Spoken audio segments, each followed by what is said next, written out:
What's going on, homeowners? Hey, after you watch this course, you're going to be able to sell your home by yourself, saving yourself on average about $30,000 in fees. So you are in the right place if you've ever wondered, hey, what is the best way to maximize the sale of what very well may be the single biggest investment in your entire portfolio? Hey, my name is Tim Street. I'm a real estate agent, and I've been in the greater real estate industry since 2014. And today, I'm going to give away everything I've learned as an agent, everything I've learned as an entrepreneur, everything as a real estate investor and a startup guy that's really enabled me to sell my clients' homes for above asking price in record time in a market where everything else was just kind of stagnating and selling for price cuts. Now, because I've been trying to figure out how to compress these 25 years of sales and negotiation experience into a single video, there's really just not enough time to give you everything you need. So I've created a complete study guide. It's actually what you see here on the screen. And I also have a folder for you just stuffed full of tools like scripts and PDFs, calculators, and they're all completely free to you. All right. So make sure you grab it at the link in the description or just comment below and ask for it, and one of us will figure out a way to get it over to you. And in there, you're also going to find my ebook. It's called the 7-Day Foolproof Home Sale System. And this is your launch blueprint. And the other thing is the Foolproof FSBO Home Sellers Toolkit. That's also in there in that folder. So again, this has everything that we're walking through today. So make sure you download it and you can use that to. Now, in order to keep things organized, I split this video into multiple different phases, from market research to pricing strategy to showings, negotiations, closings. It's the whole thing. It's totally comprehensive. So every phase, it has its own folder in your toolkit with the exact tools that you're going to need. So go ahead and grab those resources now because you are going to need them, and we're going to start moving fast. And one last thing before we dig in. Many of you believe that you don't know anything about the real estate industry, and therefore you simply want to just hire an agent. And well, that is true if you are out there trying to sell other people's homes, but you're not. And this is where the rub is. As homeowners, you have a superpower that no other agent out there can match. You see, nobody on earth knows your home better than you do. You are a subject matter expert on the item that we're selling. You've lived in it. You've woken up in it. You've gone to sleep in it. I mean, maybe you've had sick kids in there, cooked family meals and Thanksgiving dinners. You've watched fireworks from the backyard. I want you to think about all of this and realize where that puts you on a spectrum of knowing everything and nothing about that home, because everything you've done here, everything you've done in that house, it creates this beautiful mosaic story, and you are going to tell it better than any hired professional out there ever could. So when we couple that knowledge that you have, your lived experience with my process, we are going to make an unbeatable team. So if you're ready, let's go ahead and dig in. Now, even the longest journey starts with a single step. So that first step needs to be a good one. And one of the things I like to start off with is figuring out, well, are you actually suited to do this kind of thing? I mean, are you ready to sell your own home? Or should you maybe not even attempt it? Because here's the thing, deciding to do this and participate in this sales process, or deciding to just kind of outsource all of this to an agent, it can really be the difference between you keeping and losing tens of thousands of dollars. And not everyone is well suited to do this. And that's why I created this clarity quiz. In just a couple of minutes, we're going to find out which path is right for you based on your unique situation and your personality. And regardless of where you land, by the way, I'm going to be able to help you. So there is no wrong answer here. Don't feel bad if you end up being told by the quiz, hey, you should probably work with an agent. That's okay. I'm going to pinpoint where your current position is on that spectrum of the good idea things, right? Is it a good idea or a terrible idea? And again, regardless of where you land, I can help you. Do not be discouraged. Do not run away from this video if it tells you a result that you didn't want to get, because there is so much value here to being informed and being an intelligent consumer that no matter what you do, if this is a self-directed effort or done in partnership with an agent, you having all this knowledge here is just going to make the sales process so much more effective. So don't feel concerned. No matter which end of the quiz that you land on, we're going to be able to help you. So I'll go ahead and pull it up actually right now. If we go to foolprooffisba.com/quiz, Look at that. And you'll see here, it's very simple. You just click on any of these buttons and get through these and answer the questions. Honestly, it'll take you 2 minutes. I think there's a total of 7 questions, but the questions are laid out in a way that they're very efficient. They're going to get you right to the bottom of the situation. And then we'll have a great direction on which way we want to go with you. Okay. So after you take the quiz, there's one more thing I want to show you. If we go into our Find Your Path area, this is the Agent Tax Truth Compass. And this is a much more in-depth calculator that I built, and it allows you to insert all sorts. So for example, in this case, they owe $500,000 on a home. They have $2,500 in monthly expenses. And we just take them completely down the line of all the different costs that go into owning a home, costs that go into selling a house, maintaining a house. We then run the calculations right here and give you a result. And we'll tell you, hey, your best path here is to go self-directed FSBO, for sale by owner. You're going to net the most amount of money in there, even taking into consideration all of the different costs it took to sell it. The other option is our agent backup plan, where we pair you with a partner agent who sells for you at a reduced commission, or just using a real estate agent off the street, as you see in this case, is the worst outcome. Now, that will not be the same for everybody, depending on how much you value your time, depending on how long your real estate agent is going to take to sell your home, depending on how much it costs you to take off work, right? There's all sorts of variables. So this calculator is super cool. It's super comprehensive, and I definitely recommend you checking it out if you want to get a little bit more clarity than what our quiz is going to give. Now, I know I touched on this, but I do want to make it clear what the agent backup. I have a network of partner agents, and these are agents who have agreed to take on my students at a pre-negotiated reduced commission. This means whether you sell by owner or you work with one of my agents, you're still going to save thousands and thousands of dollars. So there's no shame in calling an audible here. But if you are going to do this on your own, and if the quiz tells you should do it on your own, and the calculator says you're going to make a boatload of more money if you do this on your own, well, then let's go ahead and commit to that. And we're going to move forward with that sequence. So if it turns out that for sale by owner is the right path for you, I want you to consider yourself the captain of a ship, right? This doesn't mean it's 100% DIY. It doesn't mean that you're doing all of the work here. Just like the captain of a ship, they're not the deckhand, right? They're not hoisting sails necessarily. They're not always, making sure that the ship is on course. They have a navigator for that. They're certainly not down in the bilge, bailing out water to keep the ship afloat. So they have sort of a crew-based mindset here, where we work with other folks to get the overall mission accomplished. So your multiple crew members are going to help you sell this home successfully. So what are some of these duties that you're going to handle? Well, you're going to handle the pricing strategy. You're going to handle marketing and distribution.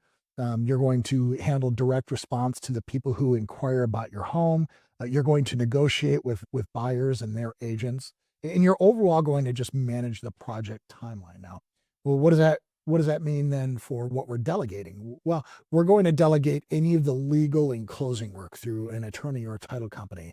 We're going to delegate out the photography. We'll delegate out the inspection of the property or any repairs beyond just the basic cosmetic stuff, right? So we don't want you thinking that you're doing all this by yourself, because real estate agents don't do this all by themselves. They hire the best in the business professional partners that they can find. And this is where I'm going to tell you, you need to do the same if you want to have that kind of success with your sale. Okay, now let's touch on the command center. And here's why this matters. This is essentially your GPS for your home sale. Okay, so you're going to have buyers and agents asking 50 random questions at the worst possible time. And if you're digging through emails and boxes full of receipts, or basically flat out guessing, you're going to lose a ton of credibility fast. So I'm going to show you what we created here. This is your home sale command center, and this is downloadable. All of the assets inside of these folders will be available to you, but this is where you're going to go to basically get anything that you need for this home sale. As you can see, I mean, again, it takes us from zero to the end. We're going to go through market recon. We're going to talk about your listing package. We're going to talk about your lead management. We're going to talk about some of the scripts you use, what happens when you go under contract, what happens on closing day, and importantly, diagnostics. What happens when we do everything right and we still don't get our desired result. What do we do then? So this is your troubleshooting folder. We're not going to go through all that right now. We'll go through this section by section as we go forward, but I just wanted to kind of show you what that looks like. Now, in addition to all of those folders, we're going to also create a quick facts spreadsheet. Okay. And this is, going to document what year your home was built, the square footage, the lot size, all of the specifics about your home that matter and that agents and buyers are going to ask about. And then the other thing we're going to start working on is our price defense package. And this is kind of a homework assignment for you. So I want you to write a love letter to your house. And I know this sounds silly, but hear me out. You're going to go room by room and you're going to just write what you love about the room. And then you're going to write, well, what physical or otherwise upgrades have you done to this specific room? What makes you happy when you think about this room? What are you proud of that's happened? You're going to make sure that you take some photos of the finished upgrades that you come across. And if you could find the receipts from doing that, those are great to have. Buyers and agents, they love receipts. They love paperwork like that. And then later on in this process, we're going to go ahead and add comparables that justify the price you're asking. And this package right here that we're building, where we have the comparables and also all of the upgrades, a list of upgrades that we've made to this property, this is going to be super valuable to present to an appraiser. If your next buyer has a lender, they're going to send an appraiser out to give an opinion of value. And this is just so valuable to give to them, because now you're basically trying to ensure against having an appraisal gap where their opinion of value is lower than the amount that you agreed to sell for. So by taking them through, showing them all of the incredible things you've done to this home, all of the upgrades that have been done, maybe some of them that they can't readily see with the naked eye, it's going to go a long way toward justifying your value. And so I'd like you to spend a little bit of time going through that command center, really getting familiar with some of the spreadsheets, the PDFs that we have in there. It's just going to send you hours and hours of scrambling later. All right, cool. Well, that takes us to the end of the intro. Next, we're going to get into phase one, which is market reconnaissance. So we will see you there. All right, welcome to phase one, market reconnaissance. This is day one of my 7-day system in the ebook, which is understanding your local market like a professional. So today we're going to go ahead and do it live with the comps calculator that I built for you in the toolkit. So let me just frame this out for you. There's a quote that was attributed to Picasso, but it's actually T.S. Eliot for those of you who are going to be sticklers. But it's that good artists borrow, but great artists steal. All right. So how does that apply here? Well, you're not guessing what buyers want. Okay. You're copying what already works. And this is all about what market reconnaissance is about. As you can see, we're going to be scanning the competition. I love using Redfin for this. You can use Zillow. You can use whatever real estate website you want. But what I love to do is draw a boundary around the neighborhood and look at what's for sale right now. And this is your current competition. So let me show you how that might work here. So we just pick a random zip code in Florida, 32952. That's Merritt Island. So let's go ahead and say that I'm interested. Maybe I live, I don't know, in this neighborhood right here.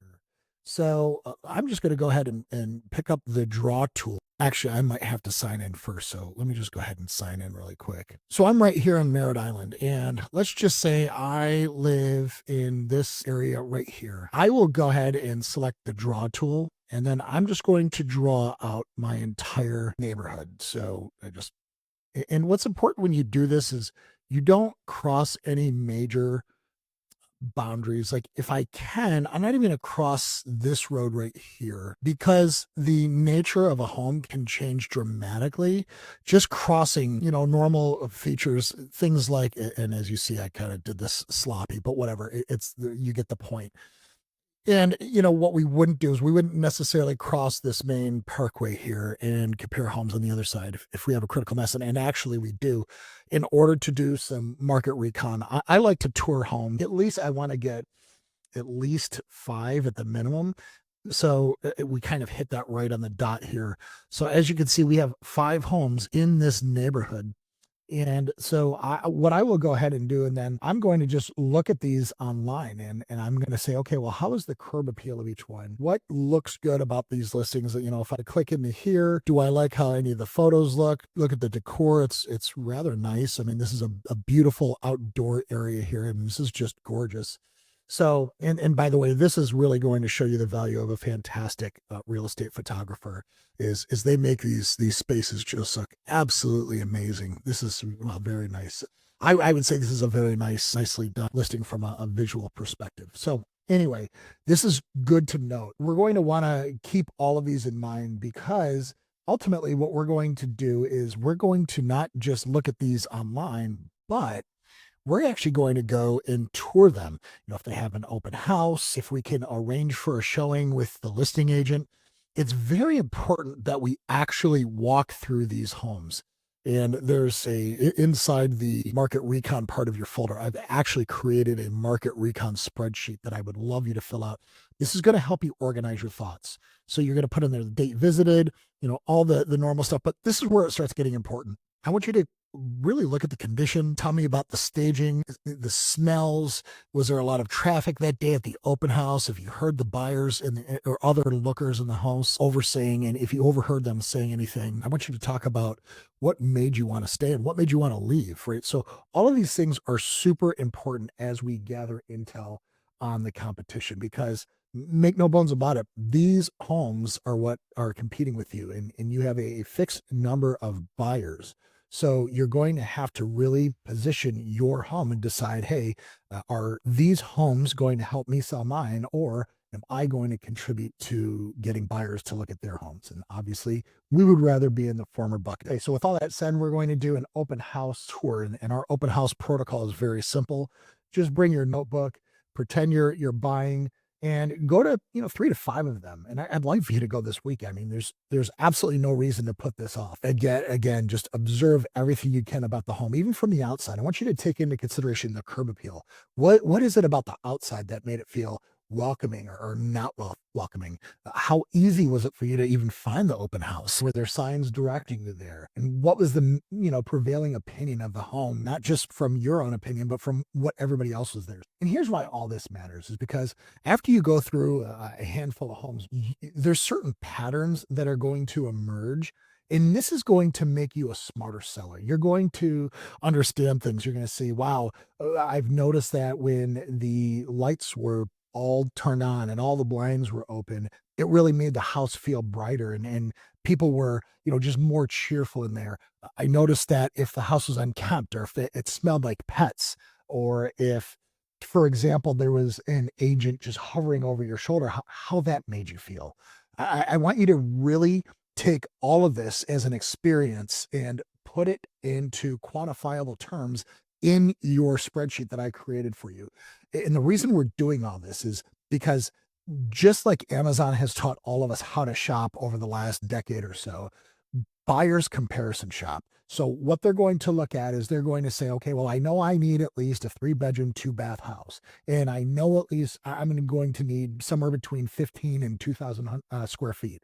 So once they get those big characteristics of what they're looking at this point, they're now just comparison shopping. So making sure that your product, because in the end here, your home is just a product. Your product has to stack up and sell well against everything else in the market that other buyers are shopping you against. Remember, they don't care about what you need. They don't care about why you need to move. Your motivations mean nothing to a buyer. All that matters to a buyer is that your home has attracted them in a way, and it's usually visually based and price/value based. So once we get them in the door, we have to make sure that our best foot is put forward, that we're making a great first impression, and you're going to learn how to do that best by touring what else is out there. And that way you'll know, gosh, I've really got a lot of work to do, or holy smokes, these other homes are just going to get blown away when I hit the market, or maybe a mixture of the two. So that's your mission this weekend. Get through 3 to 5 open houses, fill out that sheet, and let's talk about it. Go ahead and join my Facebook group online. If you haven't already, there will be a link to that in the show notes. Go on there and post your sheet, and let's give it some feedback. I'll tell you if I see anything on there that maybe you've made a bad assumption. Maybe you found something that's an outlier in your area that can help some of the other community members. Either way, we're all going to build this thing and grow together. So go ahead, do your work. Fill out the sheet, come back to us and tell you what you found, and we will see you in phase 2, which is where we're going to start talking about some of the team members that you're going to need to assemble to make this a very successful sale. So we will see you there. Okay, here we are, phase two. This is where we start assembling our professional teams. The first thing we want to talk about are the legal professionals that you're going to have fighting in your corner with you. And this can be a title company, it can be an attorney. Some states they require the use of attorneys, other states are fine with title companies. In Florida here, I happen to be partial to title companies. I love my title companies. They are just the unsung hero of so many great real estate transactions. So listen, either is fine. All I have to get across to you is that you need professional legal help for closing, for the contract style. Please do not try to do this on your own. Don't try to download free contracts or disclosures that you found on Google. Even if you did all that right, sometimes filling those things out is just impossible to do with just logic. And even there's a small chance of violating a Fair Housing Act, which is actually shockingly easy with a few poor word choices. So, by all means, please engage with legal professionals. Do it before you list. What's nice about them is, again, they'll review your listing description with you. So, again, that's that whole fair housing check. They're going to give you all of the right contracts and disclosures. They're going to go ahead and make sure that you are familiar with the process. Like, what does the offer process look like? What does the due diligence process look like? What does the closing process look like? There's a lot that goes into, and it makes all the sense in the world to get a head start on having these people in your corner before you even list. Some of the things that you might want to ask these people when you call them, because you're probably going to want to interview a handful of them before you decide who your favorite is. Number one, I would love to know, have they worked with for sale by owner sellers before? I would love to ask them about what does their process look like working with for sale by owner sellers? How is it different than working with an established real estate agent perhaps? And then I would love to get written estimates. These can change slightly over time. If it turns out that your home is, I don't know, built on like an ancient graveyard, or if there's lien from like the 1700s against it, or maybe some plumber got mad at you and put a mechanics lien in your home that isn't really there. I don't know. I could go on and on. It doesn't matter. The point is there's a million ways to get this wrong, and you're going to need to rely on your legal team to make things right. So the last thing you want to do is find yourself in a scenario where you're screaming at them because they maybe had to charge you a little bit more in order to get the whole process done because your home sale was more complicated than that guy. So again, get things in writing, but understand that they can flex over time depending on the complexity of the sale. Now, again, I don't normally like to do this because I don't want people to get their heart set on a number, but just for educational purposes only, I did include some typical costs for working with title companies, real estate attorneys, and again, there is no right answer here. The least expensive attorney might be worse than the most expensive title company, and vice versa. The price really doesn't indicate quality. The only way you're going to find out if you have a great, potentially good working relationship with this entity is to actually call them, interview a few of them, so that you'll know if one of them is just outstanding and it stands out from the rest, then you find yourself a winner. Now, let's get into the pre-listing inspection. And this is your home inspector. And these guys are going to the return on the investment for a home inspector, especially for a pre-listing inspection, this is such a ninja move, and we're going to get into it further when we get into section 3. But make sure that you interview a few different home inspectors. The one thing I would ask is if they would be willing to come out and do a free reinspect after you address their punch list. And most of them will say yes. If the one you called says no, call several more, and usually the more reputable ones, they will come out and reinspect for you free of charge, and that's a great way to save a little bit extra money. And the third professional I need to have in your corner, and this is absolutely, these are non-negotiables, by the way, is your photographer. We will get more into that in phase 5. But again, we need to have a relationship with a chosen real estate photographer. We take a look at their portfolio, ask them questions. They will a lot of times help you even get, with some staging tips. They are a big fan of wanting to make their work look good. So if they see your home is just a train wreck, they're not going to want to put their name on that kind of photography. So a lot of times they will go so far above and beyond. So I've worked with real estate photographers that were just incredible. They went so far above and beyond just to make the home look great. They couldn't necessarily charge more for it, but it did help the sellers sell for more. And that's why I absolutely advocate for hiring a great real estate photographer. And now we're now talking about something that isn't so much a teammate that you're going to have in your corner, but it's every bit as important. And this is your document stack. In here, we're going to want to gather your current deed, your payoff statement from your lender. So if you don't have that, you can usually call them or maybe go on their portal online and download that. It's great for you to have your property tax statements, especially if you have a couple years of them to establish a trend line. There are some buyers who are interested in that sort of thing. HOA documents are super important. Your homeowner's insurance deck page is a great thing to provide. And also, like a lot of people miss this, but warranties. So if you have a warranty on the hot tub or the pool heater or the range, the HVAC, whatever, if you have warranties for anything that's staying with the property and not getting loaded in the back of your U-Haul truck when you leave, and definitely have those bundled and ready to go so you can hand those over at point of sale. It's just a great gift to give to the next person. Some of the warranties, I know they don't transfer, but that's pretty rare these days. Usually almost all the warranties are transferable. And I think that's just a wonderful gift to give to the next homeowner. It gives them some peace of mind, and it's going to make you sleep well at night. Finally, one of the other things I love to include is a survey or a plot plan if you have it. So if you usually when you buy a home and there's a lender involved, they almost always are going to insist on a survey. So when you purchase this home that you're in right now, if you didn't pay cash for it, you probably have a survey on it. One of the best ways to get that, if you can't find it because it's lost in your bundle of paper, ask the county, ask your municipality. Chances are they will have one on file. So why are we really doing all this? Well, because number one, we don't want a rushed choice of a title company in like 48 hours because all of a sudden you hit the market prematurely and a unicorn of a buyer just happens to stumble upon your home and they're like, yeah, I want to buy this place. Let's do it. And now you are like freaking panicking, wondering, oh my God, what do I do? What do I do? So this whole exercise is about being proactive. It's about, we don't want you getting caught with your pants down when pressure's on and the buyer's breathing down your neck. And now they're about to leave and look for a different home because you weren't ready. Okay. So make sure that we have our team in place. We've got our estimates. We've got expectations set with all of the people we're working with.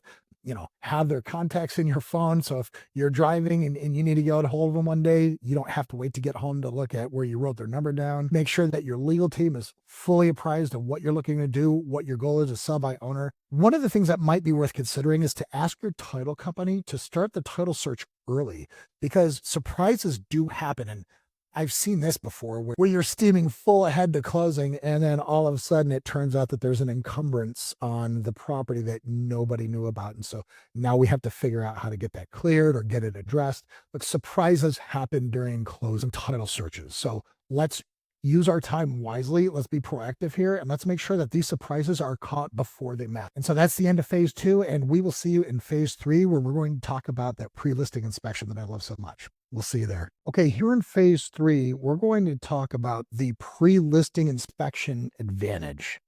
And this is actually covered in day 4 of my and the reason this is one of the first practical things we talk about when we're selling our home after we get our team in place is because it's one of the most awesome ninja moves that you could possibly pull when it comes to selling a home. And I use this when I was representing homeowners just as a standard real estate agent. And this is something that for sale by owners should absolutely do because it flips the negotiation table before buyers even walk in.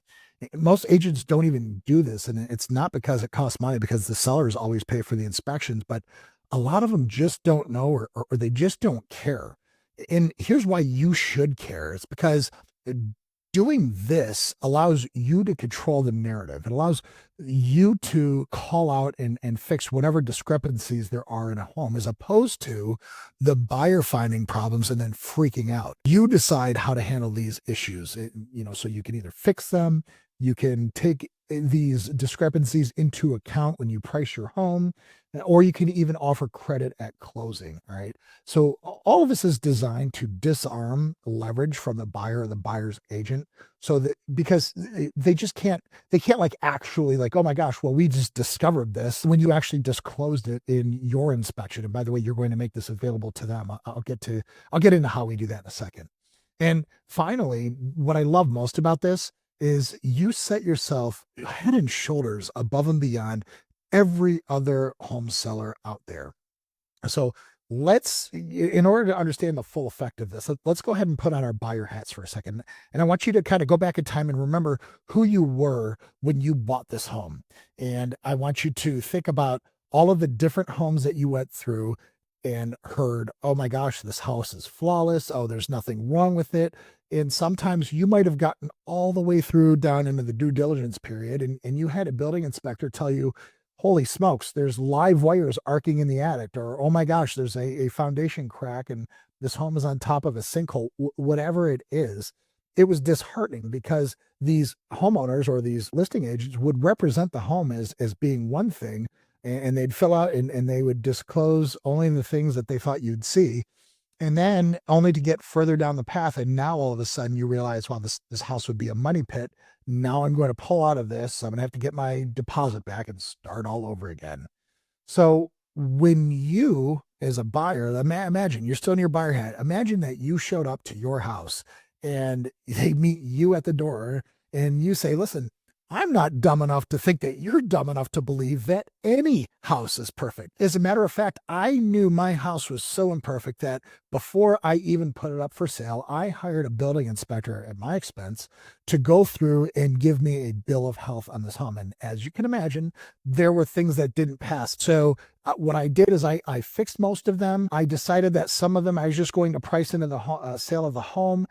But here's everything I know about this house, and you hand over that truth packet and you're going to tell them, listen, I still think this is a great house, warts and all. And instead of just hiding the problems and hoping that you don't discover them, I decided to address them prematurely and let you know upfront about all the rest. Now, they're still ultimately probably going to do their own inspection, and that's totally fine. You want them to.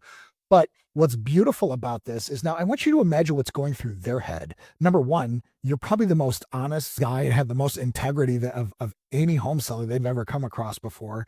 Number two, they can breathe deep because now instead of trying to play Sherlock Holmes and figure out every single thing that you've hidden about that home, every single flaw that you've attempted to conceal, they know they're dealing with an honest broker here, and they're now feeling much better about who you are as a person. And finally, imagine where they are placing you in their head mentally. You are on a pedestal at this point because unlike every other entity out there that they've come across who has represented the home as perfect, even though you know it wasn't perfect, only for you to discover that it wasn't perfect after you spent the money on an inspection, this person is saying, yeah, look, it's not perfect. And I'm comfortable enough, I'm confident enough, and I have enough integrity to tell you that and start the discussion from there. My gosh, the negotiation leverage that you have by not only setting yourself up as a good person, as an honest person, but also the negotiation leverage you've taken away from the buyer's agent. Because I'll tell you, when I was a buyer's agent, one of our favorite things to do was to walk into a home, have our inspector go through, create a laundry list of issues. Some were, I should say, document the laundry list of issues because every home has a laundry list of issues. I don't care if it's a new build. I've seen brand new homes just built have punch lists this thick. Okay, so don't kid yourself. Your home has issues, and that's okay. They're supposed to. But when I come in and I get a laundry list that big of issues that need to be fixed, boy, we just beat the other agent over the head with them and says, we need price concessions. We need you to fix this. We need you to fix that. We need seller credits. Well, by taking that, you're basically unloading the gun before they can even point it at you when you do this. You're now taking all of that leverage away from them. And so now when they tour your home, now when they've read your doc, when they make the offer, they're making it fully informed so that when their inspector goes through and they find nothing else wrong, it will be just supremely difficult for them to attempt to come back to you and ask for price concessions because, your response is going to be, well, shucks, Larry, when I gave you the initial inspection, I told you everything was wrong. This was actually one of the items that was on there. And I told you that we priced this into the value of the home. And so that's one of the things I love most about this. It's not just that you get to be a good person. Okay. It's not that you get to tie on a Superman cape and take off the Clark Kent glasses for once and play the good guy. It's you get to actually be the good guy while also looking out for your family and making sure that you're able to get every single penny of equity in this home out of it. And you're not going to fall victim to these cheap negotiation tricks that a lot of buyers will try to put on you. Now that we've got our lists, we're going to go ahead and divide these basically violations into a few different buckets. There's three main ones. Okay. There's number one, these are the safety and code violations that your inspector uncovers. We're going to fix these before listing 100% of the time because they're a liability. And also, we're not jerks. I mean, we're not going to sell somebody an unsafe home. Okay. The second bucket, these are major systems and near end of life things. I want you to think about a 17-year-old water heater or a 12-year-old HVAC system, right? They're still working. They're functioning just fine. But everybody and their mom knows that, hey, this is probably like 90% toward the end of its life.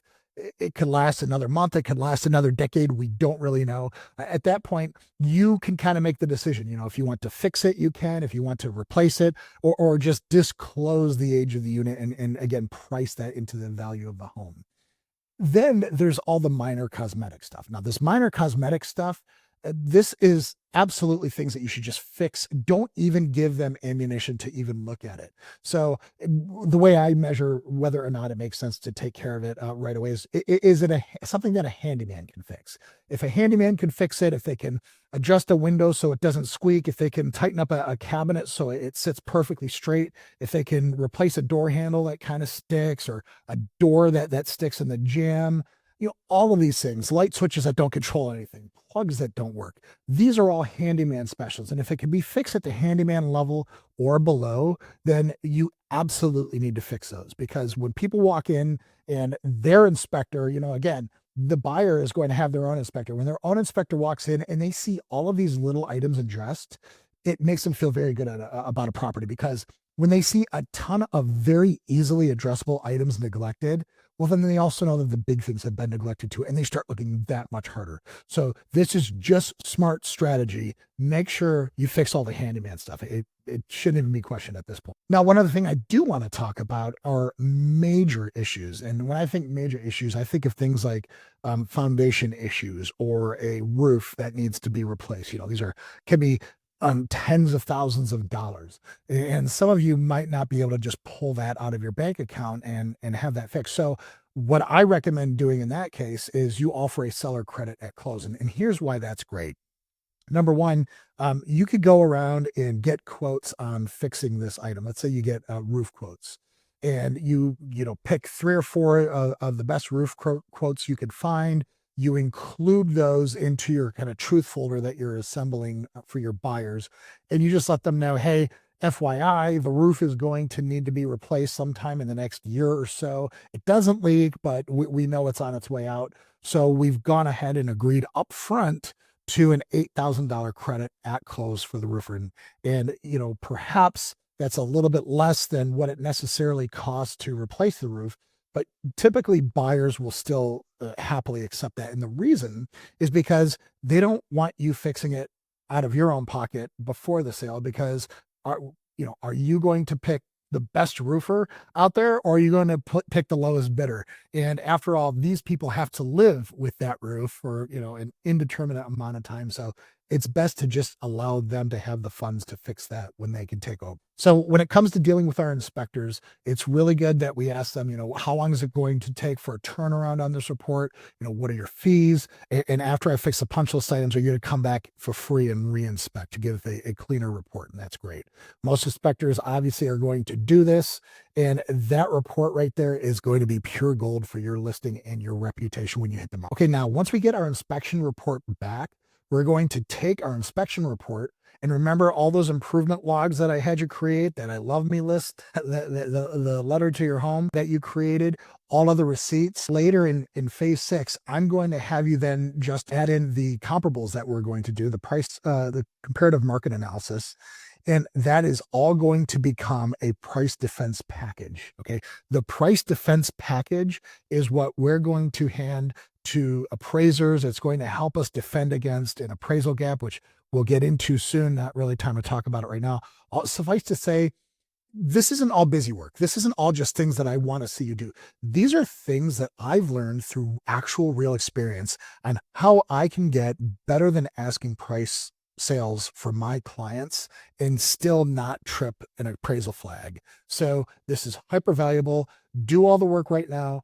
Get this all put together. And so when the time comes, when we do have a lender's appraiser walking through, we're going to give them all the data they need to back up their opinion of value. So that wraps all this up right now. And we're going to see you in phase 4, where we start talking about how do we prep your home for sale. We'll see you there. Okay, here we are. Welcome to phase 4, which is the prep phase. This is a super important phase. And this is basically transforming your house into a product. So we're doing some deep cleaning, we're doing some strategic staging. And today we're adding the 70% declutter rule and tactical checklists into the mix. And I'm going to take you through all of that. Okay. So here's what happens. The house, it has to feel like a very, very expensive boutique type of home, even if it's not. It has to feel that way because you want buyers to decide emotionally. They're going to be deciding gut first whether this is the kind of home they could see themselves in or not. Never mind the logical question. Never mind them figuring out the price. Never mind them figuring out how many beds and baths. Your first and most important thing here is to make them fall in love with the home. And so your job here is to remove any friction that could get in the way of that fantasy that they're creating in their head. When they walk in, they say, holy smokes, this is and the first way we do that is with the 70% declutter rule. And so I want you to imagine seeing a room full of clutter. There's knickknacks everywhere. There's, whatever. There's books and magazines stacked everywhere, old mail.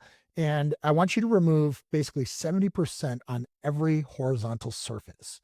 And then imagine what that room looks like. Let's look at what happens. Like, here's some before and after pictures of decluttering. I want you to imagine what your house could look like. I mean, a lot of our homes, and we just kind of get used to this stuff, right? We get kind of used to saying, oh yeah, this is just our junk pile. This is here. But this isn't how it's going to picture wall. Imagine if you're looking at a home and it has this on the daybed instead of just looking beautiful like this, right? Or imagine you're looking at a living room and it has this versus a nice place for your little girl to learn how to play piano. So decluttering is super important. I find that if I go in and again, that 70% rule, clean 70% of every horizontal surface, it's going to make all the difference in the world. Because the biggest problem is that if you're trying to get these buyers to imagine their life in this new home, well, they can't even see the house if your stuff is like screaming at them and in the way. All that clutter, it makes spaces feel so much smaller. I mean, look at the difference here. Look what a difference that is between those two spaces. So it not only is stepping in the way and creating friction for them having that fantasy of living in that home, but it's also taking away from the square footage of it. So remember, these buyers, they're looking at square footage. They want to buy as much square footage as they can for their dollar, not necessarily all the junk that you've been able to fit in there. All right. So I put together some room by room declutter checklists. And these are places that I've seen, and they tend to just collect the most stuff over years. And so first place I like to talk about is the kitchen. Again, counters, clear everything off of the counters except for a coffee maker. Empty out the refrigerator door. People are going to look in your refrigerator. I'm telling you. So if you have any stuff in there that's about to expire, close to expire, whatever, it's just a good idea to throw it out. And that's coming from me. And I don't know, I drink milk after the expiration date. So it takes a lot for me to say that. Go ahead and hide your trash can. And again, make sure you're giving the cabinet fronts a really, really good wipe down. You just want them to be free of all grease and spots, things like that. Inside the bathrooms, oh my gosh, toothbrushes, put them away. Toiletries, put them in the cabinets. Make sure like there's no personal items out. Nobody needs to see that stuff. All right. And when it comes to like the extra touch, I love when people will take a really nice set of luxury white towels and fold them and tri-fold them basically just like the hotels do. And they should be like white or neutral colored. And also get rid of your bath mats. I know they're comfortable. I know they keep your warm feet from the cold floor and I can appreciate the use of them, but they just don't look great when people are walking through your home. And actually, a lot of people walk through your home with shoes and they'll get dirt in your bath mat. put the bath mats away. Okay. So in the bedrooms, it's great. And go on YouTube if you need any tips on this, but it's super easy to make a bed hotel style. You fold the top sheet over the blanket. It just looks so welcoming and so nice. Again, this is all designed around making them feel welcome in this house, allowing them to have a blank canvas to paint their life on, right? So that means making sure the closets are half empty. And yes, that actually does mean remove your clothes. You probably have too many clothes anyway. The rule of thumb here that I've heard in the past, well, one was from Marie Kondo, who would say, hey, listen, if you hold this item up and it doesn't give you joy, then it's time to donate it and let somebody else have it. The other way that I heard, which is a lot more crude, but also kind of more funny, was hold up the item. And if your dog had pooped on it, would you wash it off and keep it, or would you throw it in the garbage?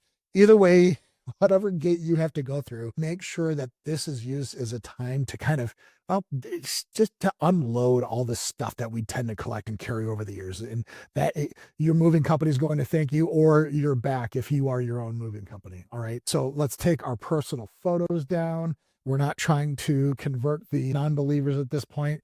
Clear off the nightstands. Again, that should be the 70% rule, if not more. And then we get into the living areas. And living areas are kind of interesting because if you take out just on rule half of the furniture in a room, the room feels so much bigger. Again, remove like memorabilia, or if you have like a giant stuffed moose or something in there. I mean, yeah, that's super cool to me and good for you. I'd love to hear the story, but you're instantly turning off half of your buyer pool because a lot of people don't like that kind of stuff. Again, we are not trying to tell these people how cool your house is. We're trying to tell people how cool this house is for their life. All right. Now, again, just think of things in those terms. I'm not telling you have to give up your personal identity. I'm not telling anybody that they have to not be who they truly are.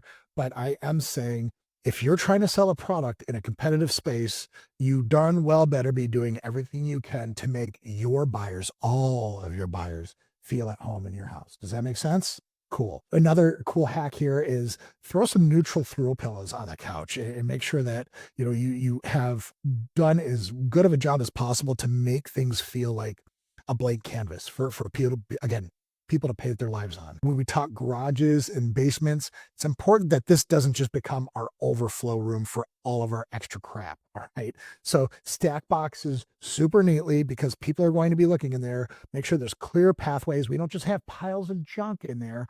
It's really helpful if you define the space. So what I like to do is if the garage has a bench in it and some tools, I call it a workshop. Or maybe it has, a closing closet door like in the corner, call it storage. Maybe call it a gym if there's room for, or there's exercise like a bench in there. Don't just call it like, the junk room or something like that. It helps if you assign a duty to that room. And then we get into the deep clean standard. It's not just enough to organize everything and declutter things. Now we have to clean things. And how do we know when we've cleaned enough? The best way I know how is the house smells like literally nothing. Okay. It doesn't smell good like a vanilla candle or cinnamon cookies or something like that. It doesn't smell bad, cat odors, dog odors, cigarette, whatever. It smells like literally nothing. And because when you make a house smell good and you put air fresheners out or use really, really heavily scented, perfumes, powders on the carpet and vacuum it up there, buyers start getting paranoid. And the first question they ask themselves, and I've seen them do this, is, wow, they have a lot of air fresheners on here. What are they covering up? What are they hiding? Right. And that is not a question that we want our buyers asking. So we clean all the way to declutter, we sterilize everything. And then the best thing to do is to air the house out. Depending on what climate you're in, if you have the ability to just completely open every window, every door, and let the house breathe fresh air, I mean, multiple days, 2-3 days, it will do wonders on how neutral and fresh your house is going to smell to anybody who walks into your home. Also, make sure that when it comes to carpets, if you have those in your home, get those professionally cleaned.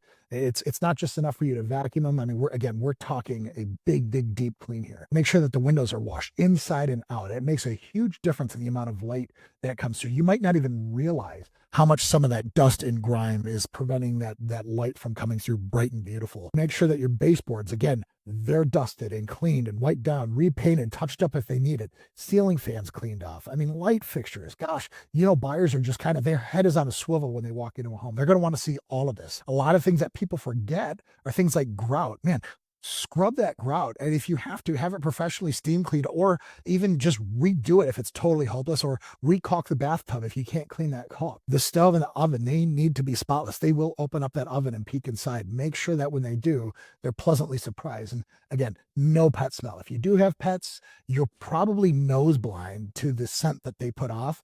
So have a friend or a stranger, whoever, come into your house and ask if they smell your dogs or your cats. They're probably going to tell you yes.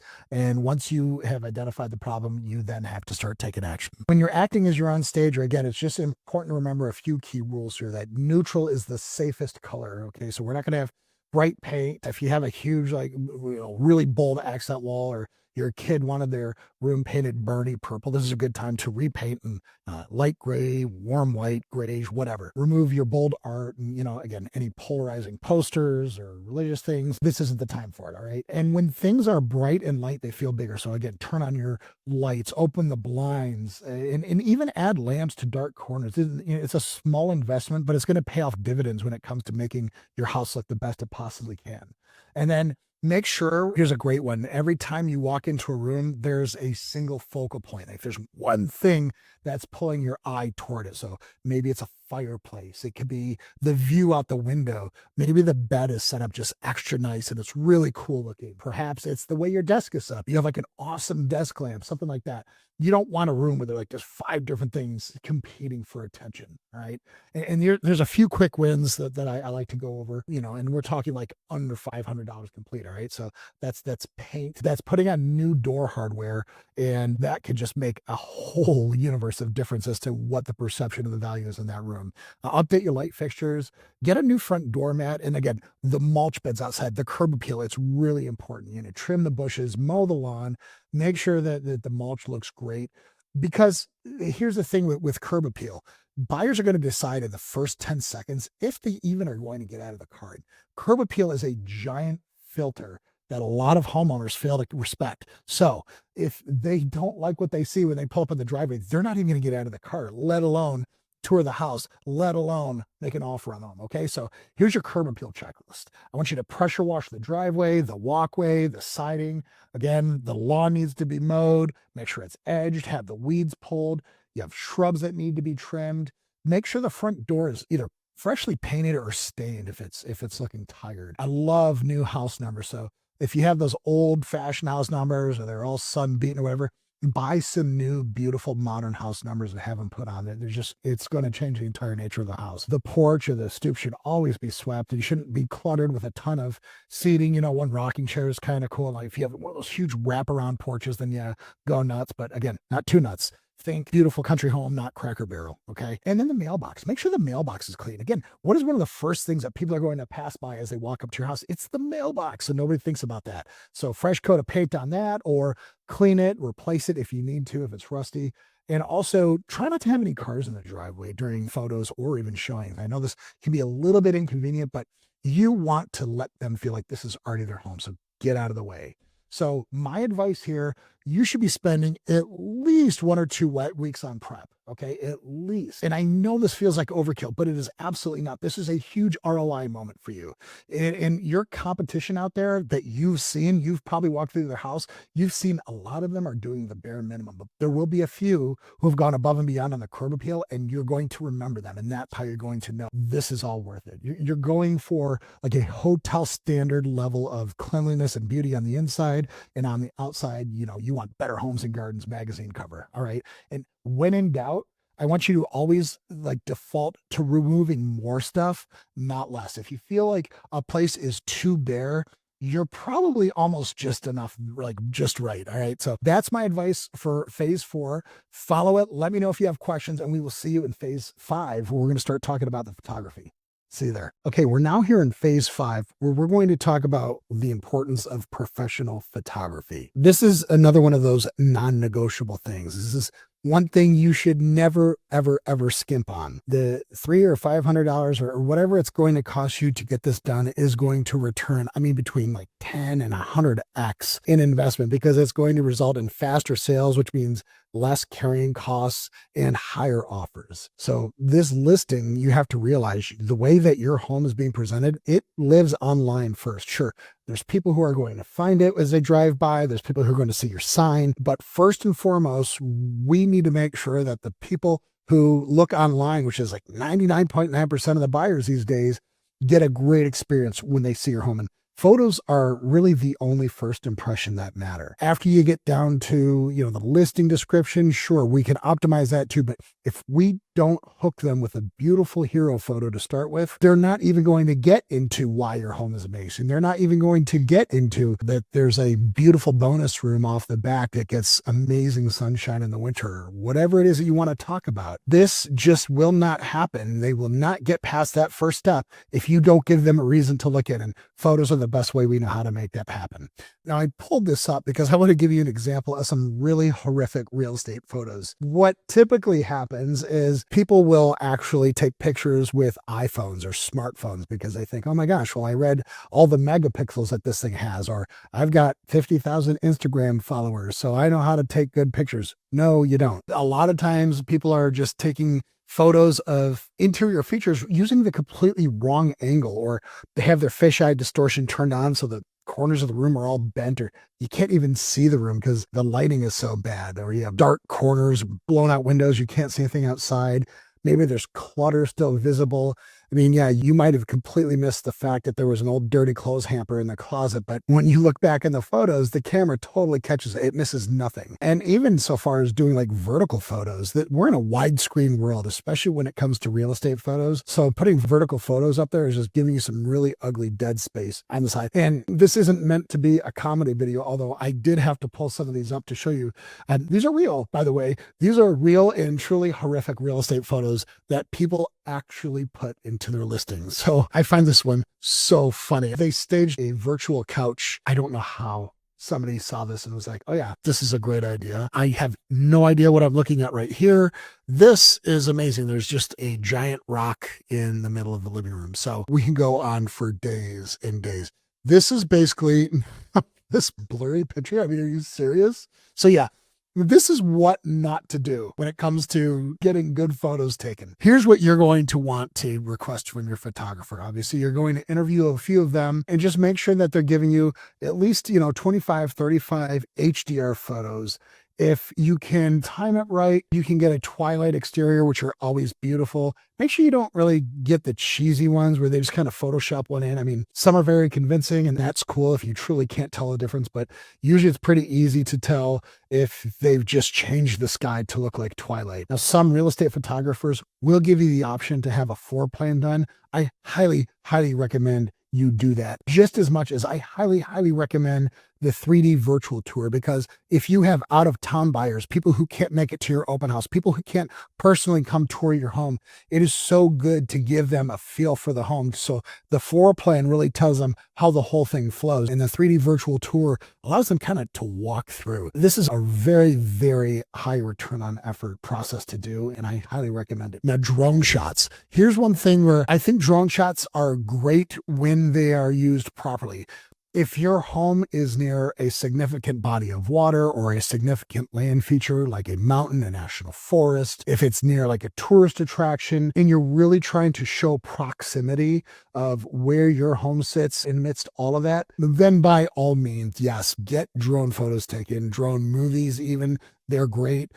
But if you're in the middle of a subdivision, there's nothing necessarily super spectacular about the outside of your home, I might go ahead and skip the drone shots and save the money. Okay, so now if we go back to Home Sale Command Center, inside of our photography folder, we have a quick guide that I've used in the past that really teaches you, and you can take this with you, but it's going to give you all of the highs and lows, all of the checklists, everything you need to do to have a great photo session set up. Okay, so go ahead. I'm not going to go through it here with you on the fly, but go ahead and, go through this understand what matters, understand what you can do to make sure that you're getting every penny of value out of this photography session. And it's only here to help you. So make sure you go check that out. Now, let's talk about how do we even prep the home to make sure that when the photographer shows up, they're going to be just in and out of there and everything's going to be beautiful and efficient. The day before the photographer gets there, you're going to want to do a final walkthrough. So make sure your surfaces are clear, the beds are made, the blinds are open. Make sure all the lighting actually works. So if there's any dead bulbs, this is your opportunity to fix those, although you should have fixed them already during the prep phase. Make sure there's no cars in the street or inside the garage. Obviously, none in the driveway. We want the photo to be just beautiful without any personal effects in it if we can avoid it, and especially when it comes to curb appeal. And also make sure people and pets are gone or they're about ready to leave when the photographer gets there. So Fluffy isn't causing the lady to trip when she's trying to get a photo of your fireplace. Try to have the temperature turn on the AC if it's in the summer. Make sure it's comfortable, heat in the winter. You don't want somebody rushing through there because they're not comfortable. And also empty all the trash and recycling bins and make sure they're hidden. There's one thing that just drives me nuts is when I see the exterior photo of a home, they left the recycling bins out. It's like, come on, man, put those away. We don't need to see those. It just feels like somebody didn't care. Now, on the morning of the photo shoots, again, go through, turn on all of the lights, open all of the blinds and curtains. Turn on even the fan lights on the ceiling fans, but make sure the ceiling fans themselves are off. We want those stationary. But make sure all the TVs are off. Have all the toilet lids closed. Make sure the shower curtains are open or closed. Like, they'll let the photographer decide, but this halfway thing is not going to work. It just looks weird. The kitchen sink should be empty. All the dishes should be put away. There shouldn't be anything drying in the rack. There's no mail, no visible clutter. This is where you need to make your home look most like a model home right before it's photoed. And the reason we do that is because we know you live in this house. We know it's going to go back to normal at some point. So we want to capture perfection, even if it only lasts an hour. We want to capture that forever because those photos won't change, even though the underlying condition of your house necessarily will. Got me? Now, as far as when you do this, I like to schedule most of the photo shoots like mid-morning or early afternoon because that's where you get the most natural light throughout the day. I don't love late afternoon shots because you get these harsh shadows outside. And if it's an overcast day and I can afford to push it by a day or two to wait for a sunny day, I do that because, I don't know, overcast days just kind of feel gray and sad. So we want to wait for a nice sunny day. Okay, so here's what happens after. The photographer is going to go ahead and leave. They're going to go home, edit your images, and usually in about like 24 to 72 hours, you're going to get your finished images back. And at that point, you go through it, you review them all, you pick your favorites, and then you use those as your primary listing shots when you upload your listing to the internet. Once you have your pro photos, we've already prepped your home, we've already done the pre-listing inspection. Look, your listing is like 80% done. Everything else that we do now builds on this amazing foundation that you've built so far. So when it comes to the photographer, again, make sure that they are local photographers who specialize in real estate. If you get a wedding photographer or a guy who shoots portraits, that is not going to work. They're entirely different worlds. You're going to want to find somebody who's shot 1 million homes before, and this is just another day for them. And if you need help finding out who you can hire to do great work, ask agents in your area. Basically, you're going to steal their photographer. And the reason you're going to want to do that is agents tend to know who the best photographers are. This is definitely not the place to save some money because you have somebody who typically shoots landscapes out in state parks offer to come shoot your home and they're going to do it for $200 less. Do not do that. If you have to overpay a little bit for a highly recommended real estate photographer, they will be worth every penny. Book on it and we will see you in phase 6. Okay, now we're on to phase 6. This is where we're going to start getting into some of the pricing strategies that we're going to use. If you've gone through my ebook, you're going to find that this is on day 5 of the 7-day launch system. So I can tell you right now that this is the single most important decision you're going to make after you've decided to sell your home. So today we're going to walk through the calculator live that I use to find comps to help you get to a good spot with your pricing. And we're going to build your price defense package. The first thing I want to talk about is marketing. All the marketing in the world cannot fix the wrong price. I want you to stop looking at price as something that's just off on its own. I want you to realize this is the cornerstone of your entire marketing process. The way that you position your home when it comes to pricing is going to matter more than how nice your photos are. It's going to matter how nice your listing description is. Again, when people are looking at multiple homes, and don't kid yourself, there's always multiple homes for sale in your area. You're not the only game in town. As they're doing that comparison shopping, what is literally ingrained in the idea of comparison shopping? You're comparing pricing. So by making sure that you understand that this is the master lever, that everything else is going to multiply or waste work based on this decision, it goes to show you just how important it is. Now, there's a major mindset shift that I'm going to need you to engage in here with me. And I want you to understand, number one, the last thing that should have any effect on the price of your home is what you hope to get from it, or what you need to get from it, or even worse, what you think is fair. Okay. None of that matters. Buyers don't care what you paid. They don't care about what Zillow says it's worth. All they care about is, what did homes similar to this one actually sell for? Comps, aka comparable homes that similar in characteristic in your neighborhood, what did they sell for? That is the only thing that matters here when you go to price your home out. And I know that this might hurt for me to tell you, but you don't get to decide the value of your home. Your real estate agent that you worked with in the past doesn't get to decide the value of your home. The appraiser doesn't get to establish the value of your home. The only entity out there that gets to decide what your home is worth is the market of buyers, through which one of them is going to actually write a check with a number on it. That is the value of your home. Your home is only worth what somebody out there is willing to pay for it. So your job here is to build a very defensible range of pricing. And then we're going to go and optimize that final numbers to make sure that you take full advantage of where you are. Now, our goal here, as always, is understanding that since we are in a competitive market, that we're going to use the competition to help us sell our home versus, let's get into that. Now, the first thing we need to filter around is find sold homes in our area. So I'm going to go ahead and do that exercise with you right now. And so I brought up Redfin, and as you can see, we still have this kind of boundary drawn. Remember when I did this earlier, and I just created a random boundary in a neighborhood. So let's say that we live in this neighborhood. We're going to go ahead and filter this search, and we're going to look for sold homes. So if you see at the top, again, this is Redfin. Use whatever site you like. I like Redfin. I feel like Redfin has the most accurate sold data, especially. But again, if you like Zillow, whatever website you like using, feel free. I'm not telling you have to use Redfin. This is just what I use. So if you go into the sold data, you're going to see that, let's see, we have 1, 2, 3, 4. Okay, great. So these are 4 homes. Now, because this is for demonstration purposes only, I'm not going to filter too hard, but let's just pretend that we were selling a 3-bed, 2-bath. So what I would want to do is let's just say we had a bunch of these coming in, and depending on your population density and the local absorption rate, or I should say how quickly or slowly homes are bought and sold in your area, that's going to dictate how tight we can really get on the filters.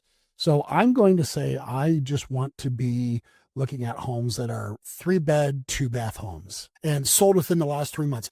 Let's pretend that I was looking at homes that were 3-2s and there was only one of them that popped up. I could then go to this last 3 month, and maybe I could extend it out to 6 months or maybe a year or something like that. Look how many more comparable homes that have popped up. Now realize you can't just compare a home that sold a year ago and take that and say, oh, then this must necessarily be what I'll get today for my home, because the market's constantly changing. It could be going up. It could be going down. Very rarely are we going to find a scenario where comps from a year ago are still accurate for today. But in the absence of other comparable homes that popped up, I would rather go further back in time to get more comps into my calculation than I necessarily would want to go outside of this boundary. If I cross over this road right here and I start searching homes down in here, yeah, I might be able to find some that sold, but because they're so different, maybe they were built in an entirely different century than these homes here,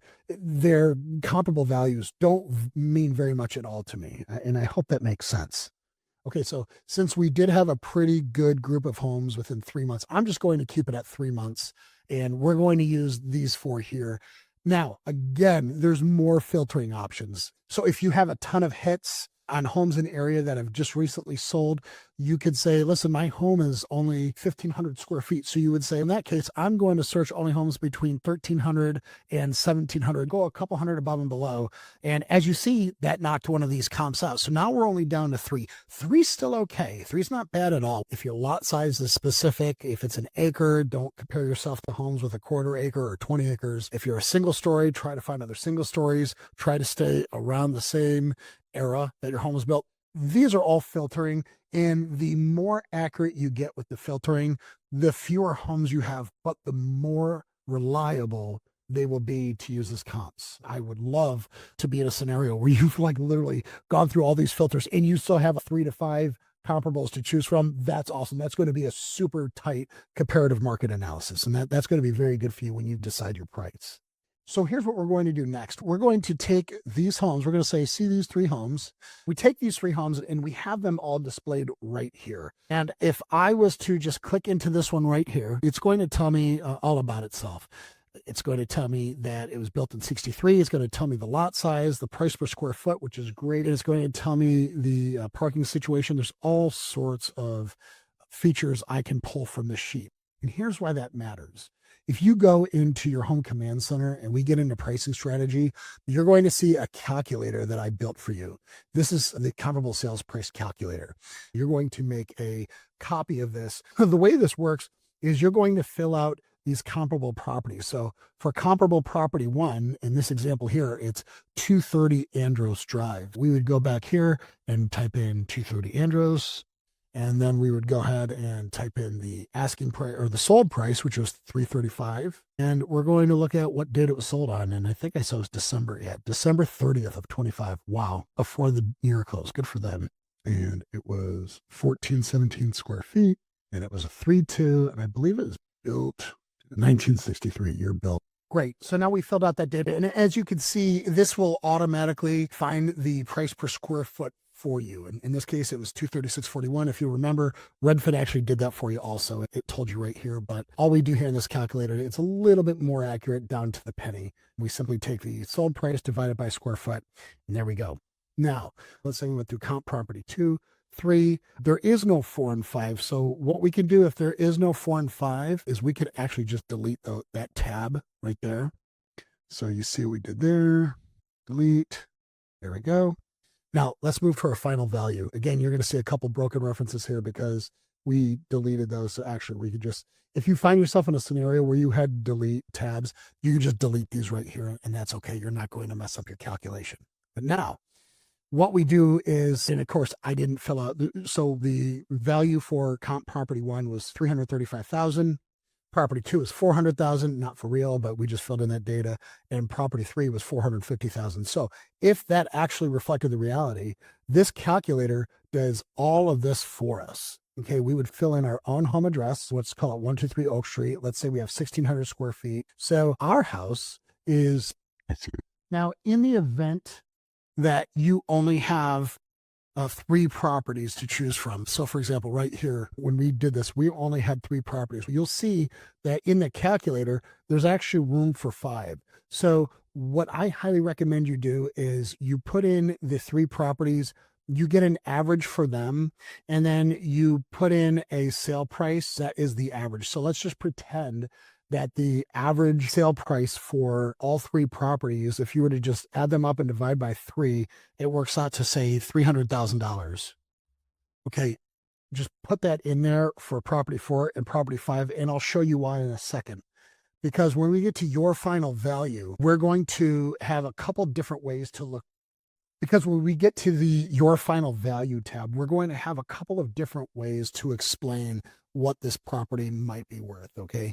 One of them is using the price per square foot method.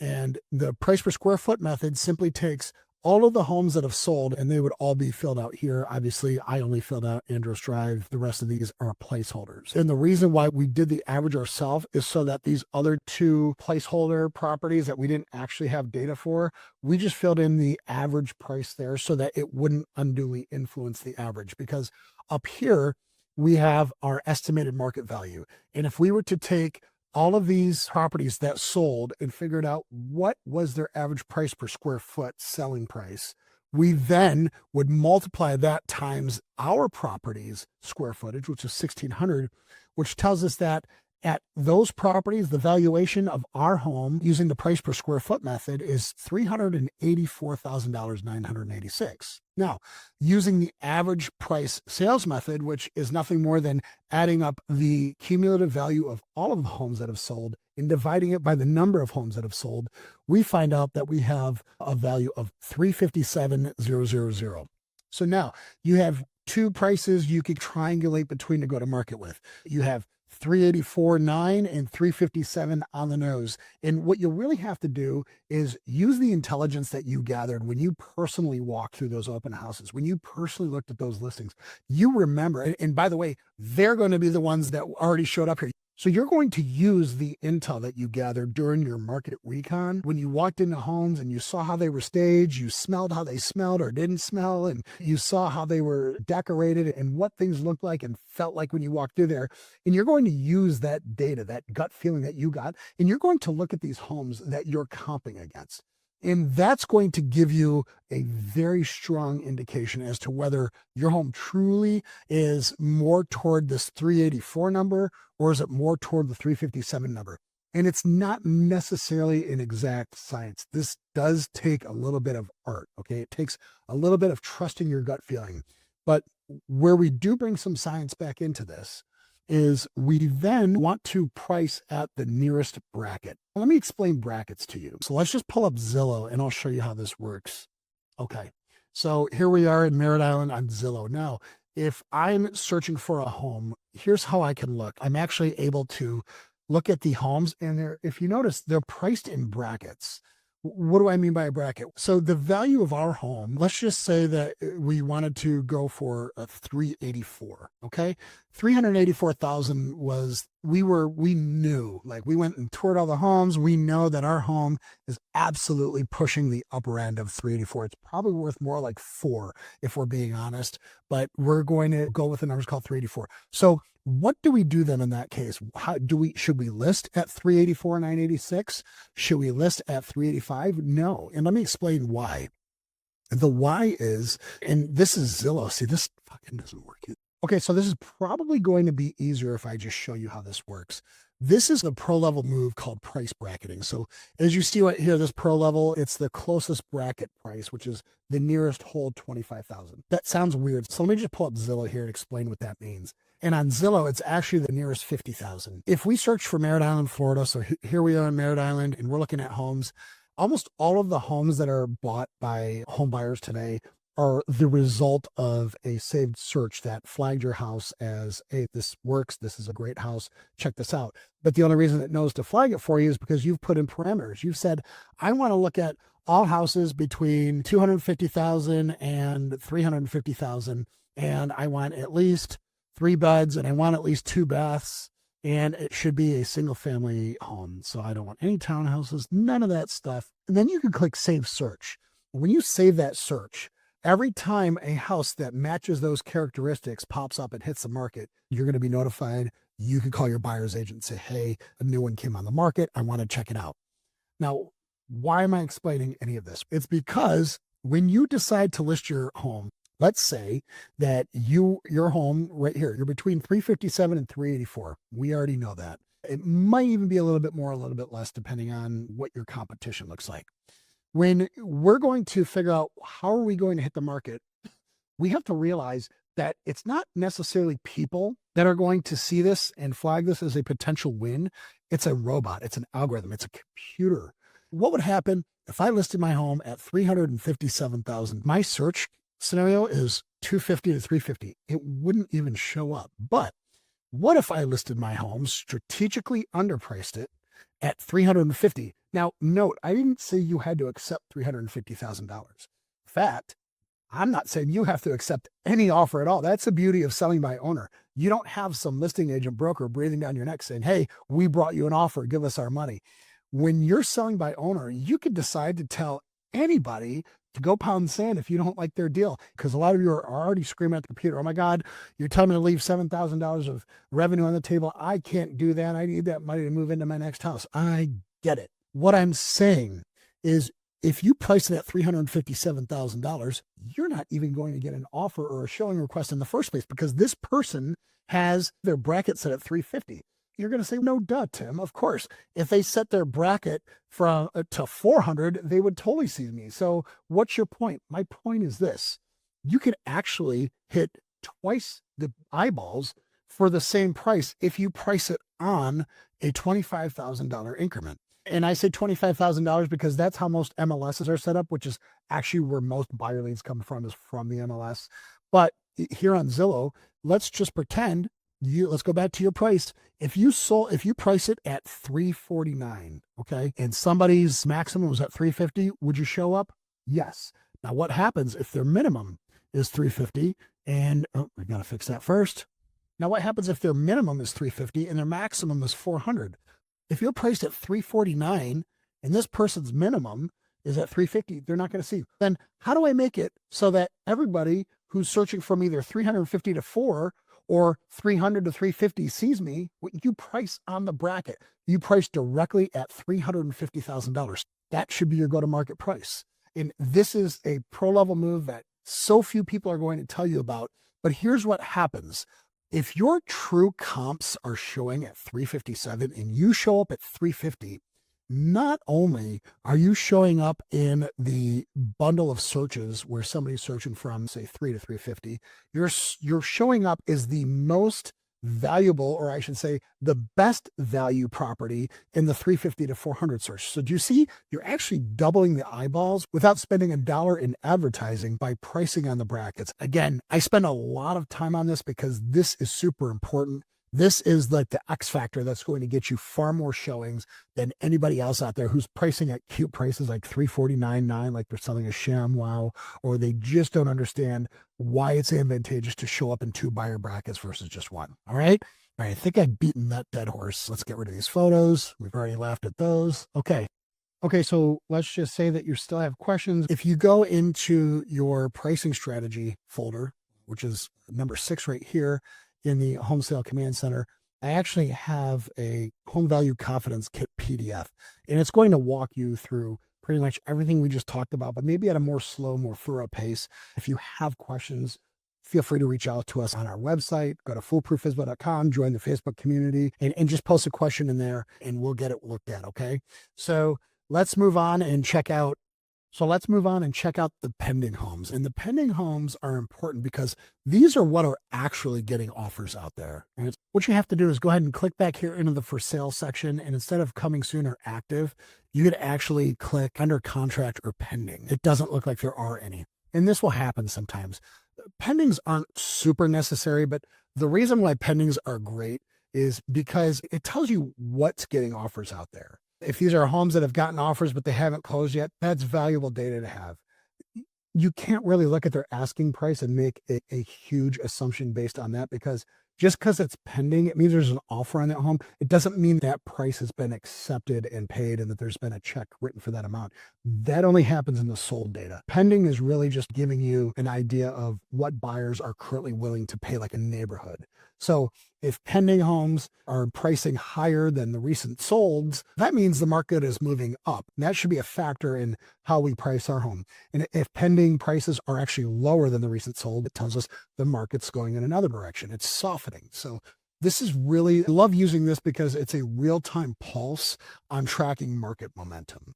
And then finally, the active homes. Again, we've already searched these because this is what we originally looked at to figure out who are we going to go stalk at their open house. So if there are active listings that are sitting for more than 30 days, they are probably overpriced. Now, this is just a general rule of thumb, but when you're looking at active homes, that you're going to see, okay, how long are they sitting? Are they going under contract rather quick? If they're sitting for longer than 60 days, they're probably overpriced. But if they're going under contract fast, and we'll call that less than 30 days, it means they're probably priced right. So this is a great way for you to keep tabs on things as you're getting ready to hit the market. Keeping an eye on the active listings, what you're actually competing against, is going to be good for you because it's going to give you a taste of what does the market appreciate right now? What does it like to see? What does it not like to see? And all this matters in your comparative analysis because you're going to compare your home as to what's actually active. Is your home in better or worse condition than these homes?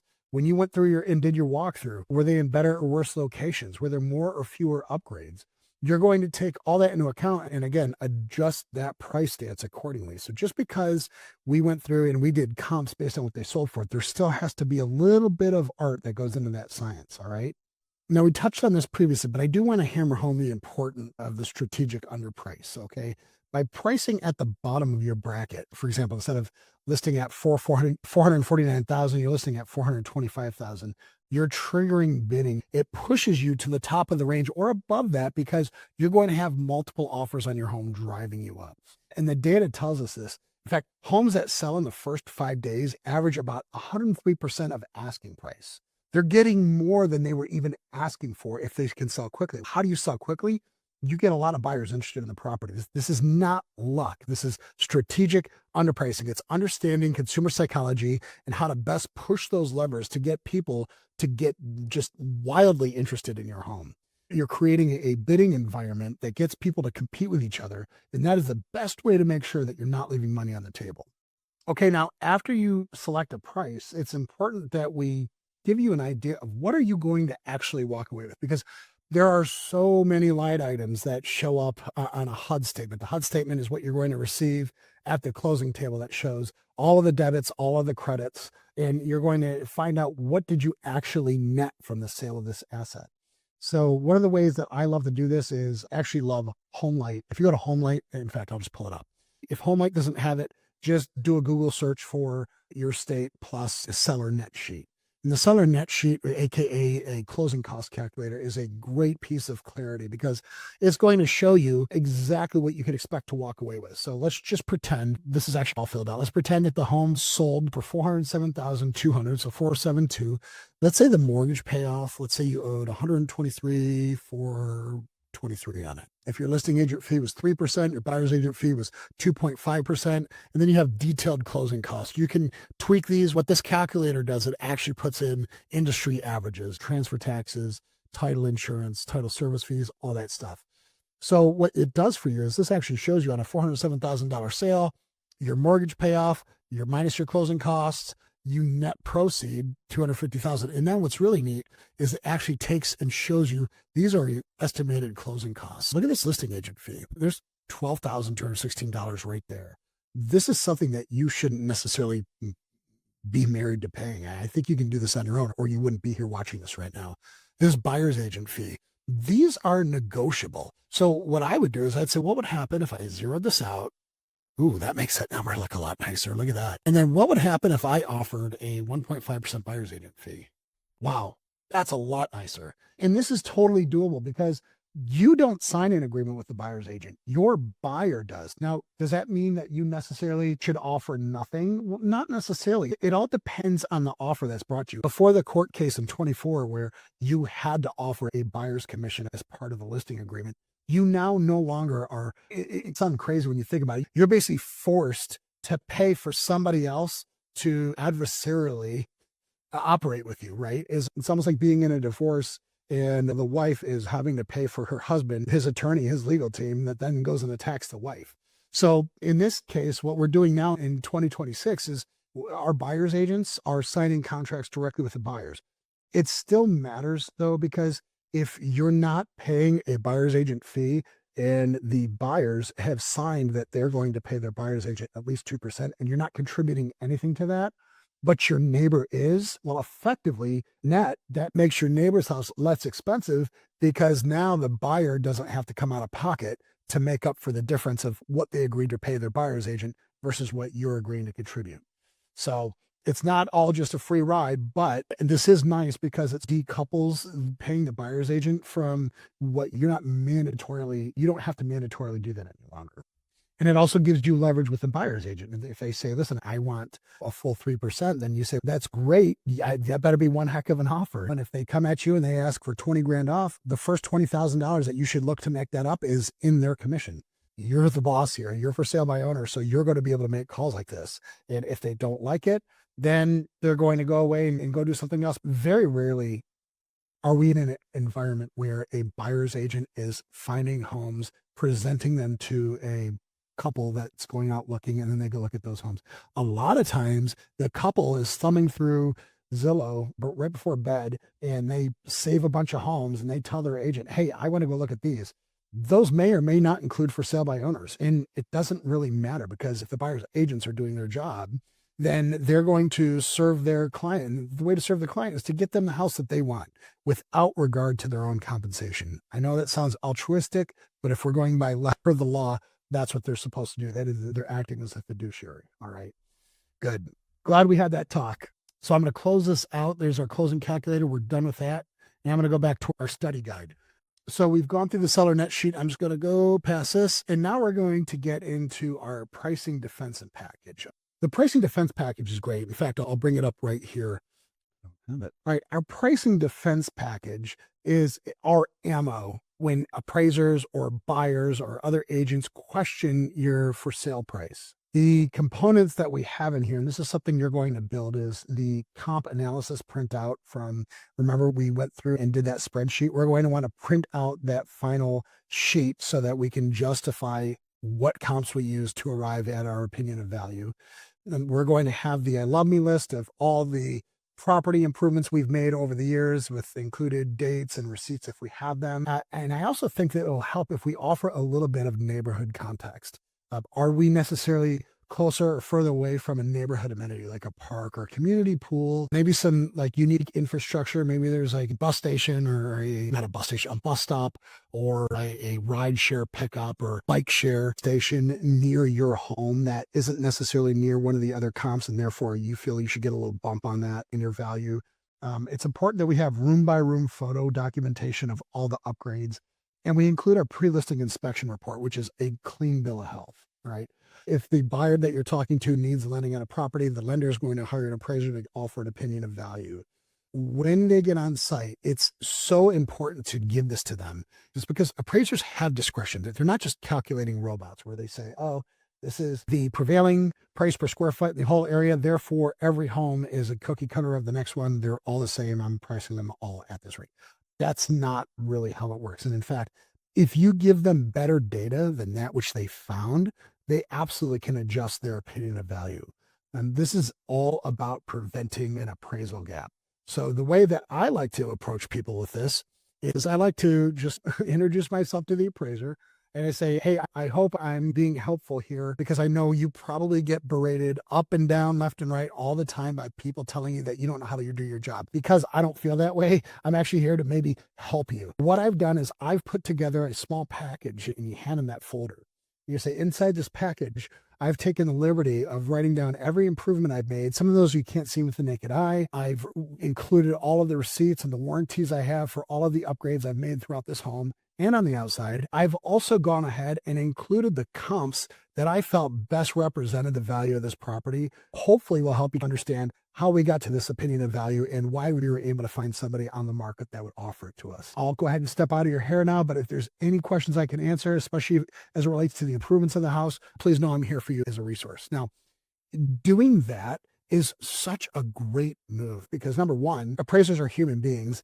They want to do the least amount of work as possible in order to be able to get their job done. And all they really need is a defensible opinion of value. And you just handed that to them gift wrapped.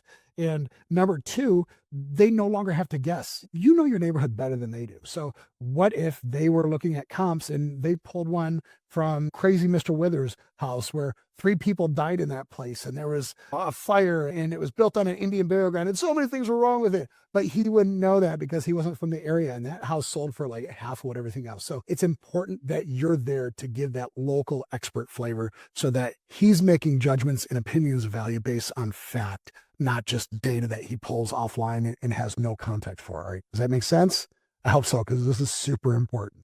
Okay, we've done a ton here in this phase, so let's go ahead and land the plane, as my favorite pastor likes to say. What I'd like to talk about now is adjusting, because we've done all we can to be scientific and disciplined and unemotional in how we came to market with the price that we did. All right. And we're going to know if we nailed it. If we hit the market, we get lots of showings, lots of offers. That was wonderful. That's exactly what I expect out of this. But there are times where we can have a swing and a miss. And let me explain what one of those might look like. If you have a lot of showings and it's a lot of interest, but after all of that, you don't get any offers. My research has shown me that we probably missed the pricing, overpriced by about 5%. It doesn't mean buyers aren't interested. It's just they're not interested enough to commit just yet, if that makes sense. So the move here is to recheck the sold pending active listings. Regardless, my recommendation here is to look at a price adjustment. First thing is try to drop to the next bracket if that's possible. If that's far too drastic of a drop, then I would do a price adjustment on the order of maybe 5-10%. Again, you're probably only 5% off. By dropping a little bit lower, you're strategically underpricing. You're going to get emotional bidding. And with any luck, that will bid you right back up to where you are to begin with. All right. And then finally, scenario 3 is where you just have it's a ghost town. All right. It's crickets. You have no showing requests. You have nobody coming to your open house. You certainly don't have any offers. In cases like that, it would suggest that you were off by about 10% or even more. Again, what do? We go back to the comps because you obviously misread something. Let's recheck the sold status, the pending status, the active status listings. And again, once we do all that and we have another opinion of value, just to be safe, I would drop it to the next lowest bracket or at least by 10%, just to get you back in the game. Remember, you don't have to accept an offer that's too low for you to even consider. And that's why that exercise, by the way, that seller net sheet is going to help you, because that will help establish in your mind sort of a red line. And you're like, listen, I have to walk away with X amount of money. So I'll know that if I get an offer for this, I can take it. If it's an offer for this -1, I have to walk away from it. And so again, take all you've learned from that sheet, take all you've learned from doing these pricing scenarios. It doesn't matter really how well you did the math, so much as it matters that you're willing to adapt to what the market is telling you, because the market's going to be honest. The market can't lie.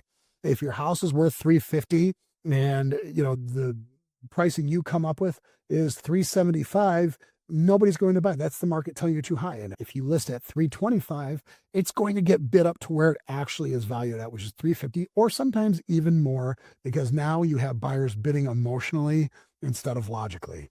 So to close this out, go ahead and build your seller net sheet now before you list, so you exactly know what you're dealing with. Understand what your walkaway number is. Use the comps tool and the home light calculator for every pricing decision. Don't just eyeball it. Your price is your master level. So if you get this done right, everything else gets easier.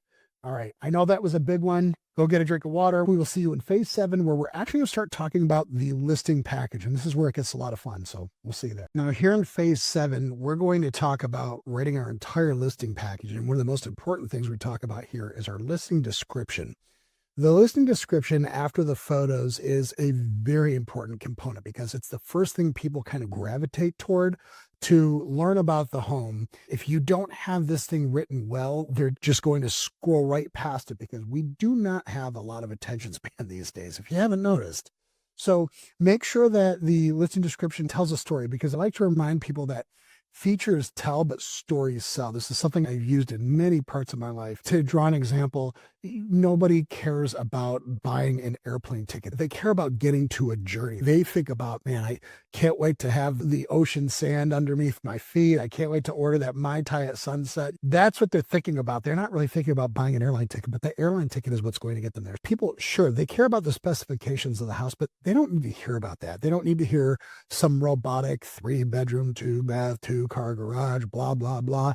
You're just going to disappear into the ether, and they're going to forget that you even exist, and they're going to scroll right past you. What I've done is I've had such a hard time teaching people how to write beautiful listing descriptions. I've actually paid somebody to build this AI for me, and I'm going to give it to you for free, just because I do not like seeing listing descriptions that are poorly written. We basically resurrected the soul of Ernest Hemingway here to write these beautiful listing descriptions. So I'm going to walk you through how that works, and that way you can understand what matters. So what I'm going to do is teach you how to write it without my AI, what matters, what's important in a good listing description. And then I'm just going to give you the shortcut at the end, so that because the AI isn't always perfect. So it might write something that's 90% there. And if you understand what really matters in a listing description formula, you're going to know what's right and what's wrong with it and what to fix. Does that sound fair? Okay, cool. Let's get to work. So here's the structure of what makes a really good listing description. Number one, it's the opening hook. And this is meant to really call out to the lifestyle and emotional side of the buyer's brain. And Instead of saying we have a home built deck, I want you to say, imagine Saturday morning coffee on your private deck overlooking lush green grass that is irrigated automatically. Okay, much different picture in your brain than somebody just saying, hey, we've got a deck on the back of the house. Why is it different? Because the deck is a feature, right? The story here is what is going to happen on the deck. Pinewood deck. I don't know. I don't even know. I'm a moron when it comes to wood material. I have no idea. But as you can see, what matters here is we're telling a story that's going to connect with the buyer. Maybe it's talking about the key features in the listing description. And just because we're telling stories, it doesn't mean that we don't talk about the key features. Now, obviously, if it's a 4-bed, 3-bath house, that's something we're going to talk about. We're going to talk differently than just, puking that out there. Hey, it's got 4 bedrooms, 3 baths. We're going to say things like, imagine not wondering where everybody's going to sleep when you have company visiting from out of town. Imagine never having to wait in line in the bathroom when everybody's rushing to get ready for school. Things like that. You're telling a story, right? And then also build in what's cool about the neighborhood. Are you near museums? Are you near the art district? Are you near the foodie district, right? What can you walk to from your neighborhood, if anything? Or what is very easy to get to? Are you just blocks from the ocean? Wow, what a cool thing to say. And then what I see a lot of people forget to do in their listing descriptions, and it's crazy, is they don't put in a call to action. If you've read any consumer behavior book, if you read any marketing book, one of the most important things in there is a call to action. It's after we've told you all about this thing we're selling, this product, this house, we now have to tell you what to do, which is schedule your showing today. This is not going to last. That is just such a simple addition to almost all of the bad listing descriptions out there that I've seen that would have absolutely moved the needle for them. So let's just go through a few good versus bad examples. Now, bad is it's just a boring regurgitation of statistics. 4-bedroom, 3-bath house, 24. Imagine hosting Sunday brunch in your sun-filled kitchen with quartz counters and stainless appliances, and then watching the kids play in your private fenced backyard. This 4-bedroom, 3-bath, see what I'm doing there? We're getting to the statistics. We're getting to the features, but it's after we've established that emotional hook. So this 4-bedroom, 3-bath home offers 2,400 square feet of move-in ready space with brand new HVAC in 2023, fresh paint, hardwood floors throughout. And here we get to the location. Walk to award-winning Lincoln Elementary. It's only 10 minutes to downtown shops and dining. Here's a call to action. Don't miss this. Schedule your showing today. You see how that works? You see the difference between the bad, which is what you almost always see out there in listing descriptions, and the good, which is an emotional hook. It's such a simple formula. Once you see it, you will not be able to unsee it. All right. And now, like I promised you at the beginning, I'll give you a sneak peek of my listing description GPT. So this is my listing creator wizard. Foolproof FSBO is my company. If we look at the listing description, let's see what it says. It's a short sale, beautiful Merritt Island pool home offering perfect blend of comfort, location, and Florida lifestyle. Does that really grab you? It doesn't grab me. Nothing about that says, holy smokes, wow, I gotta see that home. So what I like to do is I will just select all and copy the whole thing. And I'm going to say, please write me a beautiful description. Thank you. I always say please and thank you to the AI because why not? Some people think I'm weird and they're probably right. So I just pasted all of that in there and then we're going to let this thing go to work. And because I didn't want to make you wait for the AI to think, I just went ahead and fast forwarded here and paused the recording. So here's what it came back with. Pool water flickers behind the screened-in lanai in Bel Air, South Merritt Island. And because this is a short sale, you get a rare shot at a backyard first Florida setup without paying for somebody else's upgrades. Inside, the open living dining room kitchen layout keeps conversations together while sliders make it easy to bounce from dinner to a swim, then back to the covered patio when you want shade and a breeze. So this is why I love that AI writer. I'm going to include a link to it here for you.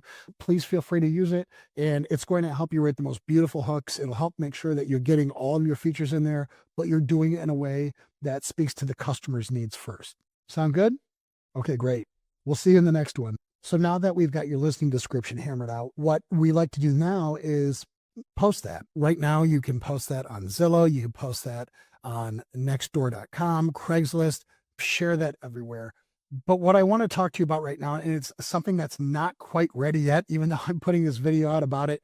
By the time you see this video within the next couple weeks, it should be available.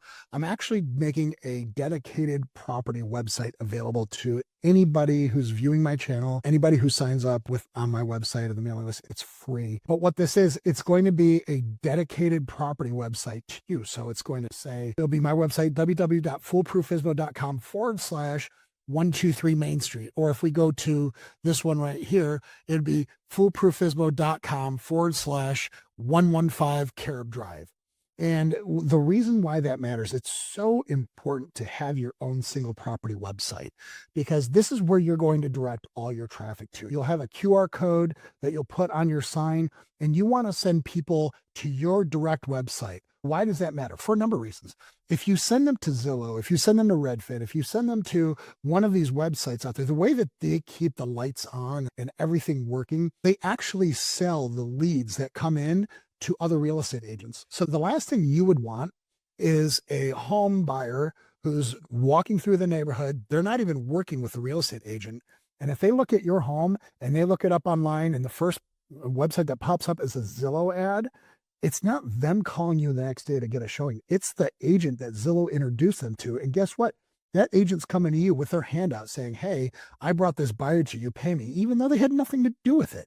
It was actually the buyer who found the property. So I want you to make sure that you set yourself up to have a dedicated property website.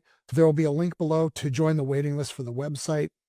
Please join that. And as soon as it's available, I'll send out instructions. Again, it's 100% free. I don't want anything from this from you. If you want to write me and tell me that it helped you sell your home, I would love to hear it. That's why I'm doing all this. On your website, we're going to make sure that we have your hero images, your photo gallery, the 3D tour, the property details, and we're going to be able to present all this beautifully, and especially the GPT assisted property description that you wrote. Now, the 3D tour is such a great thing to have because, as I had mentioned before, it allows you to really appeal to people who aren't in town. And there are a lot of out of town people who are looking for second homes out there, or maybe they're looking to sell their current home and either upsize or downsize into something else. And they want to move because their kids moved there and now they need to relocate. There's just a million reasons. We try to make it as easy as possible for any buyer anywhere to get a good, strong look at your house and truly understand it. And a 3D tour is one of the best ways to do this. We'll make sure that we host a 3D tour on your dedicated website.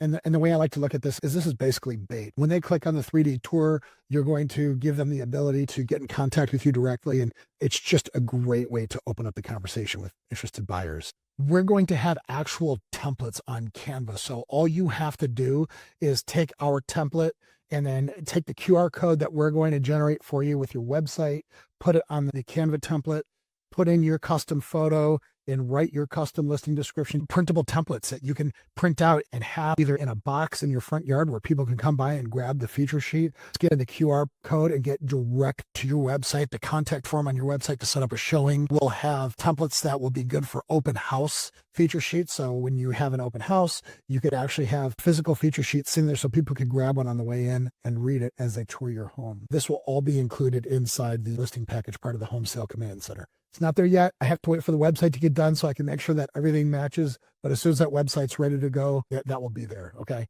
Now that we've got your listing description set, your website, your product pages, the next thing I want to talk about is how do you handle the leads that come in?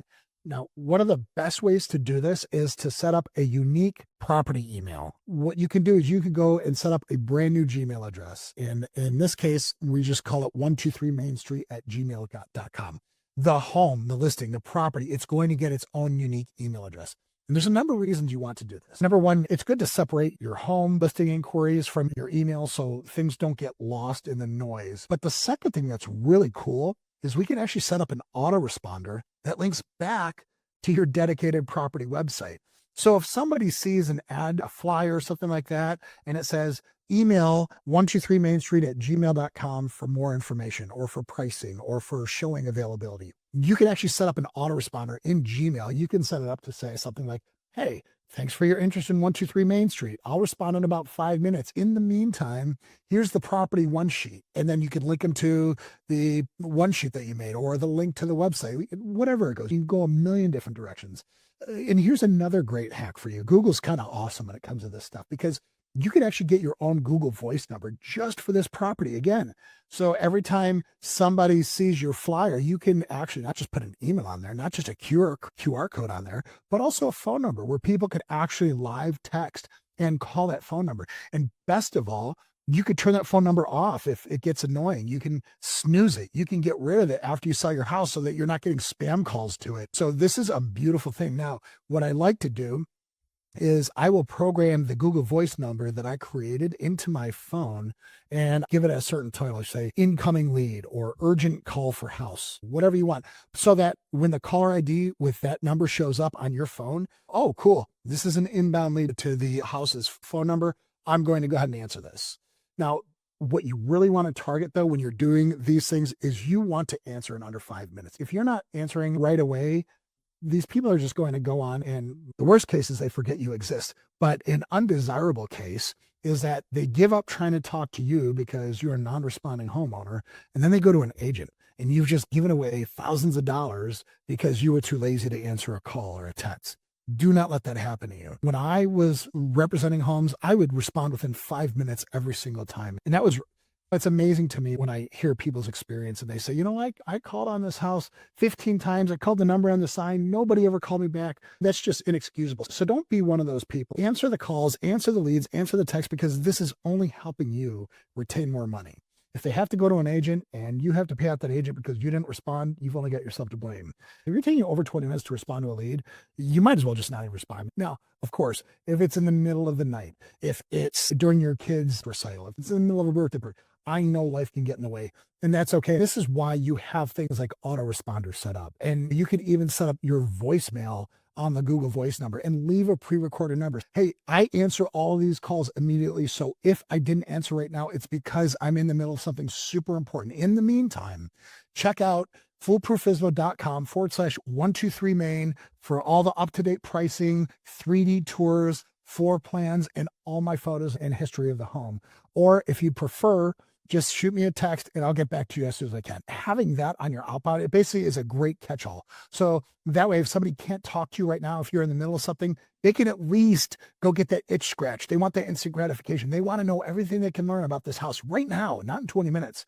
And then when you finally can get back to them, the conversation is much better because they've been able to satiate the instant gratification that they initially had. And now you're talking to them on a more level emotional playing field. Now, when all these leads come in, we're going to want to warehouse them, right? We don't want to just have a bunch of Post-it notes running around and random notes in our phone. It's going to be really nice if we have a spreadsheet we set up. I've created one for you, and it's going to just be a very simple spreadsheet. We're going to track who called, how they got hold of us, whether it's the phone, email address, text message, whatever, how they saw us, where they learned about us. And this is valuable for when we decide if the listing stays in the market for a little bit longer.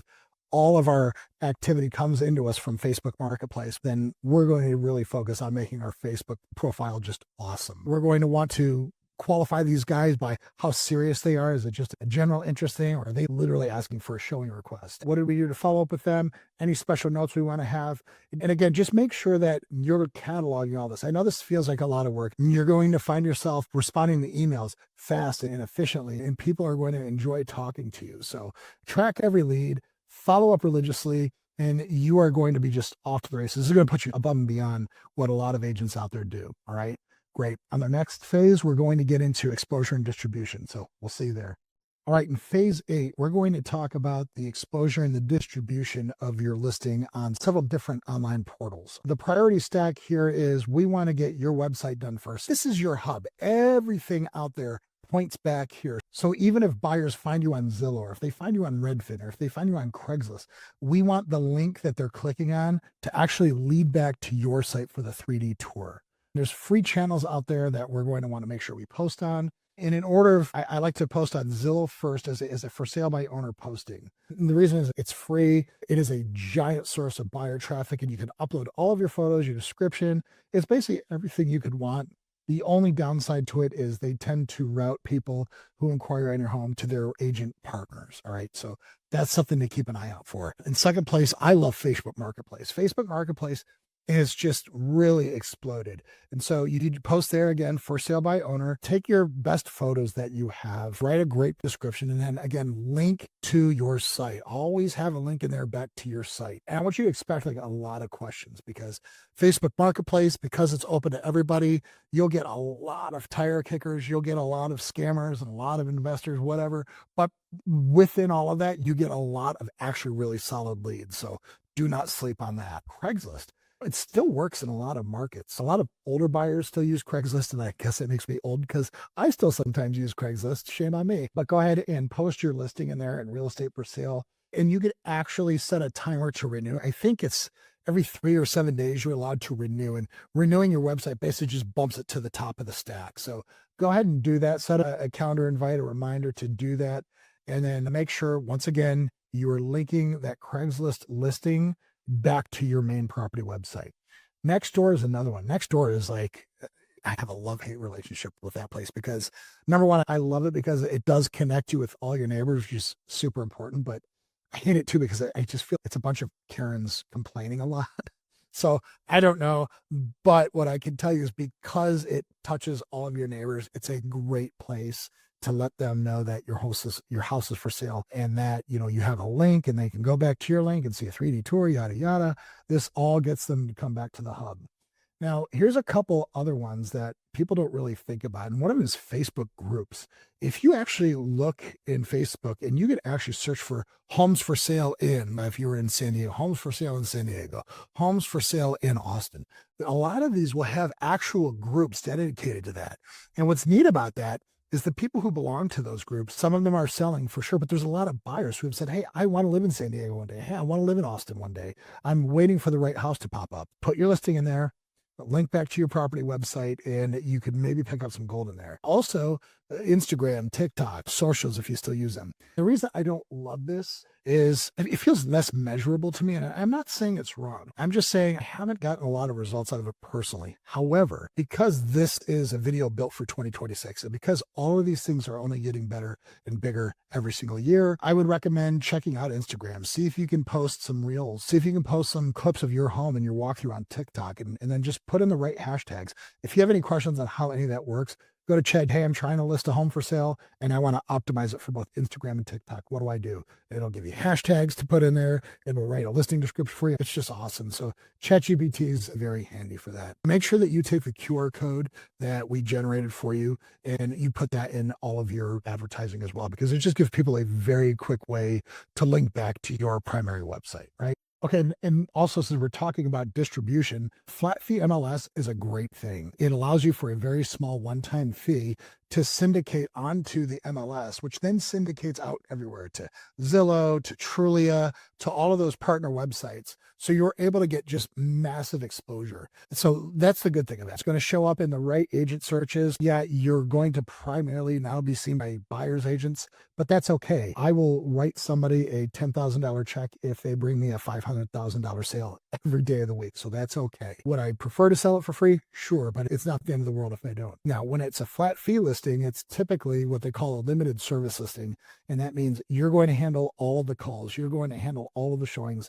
You're going to handle all of the negotiations, which is actually what you want. Okay. That's actually a beautiful thing, because nobody knows your home better than you do. So I say this is an easy yes. You should always do this. There's really not a great reason to skip it. It's increasing your reach to all sorts of buyers out there. And the agents that are searching the MLS, they're going to see the listing. They're going to bring buyers.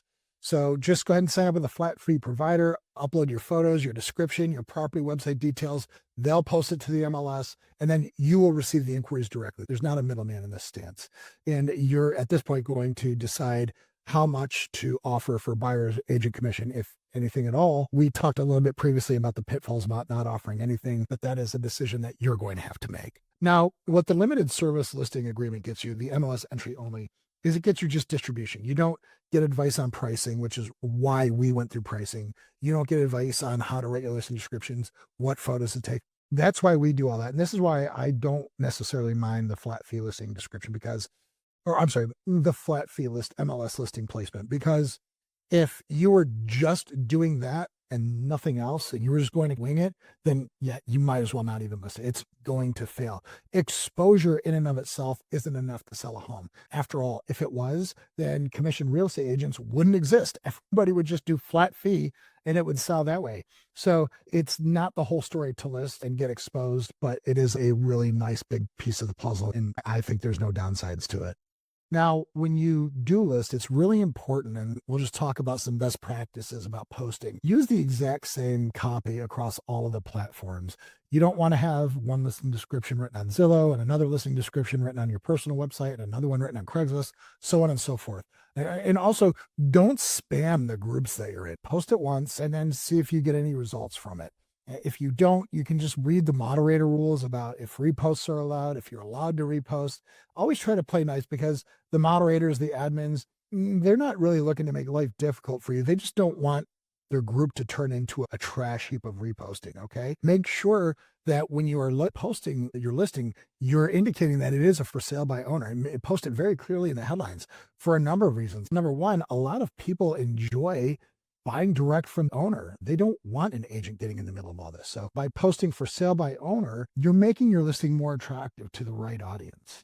So at the end of the day, you're just trying to follow each platform's community guidelines and stay within them so you don't get banned and kicked off. All right. Now I want to talk about the QR code strategy. This is super cool to have one on your yard signs. So when you have your sign out in the yard, feature sheets that people like to put out there with all of the data on them. What happens when it rains? They get all wet. They turn into this like white snowball of wood pulp. It's no fun. A QR code doesn't get wet. It never runs out. It never blows away in the wind. So have your QR code printed on your yard sign. And again, that QR code is going to take people directly to your single property website.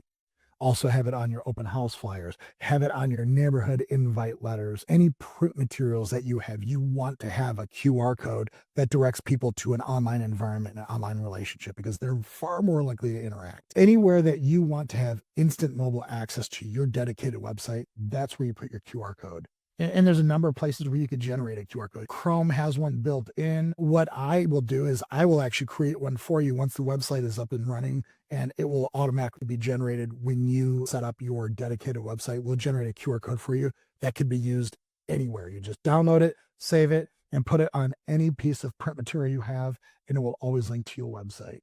And finally, what I like to do is post everything on all the same channels in the same day. That's because you create a giant spike in the algorithms love new content. So when you post everywhere the same day, you're getting the best advantage of all the different worlds. I don't like when people trickle out their launch. I've never understood why they did that. So go big on day one and then just maintain that energy throughout. Make sure that you remember that response speed matters a lot more than what channel they. Remember, response speed is the name of the game. Getting back to people fast is all that matters in this space. And there are buyers everywhere. So just cast a very wide net and then follow up fast, and you will find yourself getting great results. And with that's going to take us into phase 9, which is lead management. I will see you there. In phase 9, we're going to talk about lead management. And this is so important because every phone call, every text, every email, it follows a certain pattern. And I'm going to teach you how to not only understand what the person reaching out to you is asking, but also how best to respond to it. You're never going to be in a position where you're just like, oh my God, I don't know what to say. That's one of the common fears I hear from people who are trying to sell on their own is, shucks, I don't know what to tell people. When I get an aggressive agent, I don't know what to say. When I get an aggressive investor or a buyer who's just very pushy on the phone and they're asking very insensitive questions, don't worry about it. I'm going to teach you how to handle all of that. The scripts that we're going to use, it basically teaches you how you're going to remove emotion and really get to the crux of the situation and shield you from any uncomfortable discussions or from being overpressured to do anything that you're not comfortable with. So the lead management system that we use is very simple. It's a simple spreadsheet. You could get complex on this. You can design your own HubSpot instance if you wanted, but if you're only doing this one time, I'm assuming you only have one house to sell, it's probably just okay to use Google Sheet. And in that Google Sheet, you're just going to have several different columns. These could be the name of the person, like the contact info also, and phone number or email.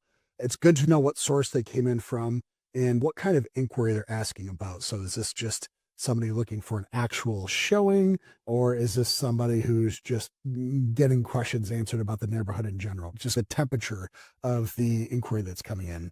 And then it's also good to have a status here. And you could actually create little drop downs in the Google Sheet menu itself that allows you to select what their status is, like new, or they have been contacted, they scheduled a showing, offer received. These are like kind of steps down a funnel, where if you think about at the funnel, it's very broad. This is like the whole universe of people who are brand new and they've reached out to you. And as they take steps down that funnel, at the very bottom of the funnel is closed deal. You contact them, you give them a showing, you receive an offer, so on and so forth. So you could actually have those steps laid out in the spreadsheet if you really wanted to get granular about it. I don't know if you necessarily need all that, but I know a lot of my data nerd friends out there love that kind of stuff. So I just like to bring it up. Make sure you include the follow-up data in there, because this is crucial. If you're not following up on leads that are coming in, you might as well not be doing it in the first place. So make sure that you're tracking the follow-up, that you've reached back out to them. And that way you can know when you wake up each day, hey, I owe this person a follow-up, because we do have a follow-up cadence, and we'll get to that later. But suffice to say, if you follow up with somebody once and you don't hear back from them, it's okay to do that 2 more times before we just write them off as a dead lead. And then I also like to have some notes. I like to have a cell there stretched out wide for all the notes I could possibly have. So every time I talk to them on the phone, every email I get, every text message I get, I'll just make some quick notes about the conversation there. And that way, if anything important was mentioned or something urgent that we had to address, it's all right there in black and white, and I never have to go hunting for it. Now, your response speed is one of the greatest edges that you have as a for sale by owner, because a lot of agents out there, they take a very long time to respond. So I want you to consider this your competitive advantage. If you're doing this in under 5 minutes, then you're going to look like an absolute pro. And if you're taking anything over 20 minutes, you look like you don't care. And again, you might as well not even be doing this. So I've got some really key scripts that are detailed in your toolkit, but I'm going to go ahead and review a few right here. So an inbound buyer script might look like how we're going to handle anybody that's asking about your property. We're going to talk about how do we greet them on the phone? How do we qualify them to make sure that they're not wasting our time? How do we set up showings and all the things that go into handling inbound buyers? Now, if you have an inbound agent, it's a little bit of a different story. Again, we're going to talk about how do we now talk to agents, because we're not talking to the source now. We're talking to somebody representing the source. So we're going to cover showing coordination with them and talk about commissions. They're obviously going to ask, are we offering buyer's agent compensation? So that's something that we've discussed previously. I've given you the ups and downs on that, and we can get into more details, but suffice to say, ever since 2024, that's going to be one of the most common questions you get from buyer's agents is, how are they going to get paid? Number 3, we talk about the commission question. And when an agent asks, what are you offering for buyer's agent commissions? I want you to be very prepared on how to answer that. And it's not always going to be the same. I will tell you that when you get offers like that, your best response is to make it contingent upon the deal that comes in. So I've actually written out a good response right here, and you can probably see that on your screen. If anybody called me asking me what our buyer's agent compensation was, I would say, listen, I'm open to reviewing all offers in writing. So please include your commission request in writing in the offer, and I'll evaluate it all with all the other terms. Because the rule is we only talk about written offers. We don't do verbal commitments ever. We don't discuss hypotheticals. It's just not a good position to be in. If you have somebody who reaches out to you with a lowball offer, again, we want to know, how do we handle this insultingly low offer professionally and not get mad, not be hurt? They don't know that your kid grew up in that house. They don't know that your Uncle Bob, who's no longer with us, helped you build that deck. So again, try not to be offended. These are people who are just bargain hunting. And a lot of times, if you handle them the right way, you can actually convert them into a very high paying buyer. Don't get mad. Don't be mean. Just respond to what the real issue is here. Try to find out why they're moving. Find out what their pain is. And once you get to that, I would work around how you can solve that for them without necessarily taking a significantly lower offer for your home than you're comfortable with. Now, follow-up cadence. This is for all the non-responders.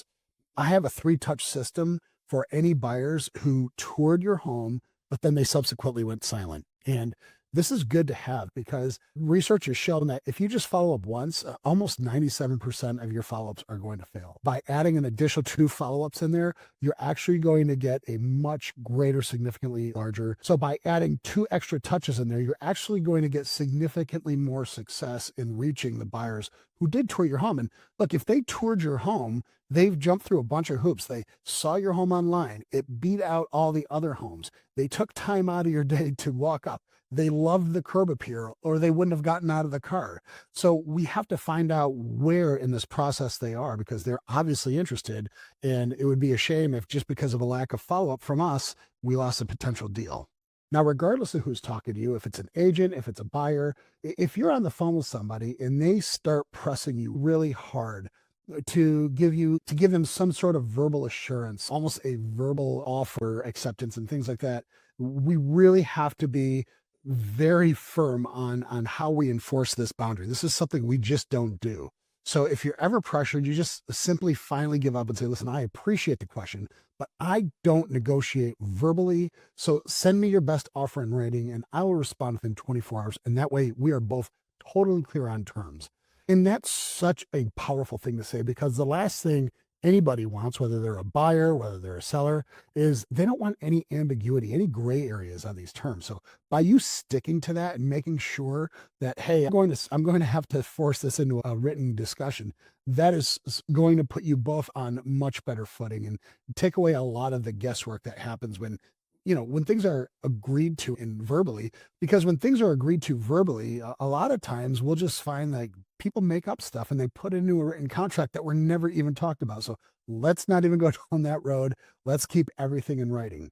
And let me tell you now why all of this matters. Okay. Scripts are going to protect you. They protect you from getting pressured, because you don't do this every day. You don't regularly go out and negotiate for the sale of your house. And this is a very big asset in your portfolio if you're anything like me. So you could be susceptible to pressure tactics, agents who are just constantly pushing you to make verbal commitments that you're just not comfortable with, or being pressured into emotional decisions where you're responding to something they said out of anger or fear. And that's never a good thing. Sometimes you can find yourself making a giant legal mistake by saying the wrong thing that creates a liability on you, or you're missing opportunities like forgetting to qualify somebody or even follow up with them. So it's important that we script every single scenario before you need it, because moments when you find yourself under a significant amount of emotional pressure and financial stress, as these things sometimes tend to do to us, are absolutely no time to improvise. I would love if you would sit and think about every scenario you're going to come up with and script that out. Write it out before you encounter it in the real world. And so what happens is when you encounter it in the real world, you're going to be far better able to handle this. Rehearsing emergencies is what pilots do. Is they have a checklist. They rehearse when things go wrong. They rehearse when they have an engine failure, which is why commercial aviation is one of the safest modes of travel in human history. So when we're rehearsing things and we're practicing when things go wrong, we're going to find that we revert to our training, and in the real moment, you're going to perform better than if this was your first time encountering this problem. So when in doubt, just delay. You say, hey, I really need to stop and think about this, and let me get back to you in writing, because you are the captain here. Again, remember, you're setting the rules. You set the course of the ship. You're setting the general tempo here. It's important you stick to them. And when you do that, you're going to find that your outcomes are so much better than just going through and winging it. In fact, winging it is almost always what lands home sellers, and especially people who try to sell by owner, in both legal trouble and financial trouble. So trust me on this one. Stick to the scripts, rehearse your scripts, and be ready when people start calling. Now, in the next phase, we're going to start talking about how we handle showings and keep you safe throughout the whole thing. We'll see you there. All right, welcome to phase 10. This is all about showings and sort of safety at showings, because you are going to be having people you don't really know touring through your home. So I want to make sure that I equip you with not only how do we conduct beautiful showings that are efficient and get people to want to make an offer on your home, but also how do we kind of keep you safe and make sure that you never have anybody in your home that you don't really want there. And if all of your fail safes somehow don't prevent this from happening in the first place, I'm going to give you ways to gracefully exit out of having somebody come in your home that you don't even want, right? One of the bigger things I want to touch on here is a lot of times when people list their homes, they have this mentality like, oh, I'm just going to let anybody come anytime they want. I want to be somebody who just welcomes everyone with open arms so I can get as many people through the door as possible. I understand and I appreciate the sentiment behind that, but let me tell you where it fails. There's a concept called the velvet rope concept. And if you've ever been through a town that has a strip known for all of its bars, the one with the longest line is typically the one with a velvet rope in front and a bouncer like saying, hey, you can come in, you can't come in. They're very selective about who they let into their establishment. People on the outside of that velvet rope have no idea what's going on inside. They don't know if the place is packed or if it's just three people making dumb faces at each other. They have no idea if there's a fireworks display going on. They have no idea. But that velvet rope causes people to stand in line to find out what's in there. So I like to employ a bit of a velvet rope strategy when I advise my students on how to run effective showings. This means that it's not just a free for all. You can't just call the homeowner at 2 a.m. and say, hey, I'll be there in 3 hours. And you're expected to be there bright eyed and bushy tailed with the door open and a steaming cup of coffee. That's not realistic. And the primary reason for this is not just the consumer psychology play, which I love, but it's also something I love even more, which is your sanity. I want this not to be a massive chore for you. Yes, this whole selling your home process, it is definitely work, but you shouldn't feel like you're an indentured servant or something like that. You live in this house still, usually. If you're not somebody who lives in the house and you can just leave it staged, then there's still the velvet rope consumer psychology angle to this. I would still follow this protocol. But especially if you're living in the house, you're getting kids ready for school, you work from home or whatever it is, you can't expect to live in a model home. You can't be expected to keep the home perfectly pristine for the entire time that your home is on the market. It's just not realistic. So that's why I advise my students to limit their showing windows. I usually allow a window, and I'm even okay if you only do this 1 day a week. 2 is fine if you're feeling gracious. You could make it maybe every Wednesday between 3 p.m. and 5 p.m., 7 p.m., every Saturday between 2 and 4 p.m., whatever works best for your schedule. You can have showing availability. It should not be every single day. It should not be anytime they want to get it. And that's for a couple reasons. Number one, this helps weed out the tire kickers. This helps weed out the people who are doing kind of like you did when you went and did your recon mission at all those other open houses and all those other you got showings at other places. So by limiting your showings, by limiting the windows, you're limiting the amount of time that your house has to be perfect, because perfection is a very difficult standard to keep. But if you can commit to doing it once a week for a couple hours at a time, then it's going to help your sanity, and it's going to also help the perception of your home, because now you can guarantee anytime somebody sees your home, it's been prepared, it's been cleaned. It's not an ad hoc thing with 15 minutes notice where you have to hurry up and get the cat in the garage or off to Cousin Freddie's or stop cooking and clean up the kitchen because you were in the middle of dinner. That's a nightmare. And I don't think anybody should be expected to do it. And I know the objection here is some home sellers that if I'm not available for when the buyer wants to look, then they're never going to make an offer on my home. True, a real buyer will stop at nothing to buy your house. If they have to wait a day, if they have to wait a week, if they have to put more money down, if they have to outbid the next person, regardless. And I want you to, again, put your buyer hat on. Remember where you were when you saw this home and you were like, oh my gosh, this is the one for me. This is perfect. We cannot let this one get away. If the person who sold it to you said, I would love to show it to you. The photos are accurate. Here's my truth package. In the meantime, it tells you everything you need to know about the house, but I'm not going to be able to show it until Tuesday. Do you think you wouldn't have gone? Of course you would have gone. That was the house that was speaking to you the highest at that point. So buyers will jump through all kinds of hoops in order to see your home. And in so doing, they're extra hyper qualifying themselves. when they invest the time, it's an inconvenience factor because it didn't play into their plans exactly. It makes them want to discover more. It's that velvet rope. You have to wait in line. Now I really want to see what's inside that place. So in a weird way, by leaving your house completely available, ready to see anytime, you're actually doing a disservice to the perceived value of your asset.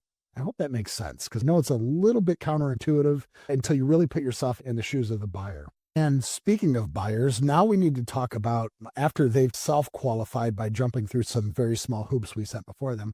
Now we need to actually do our due diligence on our end to make sure that we qualify every single buyer we have in that home before showings. When you do an open house, it's okay to just open your doors and let anybody in. But when it's a private showing, this all becomes like presidential nuclear code's important, okay? Because I don't want you ever in a situation where somebody's in your home and we didn't do a great job of making sure they were who they said they were, making sure that they weren't as qualified as they said they were before they step foot across that threshold. All right.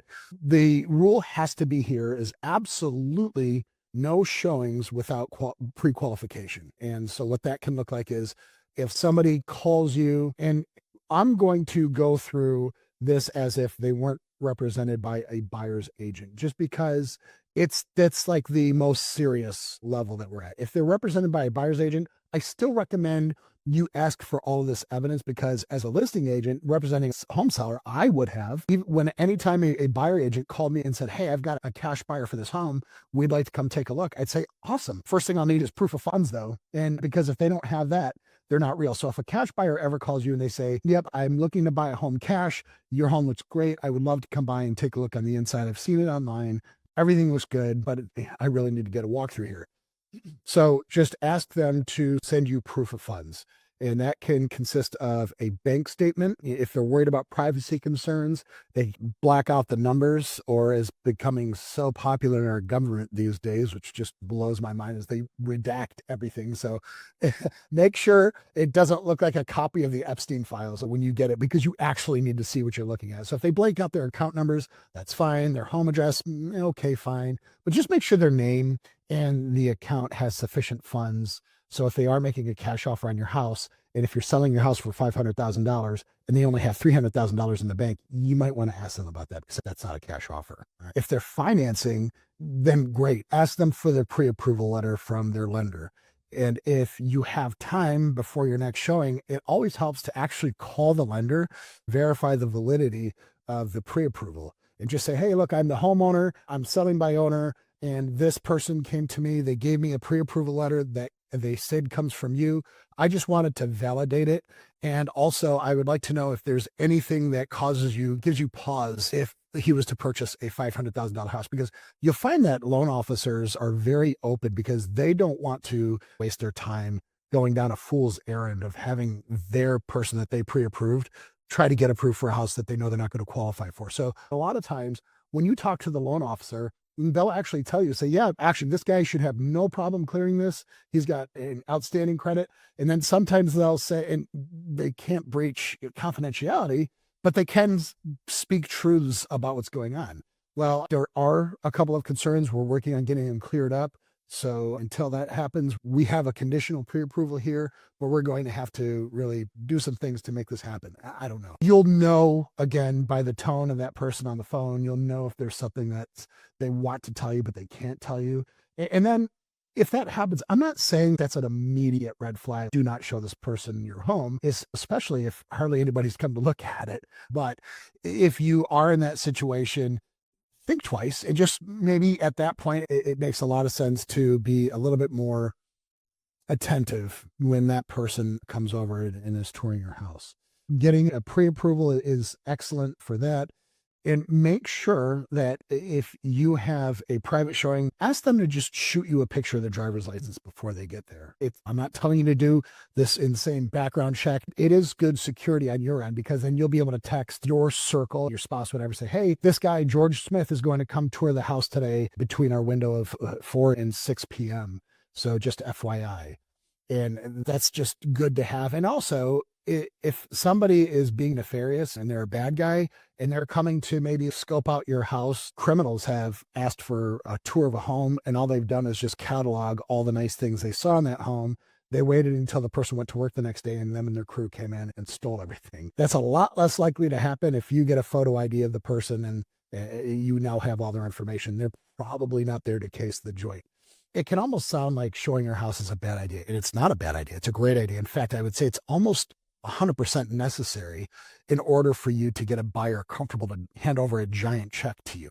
So I'm not saying you don't do it. I'm just saying I've seen bad things happen. And even though they're not common, they are so bad that I like to warn you about them and help safeguard against them, because I would just feel awful if something happened to anybody out there and I could have done something to prevent it and I didn't. So this is my chance to tell you, just don't be like terrified, be cautiously pessimistic. Most people are good people out there, but every once in a while you'll have a bad apple. I'm just trying to help you weed out the bad apples. Now, it's important to ask them if they have an agent or if they'll be touring alone for a couple of reasons. One, if they do intend on touring alone, our guard has to be up another level. And if they do have an agent, though, it doesn't allow us to just completely let our hands off the controls, but it does allow us to just relax a little bit. If they're with a licensed agent, ask for the agent's business card or contact info. Just validate with them, because honestly, if they do have an agent, that that buyer shouldn't be talking to you at all. That it should be their buyer's agent. So that would be a weird thing. A lot of people who are savvy in the space might say that they have an agent and then they'll show up alone, which just is a bad situation. And in that case, if they said they had an agent and then they showed up alone, I would actually probably decline the showing unless you were very secure that you were able to handle the situation. And as with all things in this course, it's very important for you to trust your gut. And this is especially true when it's the interpersonal communication. When you're speaking to somebody face to face and they can't make eye contact with you, or they're shifty, or they just don't look right. Yeah, at that point, your gut should be telling you, hey, alarm bell, something's not right here. And then trust your gut. And we can get into how to gracefully bow out of a showing here. But for now, let's go ahead and scroll on down. And I actually scripted out a quick script for you to actually use anytime somebody expresses interest in a showing. So you could read that there. Basically, it's thanks for your interest in 123 Main Street. I would love to show you the home. In order to keep everybody safe and make sure we're all on the same page, can you please send me your proof of funds if they're a cash buyer, your pre-approval letter if they are working with a lender, and confirm your full name and phone number. I'll text you the address once I have that, although they should have the address, but it's just nice for them to text it because they'll have it in their phone. And you say, I'm looking forward to meeting you. Keep it friendly, mostly formal. And at the end of the day, you're going to find that most people who are truly interested in this, they're going to come see you on your terms, and it won't be a problem. All right. Now, I want to talk about the safety protocols. I know I touched on it a bit before, but this is super important. There are a few non-negotiables here that I want to make sure we get across. Number one, I never, ever want you to be alone in the home with somebody who's touring your house. You should not be alone. It's not just a physical safety thing. It could be a he said, she said thing. They could say that you did something or acted inappropriately. And now if there's two of them, it's both of their words against yours. It's just, don't put yourself in that situation. You never want to have a situation where you're the only person there to stand up for yourself, whether it's right then and there or in a court of law. I always recommend having your spouse there, or a friend, or a neighbor, whomever. Just invite somebody that you trust over. And it's not to follow them around. It's not to make sure they're not going through your drawers or anything. It's just to be there as another disinterested third party should anything come up later, that you could have somebody else to bounce the ideas off of, or so you can have somebody there to bounce the reality and their perception of the events off of. Okay. And also make sure that when they get there, just keep an eye on the driveway and watch for somebody to pull up. Walk outside to meet them. Start getting a feel for them, of who they are, all that. Because again, because we're using our gut, our sense of right and wrong to really judge who we're letting in our house, the best place to do that is before they even get into the home, because after they're in, then it's weird to kick them back out. So I like to meet people on their way into the house. Come out and greet them in the driveway. Number one, you look like you're super excited to see them, and people love to be greeted. So by walking outside, you're making yourself look great. But number two, you're taking a strategic initiative to making sure that the next step happens on your terms, not theirs, right? So go ahead and meet them outside. Ask just real quick, hey, I'm sorry, I'm probably be overcautious here. Can I see your ID again just to make sure it matches the one that was sent me earlier? You should probably already know their face, but it's just another thing to ask for. So let them present that to you. If they don't have it, again, I'm not saying don't let them in. These are all just little mini qualifications, mini hoops you're having them jump through to validate that they're an actual, real good buyer with good ethics and they're not there to do anything untoward. Now, like we talked about earlier, it's really important that anytime you do have a showing, you let your circle know, and not just the person who's there, whether it's your spouse, a friend, or a neighbor, but let your circle of people know, hey, George, again, is coming tonight at 6 p.m. Here's the ID he sent me. He's probably going to be here for 20 minutes. And then just keep your phone on you. So in the event that somebody calls you or you have to call them, you have that little communication device with you right then and there. If it's an agent led, again, in this case, the agent is going to be there with the buyer. You still should go outside, meet the agent, meet the buyer. And at that point, you are totally fine to let the agent tour that home because you've already gotten their business card previously. You've already validated they're a licensed agent. They're totally trustworthy people for the most part. So they're going to show your house. You and your pets and everybody at that point should just go ahead and take off, go for a walk in the park, go grab some dinner, whatever you want to do, but just let them have that house. Let them talk with their agent. Just, again, stage the house, leave all your lights on, leave the blinds open, make sure everything just feels homey when they walk in there. So they're not having to figure out where the light switch is for this walk-in closet or figure out how do I unlock this door to get into the garage. Just leave everything accessible so they can get a really nice, efficient, and friendly walkthrough.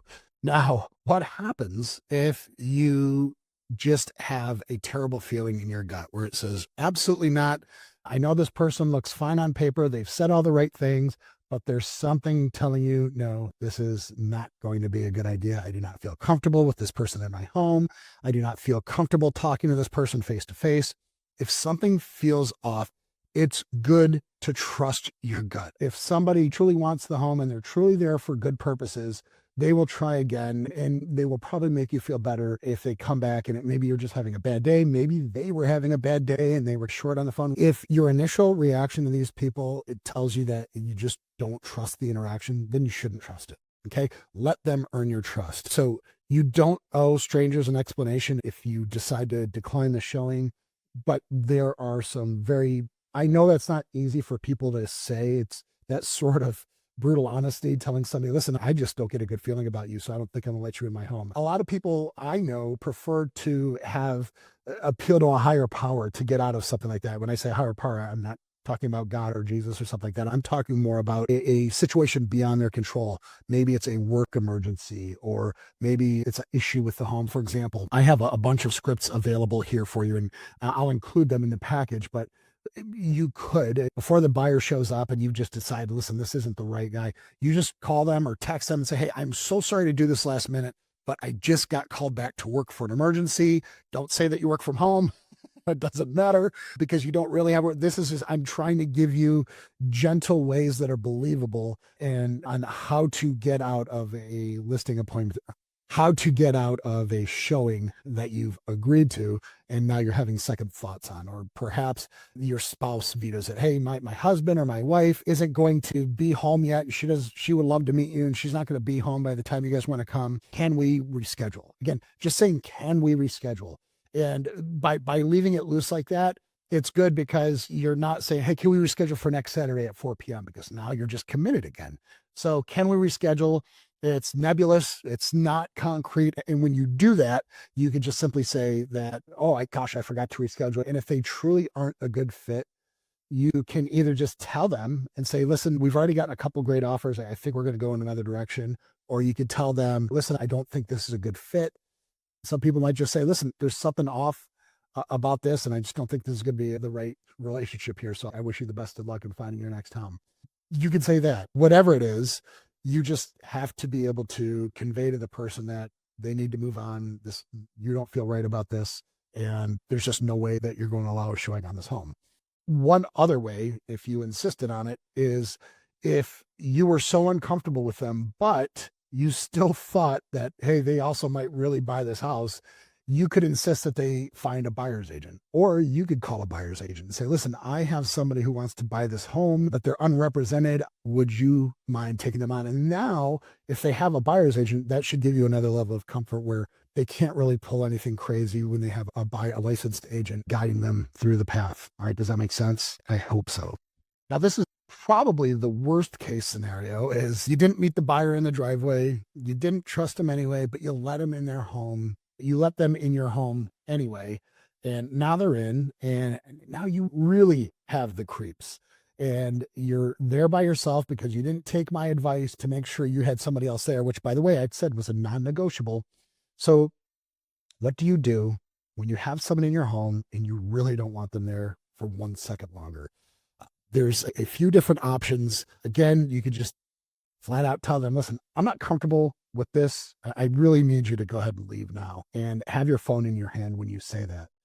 So they know that for whatever reason, if it's getting really bad, that you can very easily call 911. But another thing that you can do here is if you absolutely had nobody that could come be with you in the showing, if you didn't have anybody who could be in that house physically with you, I would maybe be on the phone with somebody the whole time, or perhaps you could prearrange to have a friend call you 5 minutes after the showing starts. I gotta go. I'm so sorry. And then he leaves the date and exits. So this is your blind date ejection handle moment. Have somebody call you, step away, or if they didn't even call you, just hold your phone up to your head, have a fake conversation and say, holy smokes, you guys, I'm so sorry to do this. You have to leave. I have to run. There's a family emergency. Here's the paperwork on the house. Give them the feature sheet and let me know if you have any questions. We will reschedule a second tour if you still want to come back. And then shoo them out the door. And if you have to complete the act in the theater, I would go get in the car, drive around the block, wait till they left, and then come back home. You could also say, oh my gosh, I just remembered I have a contractor coming in 10 minutes to look at the HVAC. I'm completely spaced. I need to wrap this up. Feel free to grab this flyer here. I will reschedule, and I'm so sorry. Again, you're just trying to get this problem that you've allowed into your house out of your house, and you're trying to avoid conflict with somebody you don't trust. If somebody's giving you the heebie-jeebies this badly, the last thing you're going to want to do is make them mad and piss them off. You want to blame an exterior reason for having to do this. You can even say you don't feel well. All of a sudden, you're suddenly feeling ill. My husband just texted me, and apparently there's been some suspicious activity on the street today, and they're asking everybody to be super careful about who's local and report any strangers. So I need to cut this short. Let's reschedule when things calm down. Now, be careful of what you say, because if you say that, now you've just indicated that your neighborhood isn't necessarily a safe place. If you never want to see these people again, that's fine. You can do that for sure. But just realize if these people are probably like not so bad, but maybe you're just having an off day or something like that, and you still need them to leave, use the work appointment, or my kids got sick at their friends, I need to go pick them up, something like that, so that you could still leave the door somewhat open. But just, we shouldn't be here in the first place, okay? We don't let people who give us the creeps into our home in the first place. So let's not even go here. I'm not trying to talk you out of being a hospitable home seller and letting people in your house, but I know that people are weird. And there are some people out there who focus on open houses. They focus on home showings as a way of just doing whatever weird stuff they want to do. So we're not going to let them in your home in the first place. If you follow my protocols, you're never going to find yourself in this situation. But if you do and they're already in, follow those emergency nuclear option protocols at the end, and it will get those unwanted people out of your house. And obviously, you have the final option of just dialing 911. If that person just won't leave, if they're being unreasonable, call 911. Let the police know that you have somebody in your house that is not invited. You need them out, and you can even add the whole, I'm afraid for my safety, and they will get them out of there at that point. And if you do that with an earshot of the person, they're probably going to leave before the police get there anyway. Now, this is going to be one of my favorite parts of this entire educational video, because it is so very rarely spoke about, and it's even more rarely understood as to how valuable this is. This is called the neighbor-only, invite-only open house. And I call this your secret weapon. This is something that I would almost guarantee zero of your competitors are doing. I'm going to show you all of the beautiful consumer psychology levers that we're going to push here. I'm going to show you all of the amazing interpersonal relationship psychology that happens here when you do this. I'm going to show you how you're going to enlist dozens and by extension, hundreds and thousands of people into your own private selling army. And it is just so great. And I can't wait to share it with you. So this is how this works. The Thursday evening before you launch, you're going to host an invite only open house. There's going to be some hors d'oeuvres, some drinks, make it simple. This is why it works. We're focusing on your neighbors because a few reasons. Number one, they know people moving into the area. They have friends and family and coworkers who have expressed interest of, oh my gosh, it sounds like you live in an amazing place. What I wouldn't give to live there. Gosh, I hope one day I get to live in that neighborhood, or gosh, I hope one day I get to live in that town. They've all had these conversations.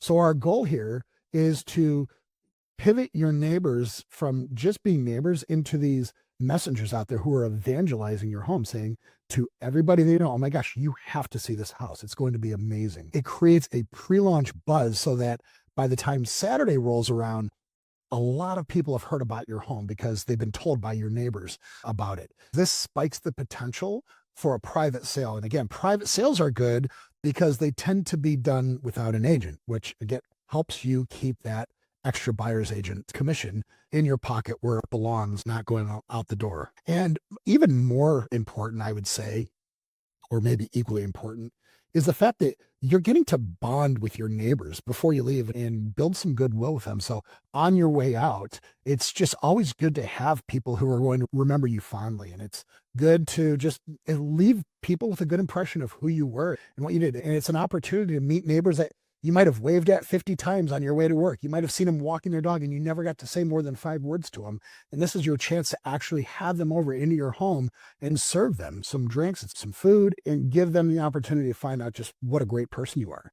So the number one way to do this is to go around and knock on the doors. Go to 40 or 50 of your closest neighbors, have an invite printed out in your hand, and you just knock on their door and say, hi, Bob, I'm Tim. We haven't even had the chance to speak a lot to each other, but I'm actually your neighbor. I live down on 123 Main Street. I'm moving. I got a great job opportunity out in Denver. And so we're all super excited. So unfortunately, though, I'm going to have to move, and I love this neighborhood and it's bittersweet. So what I wanted to do is 2 things. Number one, I'm throwing kind of a combination going away, open house thing, invite only thing Thursday. If you and your wife could make it, we would love to have you out. And, if you know anybody who's thought about moving into the area and they want to have a sneak peek at it, they're obviously more than welcome to. I'm going to have plenty of food and drinks to go around. But really what I would love is you've been in this neighborhood more than I have. I would just treasure your advice on what you think I should do to the home to make it more fit the aesthetic of the neighborhood so that it's more palatable, it's more attractive to the buyers out there. If you see something maybe on the inside that you don't agree with, I would really love to get your advice on that. So here's an invite from me to you. Let me explain the structure of what you just did there. Number one, you flattered a stranger, and strangers love flattery. So by telling them, hey, you're senior to me here in this organization, in the sense of in this neighborhood, you've been here longer, so you necessarily have more experience here than I do. I consider you an authority figure. People love that. And so when you tell them that you respect their experience, you would respect any advice they give you, they naturally want to be that person that you've built them up to be in your mind, and they want to come fulfill that destiny. Maybe it's the food and drink, who knows, but by offering something of value for them to come, there's the reciprocity principle that's going to say, okay, they're giving me something, I'm going to give back. Finally, by giving them the opportunity to have some sort of input on who moves into that home is huge, because you're interested in finding a good buyer. They are interested in you finding a good neighbor. And best of all, from a purely monetary angle, if they can find you a buyer who's going to pay your asking price or above, and you're not getting hammered down, then their property value is going to either be maintained or go up accordingly. If you're struggling and you have to sell out to somebody who's offering you 70 cents on the dollar, but you're desperate, so you take it, it harms all the neighbors around. So all of your neighbors have a vested interest in seeing you get a quality neighbor, and a quality buyer who's going to become a quality neighbor, and somebody who's going to afford market rates for your home. Does that make sense?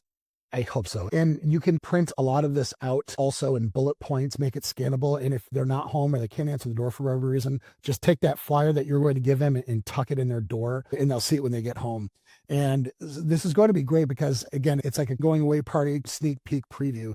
And by doing this, by enlisting these people, having 30 to 50 people at your home that evening, you're able to get to know them, and you're able to, oh, actually, let me back up. So if they're not home, just take that little flyer that you're going to give them, that invite, make sure it has the bullet points as to what you're looking to do, and just tuck it in their door. So when they get home, maybe there's a number on there, or they can scan your QR code, get to your website, see what you're doing, and maybe RSVP for the event. If you can't walk, if you have mobility issues or something like, because I'm here to tell you, door knocking is going to be the most effective. It will take the longest, but it is the most effective. The other way you can do this is just by calling. If you go on Google and search your neighbors' addresses, you can find what their phone numbers are and just call them. Again, give them the same script. Apologize that you weren't able to stop by personally, but I don't know, you have a kid's soccer game tonight, but you want to call them because it was important that you connect with them personally before the event, because you would love for them to show up. However you get this information to them, whether it's through a phone call, whether it's a door knock, maybe you have a Facebook group that you could post this on, or maybe it's a Nextdoor group. You have an email address that the HOA puts out.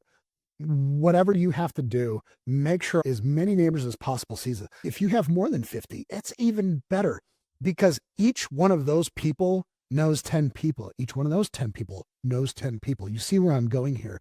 The exponential growth of your sales effort to create a private sale without any agents involved is massive when you do a private invite only neighborhood open house. All right.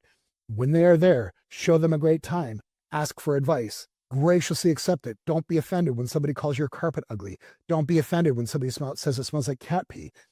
Just take the advice and thank them for it, because what they need to know is you're going to A, take their advice seriously, and B, remedy it, because if you do those things, they're going to want to represent your house in a light that other people are going to want to come see. You don't want to say an area where Bob across the street comes in and says, Tim, I love your house, but man, how long have you guys had your cats? Because it smells a little bit like cat pee in here.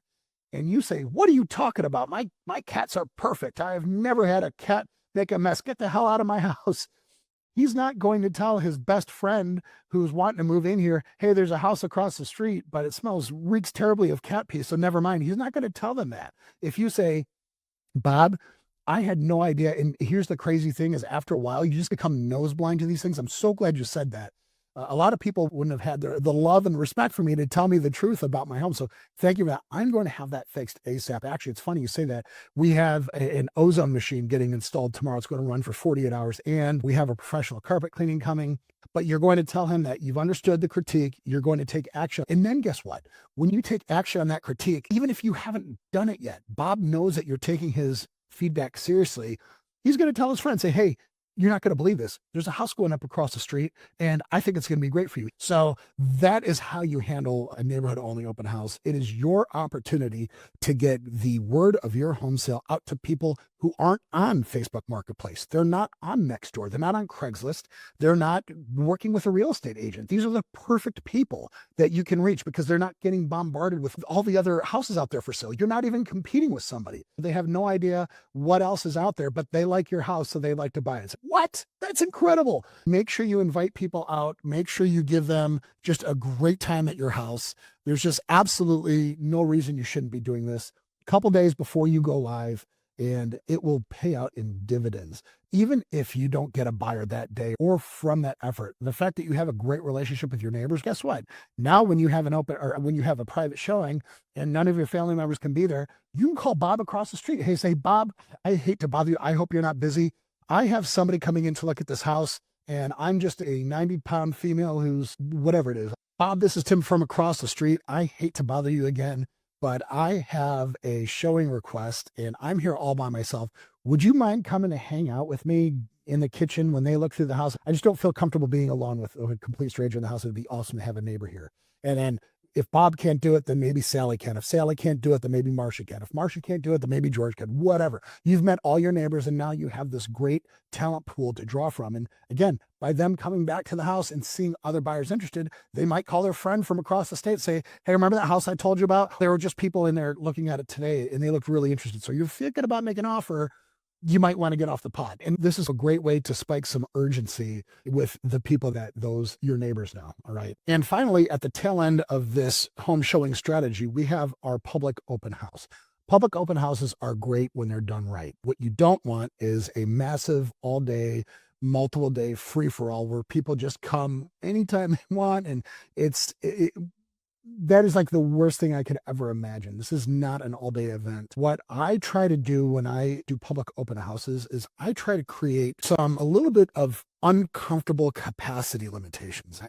Ideally, I want people arguing over parking spots out in the front yard. I want people having to squeeze past each other in the home. I kind of a zoo. And I know that sounds chaotic, but it's not chaotic. I want there to be multiple couples in that home at any given time. Why? It's going to increase the amount of urgency people feel when they walk through that home and they see several other couples saying complimentary things about that home. They think, holy smokes, this thing's going to go quick. Because you've strategically underpriced, you've gotten a lot more interest in it. And now what you're doing is you're taking all that interest and you're funneling, you're squeezing it into it's like taking your thumb and putting it over the hose. You let a hose go without your thumb on it, it's nothing. You put your thumb on it, put some pressure. How much further does it shoot? That energy is going to carry through emotionally with your people who are looking through your home. So by having a crowd there, it's going to really help. In fact, I'll tell you, one time I did this for all of my paying real estate clients. And anytime we would have an open house where there was a ton of action, it would blow my mind how fast the multiple offer situation developed. I walked out one day and I just happened to look to my left and I was walking by and there's a lady in her car writing an offer to purchase on her steering wheel in the car after she had just left. And why was she doing that? Come to find out, it's because there were two other couples in that house with her, and she overheard them both separately say, hey, we should probably get an offer in on this place pretty quick. It's going to go quick. So that is just proof in the pudding. If you want multiple offers on your house, if you want more than asking price for your house, a very strategically crowded open house setup is what you want. So what does that look like? I do Saturday and Sunday. I do 1 p.m. to 3 p.m., just 2 hours. It's not all day. You don't want just people who accidentally stumble into your home. They're probably not real buyers. They just happen to be out with an agent. So I guess we would check that out.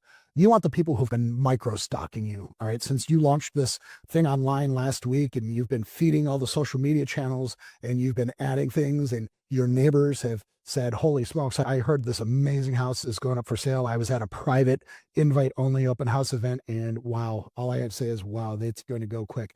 All that word gets out there. All that buzz gets out there. Saturday and Sunday, 2 hours each. And when everybody comes there, it's super important that you actually track who's there.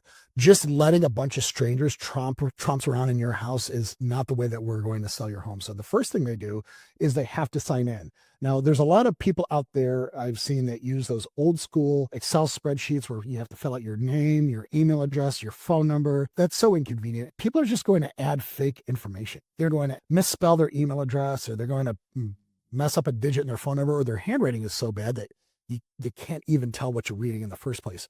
What I love doing, and use your QR code.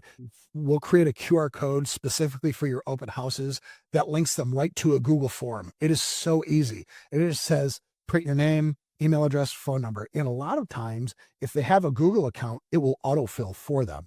So now you're getting real information. They hit enter, this gets emailed to you. And why is this important? Now, after the open house, you're able to thank everybody, send them the feature sheet, send them the truth package. And now these people all have the information they need on your home to make an informed decision. And more importantly, they have a way of getting in touch with you saying, hey, we would really like to make an offer on your house. Please let us know what you're expecting, or please let us know how you'd like us to get that offer to you.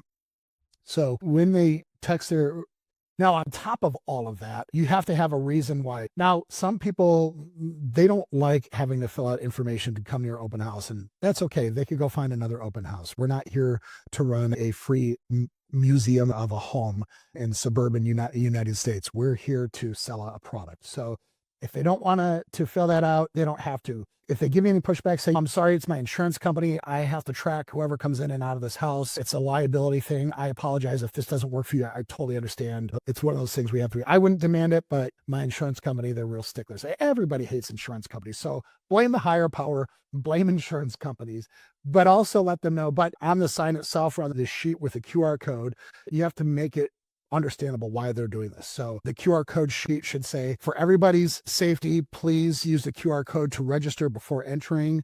And then say, after entering, we will text you a digital copy of the home inspection, the pricing appraisal report, the price of the home, and a digital brochure. So there's an item of value that they're getting. Instead of having to get this paper that just blends in with all the rest, after they fill out all that stuff on the Google form, when they click enter, you can redirect them to your dedicated single page property website. It has the inspection report. It has your comps. It has all of your photos and your listing description, which they've probably already seen anyway, but it's nice to have that.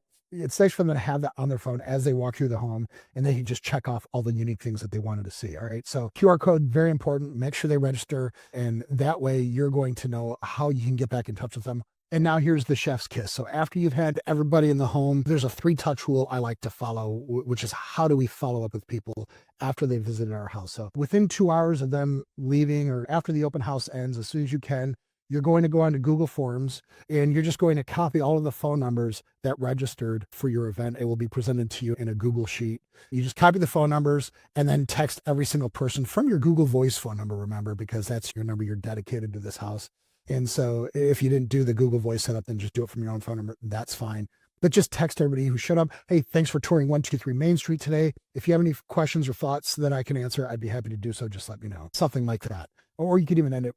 And then touch number 2 comes on day 3, and you just send them an email, because some people respond to emails, they don't respond to texts. And you just say, hey, I'm just checking in. Use their name, right? Because they already put in the name. So there's for, hey, Bob, just checking in. I would love to hear any feedback you have on the home that you toured on 123 Main, or answer any questions that you might have about the property that are still outstanding. Short and simple, right? And then a week later, on day 7, I call it the final nudge. And it just says, hey, Bob, we've had a lot of interest this week. If you're still considering, let's connect before we move on to other offers. Is there anything I can answer for you? That's okay. We're just going to mark that as a dead lead, because if they haven't responded by then, they're probably not going to respond at all. And that's fine, because if you did this right, you followed the protocol, you should have a lot of other Bobs that you're already talking to. So don't feel too bad. I know this was a very long lesson. So we're going to get into phase 11, where we're going to start talking about the actual scripts we use as we go through this process. But anyway, before we go there, just remember, a lot of home sellers, especially for sale by owners, they just go dark after showings. They're tired. They're exhausted. They had a really crappy way of collecting everybody's info, so they don't know how to follow up with them. And this is where you can stand out. This is where you really can win. You're coming back at people. You're following up with them. You're not at all pushy or aggressive. You're just being professional and making sure that they didn't have any outstanding questions. And this fast follow-up that you're doing that nobody else is doing out there, this is what really is going to make you memorable. People are going to say, holy smokes, I toured 7 homes. I haven't heard from any of the agents. I haven't heard from any of the sellers, but this one person's following up with me. That at least is going to put you to the top of mind. It doesn't necessarily guarantee you an offer, but it puts you ahead of everybody else. And that's what this is all about. All right. We'll see you in phase 11 for the scripts. Phase 11 is going to be pretty short and sweet as far as the video goes, because there's not really a lot that you're going to gain from listening to me read scripts. What I've done, though, is if you go to your home sale command center and you double click into scripts here, I've actually got an entire script book that I've written out for you. It's my verbal judo script book. And this is really a great tool for you to use and go through here and understand what are people going to ask, and practice the response. A lot of times you can role play with somebody in your home, and I'm not talking about naughty librarian role playing. I'm talking about one of you posing as a buyer and the other as the seller, and vice versa. Get comfortable with the idea of using these scripts. And the more you kind of read them, the more you practice them, they almost become like an internal part of your vocabulary, and you can respond with the right answer a lot of times without even thinking about it. That's what eventually happened with me. Is I could be in the middle of a conversation and somebody would raise an objection with me or bring up a concern, and I could almost reply without thinking in a perfect way that completely disarmed their question or disarmed their objection, and actually made them feel very good about the response. And that's what all this is designed to do. So this is all sorts of scripts. We have scripts for inbound buyers, inbound agents. If they have questions about commissions, how do you respond to lowballers? What do we do when we follow up? What if there's somebody who's trying to negotiate with us on the phone? We can talk about how do we negotiate with the 3 major pressure patterns that agents are going to put on you. There's the inspections, there's the appraisal gap negotiation script. So you can read one of the most boring things I've ever seen in my entire life is when it's my pet peeve is when somebody's giving a verbal presentation and all they do is get up there and read the PowerPoint. We're not going to do that here. You have access to the script book. You have access to a training partner. If you need help role playing these script, come to our community in Facebook, and there's a lot of people in there who are in your same boat who would love to have a training partner to really bat these objections down and make sure that you're responding to anything that comes in, whether it's from an agent, whether it's from a potential buyer, an inspector, the appraiser, whoever. It's great to know that you have these arrows in your quiver. So when they launch something out at you, you're able to go ahead and take out the target efficiently and smoothly. So that's it for phase 11. I told you, short and sweet. The majority of the learning here is going to be done offline with a training partner. So dig into that, download the document. If you have any questions, jump into the community, ask there, and we'll make sure we can take care of. Next, in phase 12, we're going to talk about what do we do when offers start coming in? How do we negotiate with those folks? And really, what do we do to make sure that everybody here feels good about the deal that is ultimately agreed to? So we'll see you there. Okay, here we are in phase 12. This is where we're going to cover what happens when offers start coming in. How do we respond to them? And also, how do we negotiate when certain offers come in that aren't quite meeting our expectations? The one thing I do want to get through here is what matters the most in an offer. And it might surprise you when I tell you it's not necessarily the highest offer. There are a number of situations and scenarios where an offer could be very, very high monetarily, but have so many junk contingencies attached to it that it's just not even a real offer after a certain point. So we will get into that. Your job here is to maximize your net proceeds combined with the certainty of the deal closing. So an offer, if you're selling your home for $500,000 and somebody offers you $1 million for it and they're getting financing, well, there's no way the bank is going to approve $1 million payout for that home. So it's going to fail at the appraisal. You don't want that, right? So we will get into all of that. And one of your biggest tools to kind of measuring where these things are in terms of certainty is the offer scorecard. This is available inside. In fact, let's just go ahead and click into right here, your home sale command center. We have the offer scorecard right here. And I have this, excuse me, this pop up. Oh gosh. All right. So this offer scorecard here, it basically allows us to plug in the offers throughout the various steps that they're going to go through. They're going to give us, every offer is going to have certain things or have various money that they put down, various dollar amounts. The percentage is going to matter. And all this is meant to do is to kind of take the emotion out of getting an offer and really help you focus on what matters most. And that's a combination of not just the dollar amount of the offer, but also what are the chances that this thing is actually going to close? This isn't an exact science. And I tried to do my best to quantify these things because a lot of you out there, you asked me to give you an exact yes or no on so many things. And when it comes to selling in real estate, it's very difficult to provide an exact yes or no. There's no way for me to say this has a 98.3% chance of closing. This is more to kind of gauge the quality of the offer through a comparative mechanism. So if I have a hard time really separating myself emotionally from an offer that comes in, I could use that score sheet. And we have different factors that we measure as it relates to how likely of an impact is this individual factor going to rank whether a deal closes or not. So instead of like considering price 100% of the offer, and all that matters is the price. Well, I've just shown you an example where it doesn't. We actually say that the price is actually about 40% of the decision-making process. The financial strength of the offer, meaning, how are they paying for this? Have they just made a cash offer and they've given us a bank statement that says they have $20 million in the bank? Okay, well, that's a pretty doggone strong offer. I like that. So that's going to account for 25%. If there's contingencies involved, maybe that knocks it down to 15%, their timeline, the appraisal guarantee. So these are all things that we should take into consideration when we consider the strength of an offer. And so what I've done to kind of give you an example of how all this would work is I have 3 offers here: offer A, offer B, and offer C. So offer A is somebody saying, listen, I'm going to pay you $500,000 cash. The only contingency I have is an inspection contingency. I don't need to worry about the home appraising because I'm paying cash. So there really is no lender that's going to say, hey, I need you to make sure that this home appraises. The timeline, they're offering a 14-day close. The buyer agent commission is 0 in this case because they are not represented by a buyer. So the scorecard here, if you were to add all that up in the spreadsheet that I gave you, is a 95 out of 100. This is a very close to a perfect offer. And after running through and doing the math, your net proceeds after closing costs of around $8,000 would be $492,000.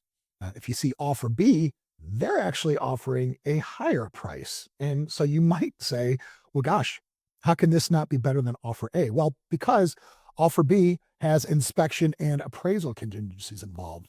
Their timeline is now 30 days out. And why does timeline matter? Well, timeline matters because of something called carrying costs. And these are phantom costs that a lot of homeowners don't take into consideration. Every month you have to pay your mortgage. Every month you have to pay your insurance, your property taxes. You have to pay for the utilities. You have to pay for the guys to come cut the grass and treat the pool and everything else. So for every day that you own that home, that's more money out of your pocket that you're never going to see again. You're just not going to recover.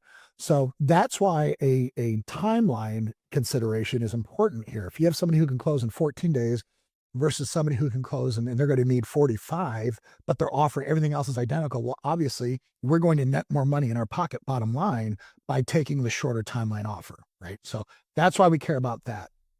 In offer B, we have an appraisal gap guarantee where they're saying, listen, if there is an appraisal gap, I will cover up to $10,000 of the gap. So if you're offering to sell this person at 510 and the appraiser comes in and says the home is only worth $505,000, they're going to not come to you and ask you, hey, you need to reduce your price by $5,000. They're actually going to say, that's fine. I'm covering up to $10,000 if there's a difference of opinion on what the gap is. So that just means they would bring more money to close.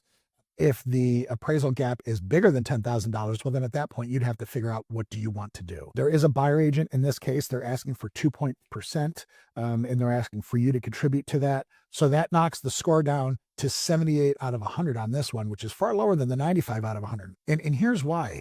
If you look at the net proceeds here, remember in offer A, they were only offering 500, but because they were able to close on time, because there was no appraisal gap issue, they were actually going to net $492,000 on that sale. Whereas this one, you're only netting $489,250 after commission and closing costs. Do you see how that can be misleading if we just focus on the top line, what they're offering?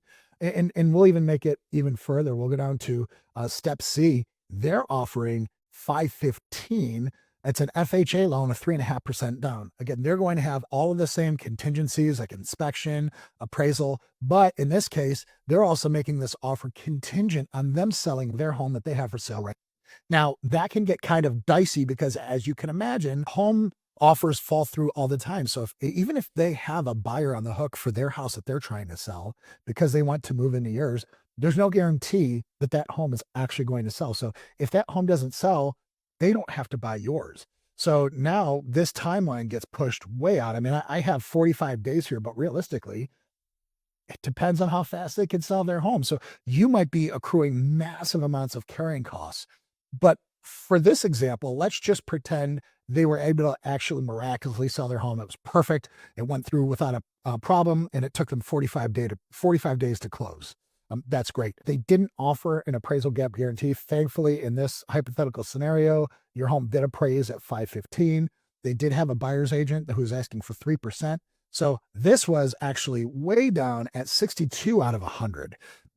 Well, because of the contingency that they had to sell their home in order to make an offer on yours or to actually buy yours. That's a very, very tough gamble to make. I would not necessarily throw it out. In fact, we've accepted offers for my selling clients in the past that were contingent on other home selling. And if it's your only option, it's your only option. But I would say in an area where you're going to have competitive bids like you should have if you follow my protocols, this probably wouldn't be a super attractive offer. And especially as it relates to getting offer B and offer A in the door. Your net proceeds here, not taking into account your carrying costs, are $491,550. So yeah, you're making a little bit less still than offer A.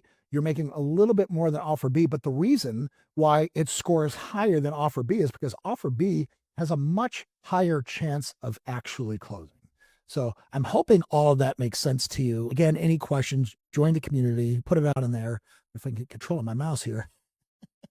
The highest price offered was $515, and that was offer C. But it turned out, after we went through our spreadsheet and our risk analysis, it turned out to be the lowest or the worst deal that we could have accepted. They had a very low down payment. They had all those contingencies, uncertain close date, and there was no appraisal protection. All right. So offer A being $15,000 less in price actually netted you more and closed in just a fraction of the time with a lot less risk. And as we saw, offer B was kind of the middle ground.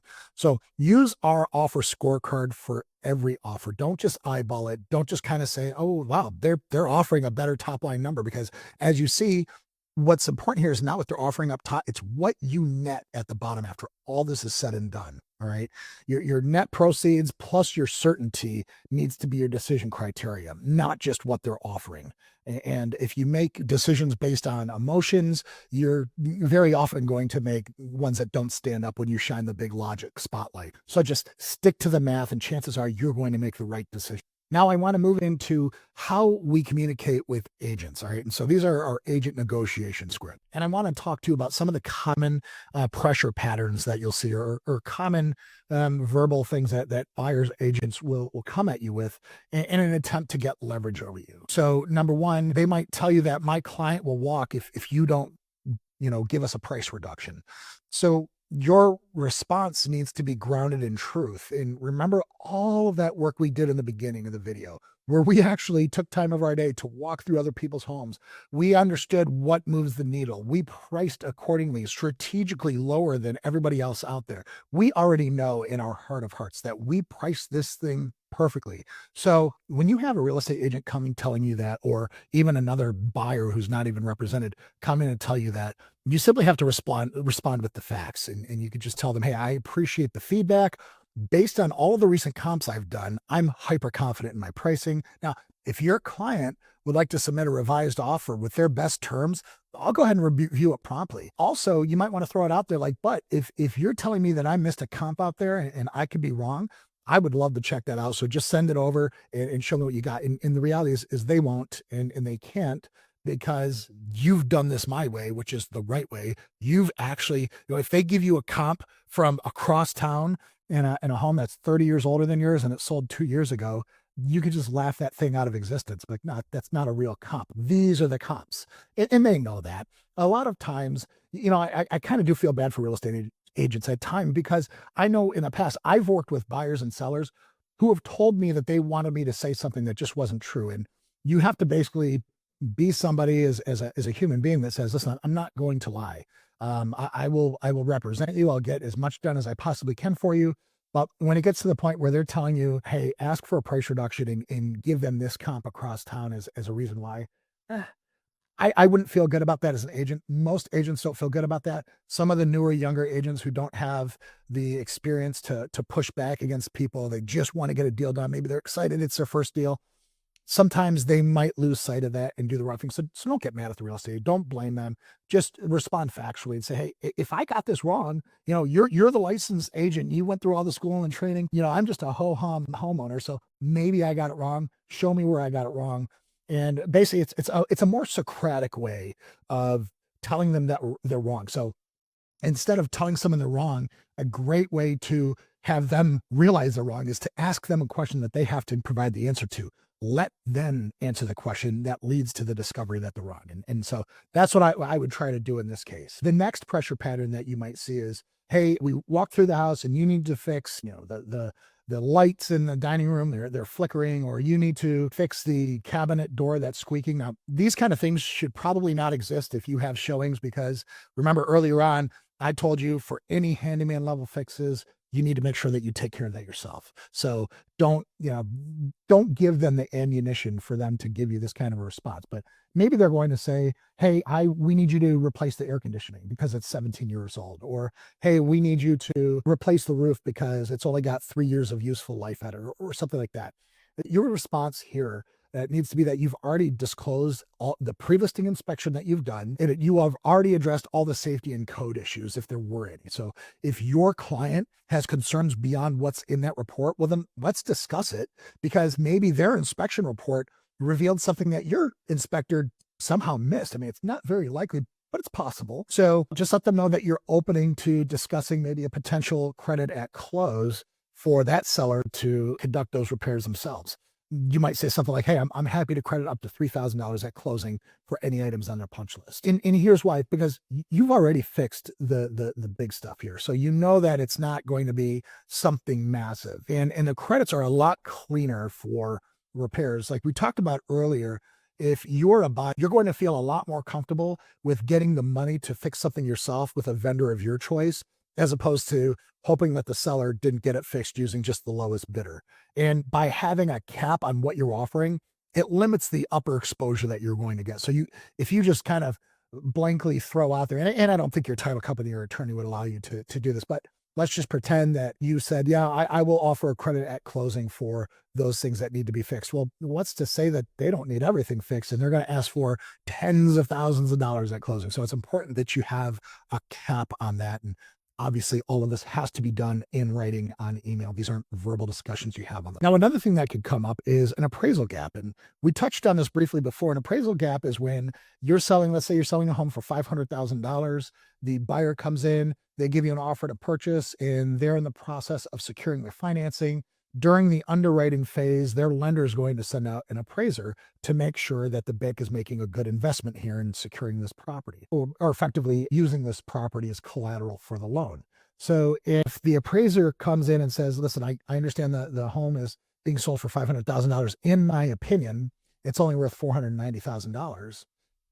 By the way, this will never happen if you followed my protocol and did the appraisal gap guarantee package, where you did all your homework, you accumulated all of the upgrades you've done in the house, you attached the comps to that package, and you handed that to the appraiser. I guess I shouldn't say it's impossible to happen. In my experience of selling homes, it has never happened. But let's just say you find yourself in this situation somehow, some way, there's an appraisal gap, and the agent is telling you, hey, I need you to drop the price or my client can't afford this home.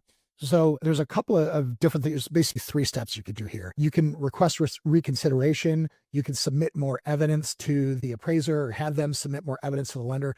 This is going to stretch out your timeline. You could negotiate with the buyer and say, listen, yeah, the appraisal gap is $10,000. I will meet you in the middle. I'll cover half if you cover half, which means they have to bring another $5,000 to close. And then you just move forward with that. Final thing is you guys just decide to walk away. Hey, it's not worth it. Now, if you get all the way to the end, your home has been off the market. It kind of sucks for you. You don't want to go back on the market, because everybody's going to blame you for having to go back on the market, and they're going to blame your house. When buyers see a home go pending, go contingent, and then it goes back on the market, the first question that comes into anybody's mind isn't that, oh, wow, I wonder what the buyer did to screw this up, or, oh, wow, I wonder what the buyer's lender did to make sure that this fell through. The first thing they blame is, gee, what's wrong with the house? What did they discover during due diligence that caused the buyer to back up? Because very often people just make the assumption that, well, there was something wrong with the house, not something wrong with the buyer. So in order to combat that, it's always good to try to make a deal go through, even if it's going to be not as great as you thought it was in the beginning. So if you can meet the appraisal gap, cut it in half, do something like that, that's great. But if you have to go back on the market, it's just very important that you learn your lesson that you had. If you didn't do the appraisal gap homework, do it. If you didn't get the appraisal gap guarantee on the front end, go ahead and do that. And that way, next time you do take an offer, you have more certainty that it's actually going to close. Now, do you remember that seller net sheet calculator that we had explored previously?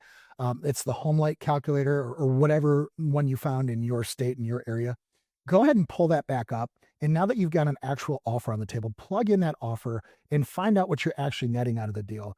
And it will give you a little bit more confidence as to what you're going to walk away with, because the last thing I want you to do is see a $500,000 offer and just assume you're walking away with $500,000. It's important that you go through that exercise so you can see what little line items there are throughout the sale of a home that are going to chip away at what your actual net profit is. So go ahead and do that now. Walk away with that number in your head. And if this thing goes through, now you know what you should be pocketing, within a 1% margin of error or so, what you're going to be pocketing at the end of this entire deal. So now that we're here, we're secure, we've got ourselves through the due diligence process. We're now under contract and trying to get to close. And we're going to talk about that in phase 13. So we will see you there. Okay, here we are in phase 13.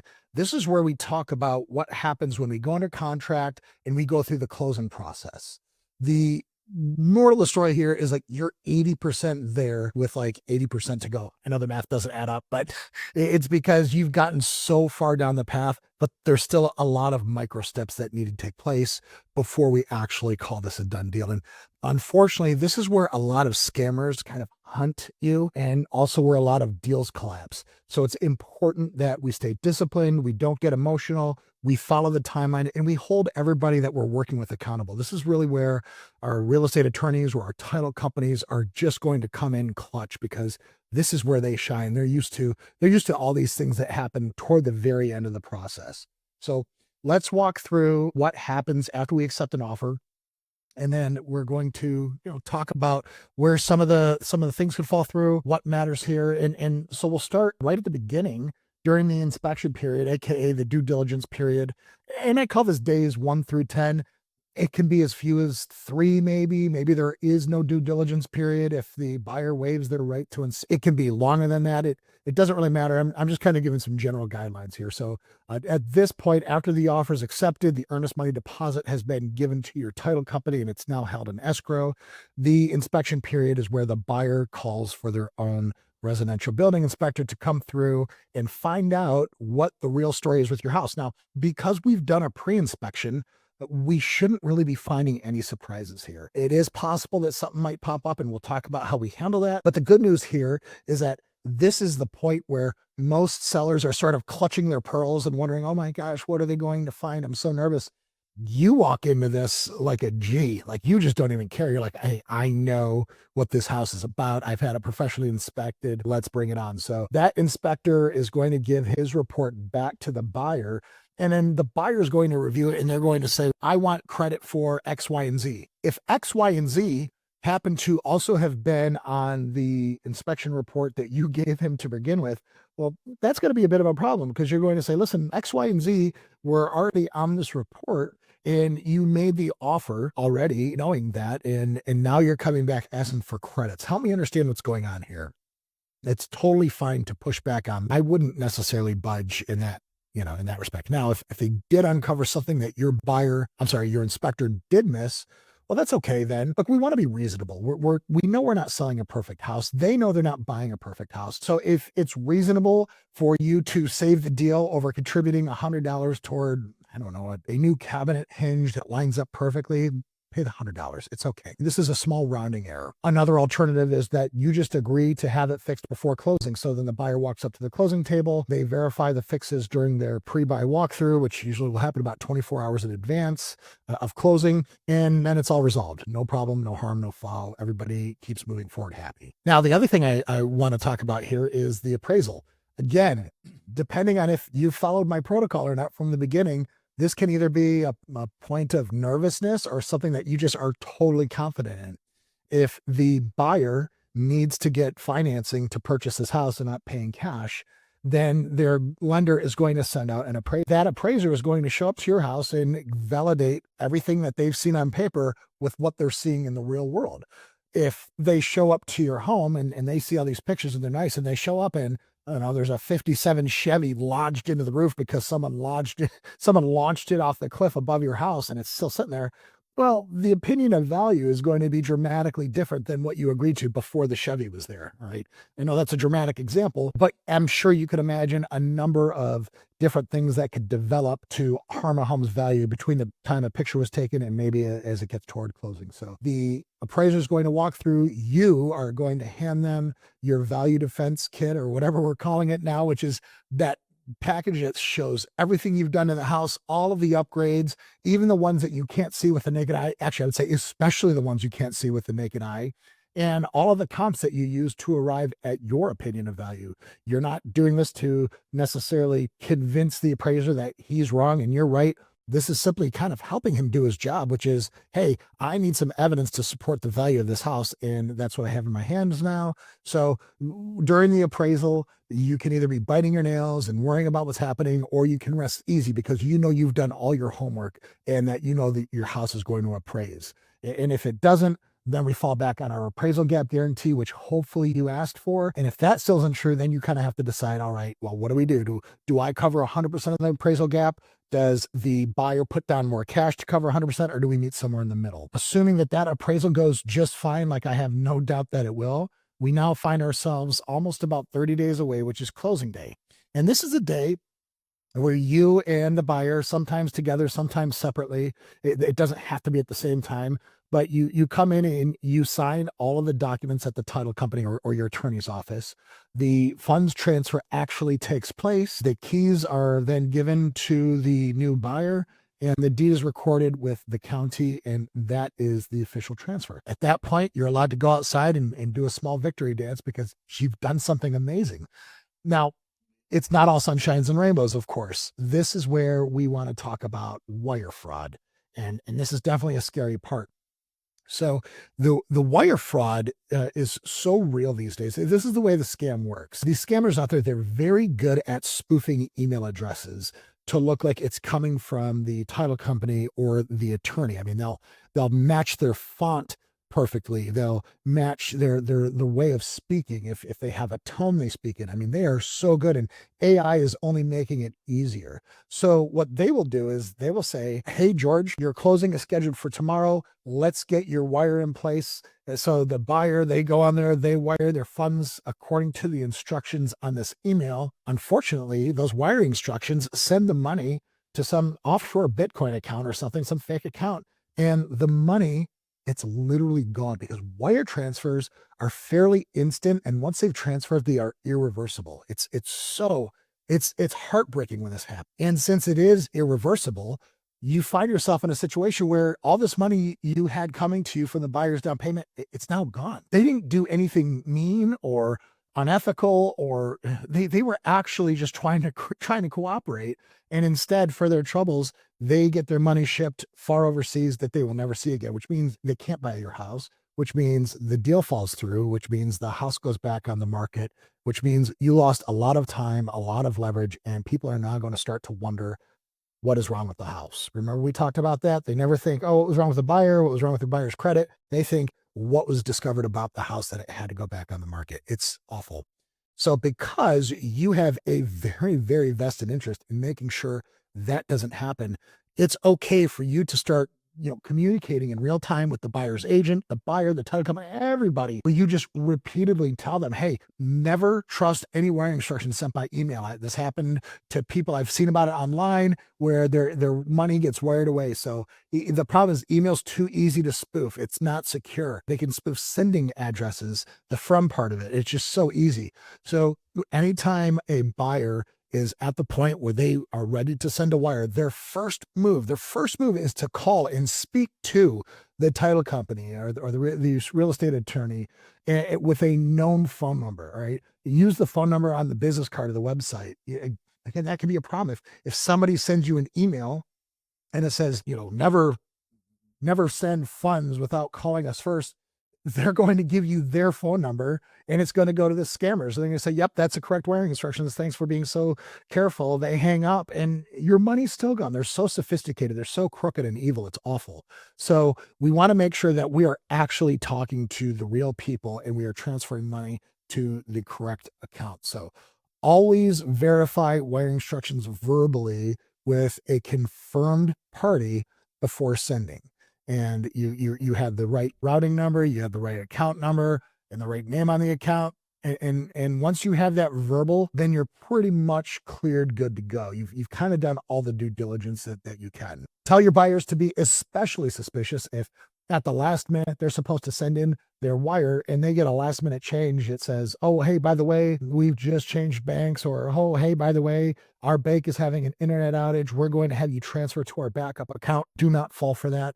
Call the title company Ask if that email truly came from them. Only do this, transfer this kind of money after you've totally verified it. I mean, pretend it's life or death. I mean, it's not really life or death, but pretend like it is. Take it that seriously. Make sure that you have 100% confirmation over the correct bank that you're sending to. And this kind of will cut the scammers out of the deal, because that would just be heartbreaking if I found out that one of your buyers lost money and you lost an opportunity to sell because of a scammer being smarter than we were. So let's not let that. And one clever thing that I've seen people doing lately is they'll actually put a code phrase in there with the title company. So when you speak to them on the phone and you ask them to email the wiring instructions, and again, this is the buyer should say something, listen, include a phrase in the subject line. It could be pink giraffe or, yellow mockingbird, whatever it is. It has to be something kind of weird that if you then get wiring instructions from that title company and it doesn't have that weird code in the subject line, you're going to know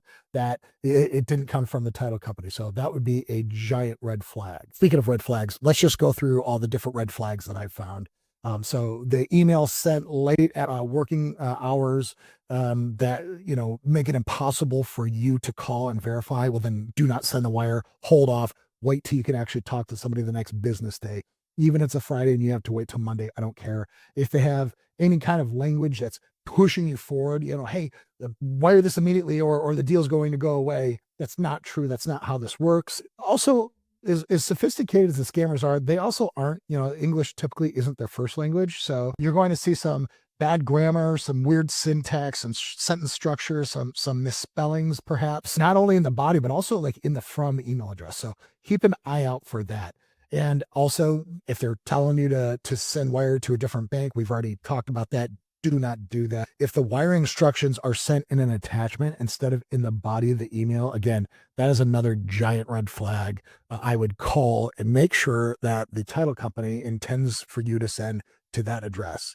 I'm going to repeat myself over and over again. None of this should happen without verbal confirmation to the title company. And I know it's tough because I'm asking you to safeguard against something that the buyer ultimately has full control over. But listen, it's your deal also. This is one of those times where you're going to have to over communicate and overperform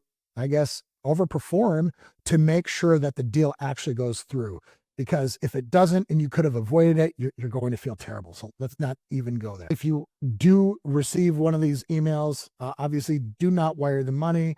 Call the title company, report to them, hey, FYI, your emails are being spoofed, so they can let all of their people know via telephone, hey, call us to verify to make sure before you send any wire, because if they're targeting one person in that company, they're likely targeting all of them. And make sure you forward the email to them so they can take a look at it themselves. All right. So when it comes time to actually do the transfer of the, stuff, right? The garage door opener, the keys, all that, you're going to bring that with you to the closing table. Okay. So you're going to want to bring the OE documents. If you have any repair receipts that you did throughout the closing process, make sure that those are transferred over to the new buyer. Make sure that you give all the keys, garage door openers, if there's like a PO box key or a mailbox key or anything like that, make sure that the closing company has that to hand over to the buyer. And again, if they have any manuals or warranties for appliances or things like that, these are great to hand over to the new buyer because a lot of times those can transfer over. And this is just about being a good steward to a home that you loved and cherished for all these years. And so with all that, we are going to be lined up perfect for the big day. That's closing day. And that's what we're going to talk about in phase 14. We will see there. Okay, here it is, the big day. This is closing day. This is the finish line. And I need you to know exactly what to expect when you walk into that title company or attorney's office, wherever you're doing the closing. I want you to be prepared for what you're going to see if you haven't done this before. I want to talk about the document stack that you're going to sign, and there's going to be a lot of signatures. So I don't know, man, do some hand stretches or something like that. You're going to probably sign over the deed, transfers ownership over the buyer. You're going to have transfer tax forms, settlement statements like a HUD-1 that shows all the money that's coming into and going out of this transaction, any affidavits that confirm property condition, occupancy, that there's not any liens. You likely might have something akin to a bill of sale for any personal property that you might have included or that conveys with the home. Maybe things like appliances, fixtures, paintings, whatever.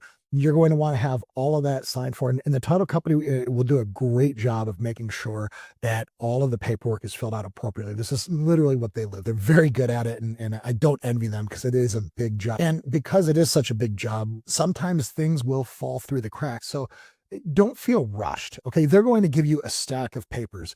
It's okay. You can read every document before signing. You probably won't. You'll probably like read one or two and then you'll get bored. I don't know if that's smart or not. I don't like to sign things that I haven't read. But at a certain point, if you have a great relationship with the title company and they have a great reputation, it's okay to know that they're going to do the right thing and do right by you. So a typical timeline, how long you're going to spend in there, it can be as short as, 20, 30 minutes. And sometimes it can take hours, depending on if there's any red flags that get thrown. If you are signing a form that it turns out isn't the right form and they have to redo it or find something that pops up at the last minute.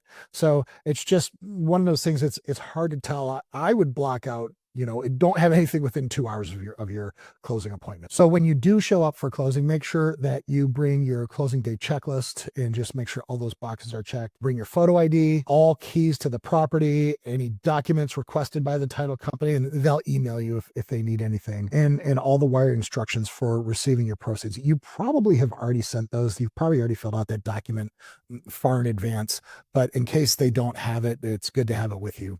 And optional but helpful is all the manuals and warranties for the appliances, the garage door codes. Like a lot of us have smart doors, like with codes on them, or smart garage door openers with a code on the side. It's nice to just have those written down for the buyer. I'm sure they're going to want to change them, but for the time being, just get access to the home. Make sure you provide those. And another nice thing I like to do is give a list of the service providers that we use. So if I have somebody who cuts my lawn, somebody who maintains my air conditioning or cleans my pool, does pest control, I've already done the due diligence to find out who I liked working for in the area. They already know my home. I like to just give that list of providers over to the new owners just to make their life easy. Now, before we get to that closing table, your buyer is going to do a final walkthrough of the home. They're just going to make sure that, hey, these guys didn't trash the joint on the way out. The agreed upon repairs have been completed, and there's nothing, just like, there's no broken windows or lights hanging down or pipes ripped out of the wall, whatever. So it's important that you prepare for this reality. I would use the property presentation checklist back from phase 4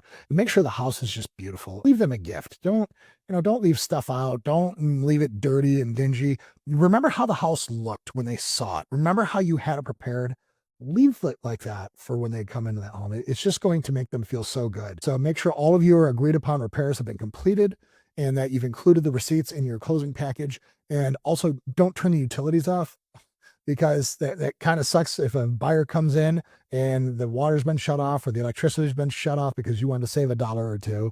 And now they can't verify that the dishwasher works. They can't validate that the chandelier turns on or the garage door opens. So don't do that. Leave the utility bills on. You can turn them off the day after closing, and it's going to cost you a tiny bit of money, but it's worth a lot more to allow them to verify that the walkthrough is satisfactory to them and it keeps your deal going forward than the couple dollars you would have saved by leaving the light. Now, if you just don't have time to do a walkthrough for the property, okay, offer a $250 credit for them to hire a professional cleaning company just to keep the deal going. Or if they say a repair wasn't done to their standard, you could provide receipts and show photos of it being done professionally, which they already should have gotten, by the way, well before their walkthrough. So, I guess you can offer a token credit there if you feel it's absolutely necessary. These are things that I very rarely find, but they can happen. Or if the buyer tries to renegotiate the price somehow at walkthrough, and it's just a hard no. I mean, you just simply say, listen, the walkthrough confirms all of the condition of the house as I represented it. All the negotiated items are already in the contract. We're just not even going to entertain that. I can't say I've ever seen it.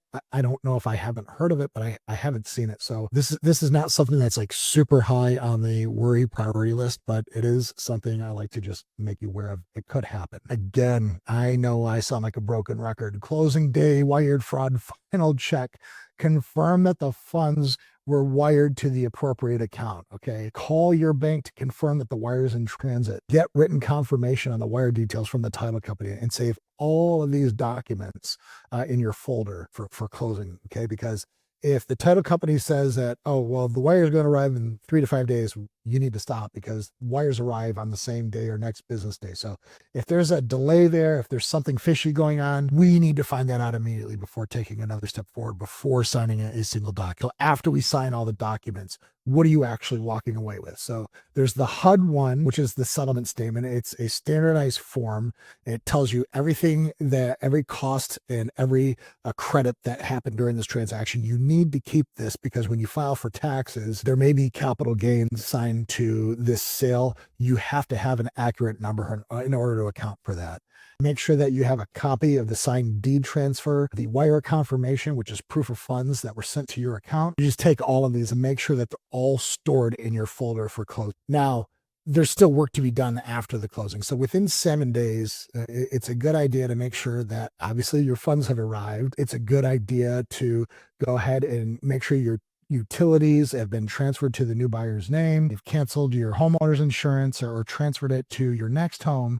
And you forwarded all your mail from USPS from your old address to your new address. Make sure you update your address with the IRS, the DMV, banks, credit cards, subscriptions, all of those things. Because in fact, I think in the DMV especially, I think you only have 30 days to do that, at least here in Florida, before your license is considered invalid. And they can kind of get pretty sore at you if you get pulled over with a driver's license and the property is one that you lived in 2 years ago.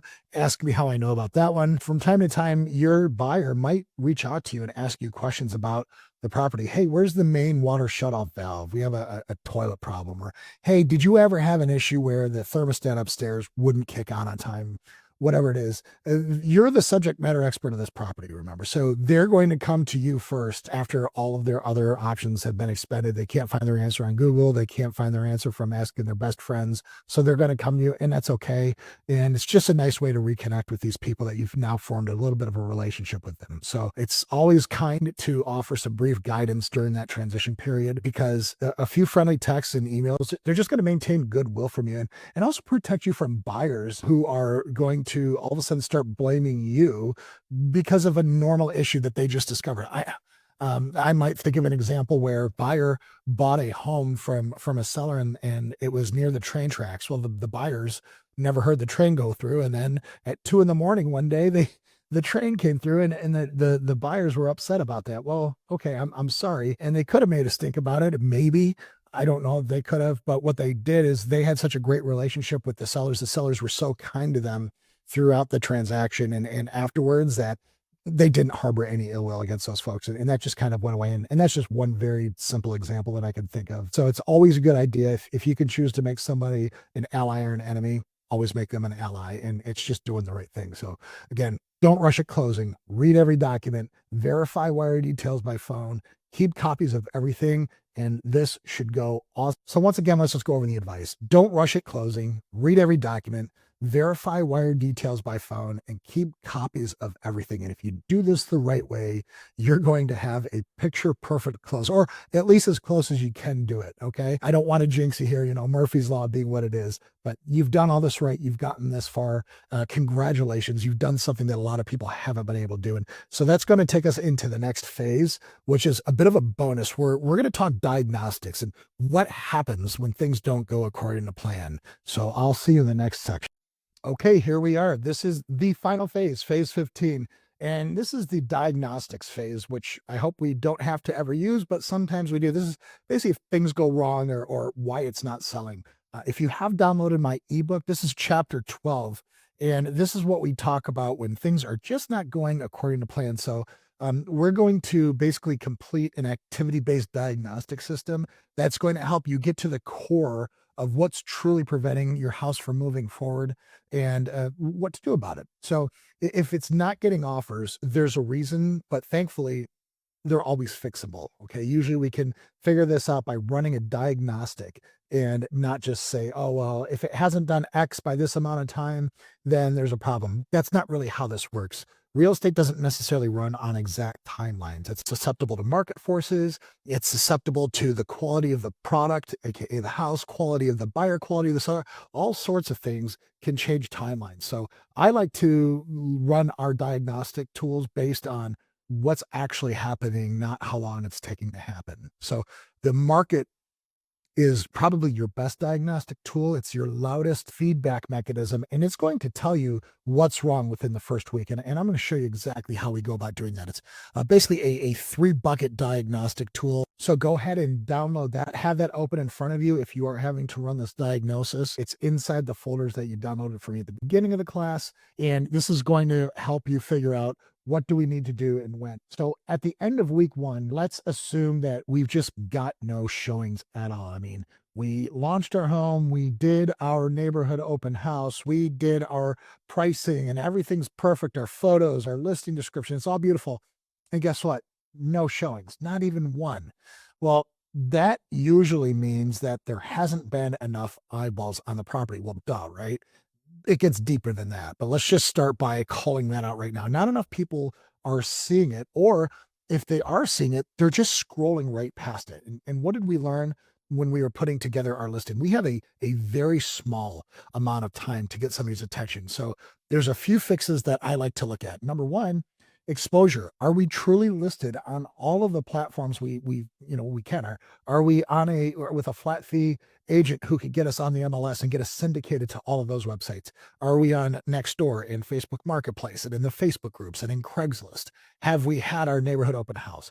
We need to make sure that if we haven't done any of these things, that before we start saying the world is over, the sky is falling, we make sure we've done our job. We make sure we've done all we can to make sure that everybody who could possibly be interested in our home knows about it, they're familiar with it, and they like what they see.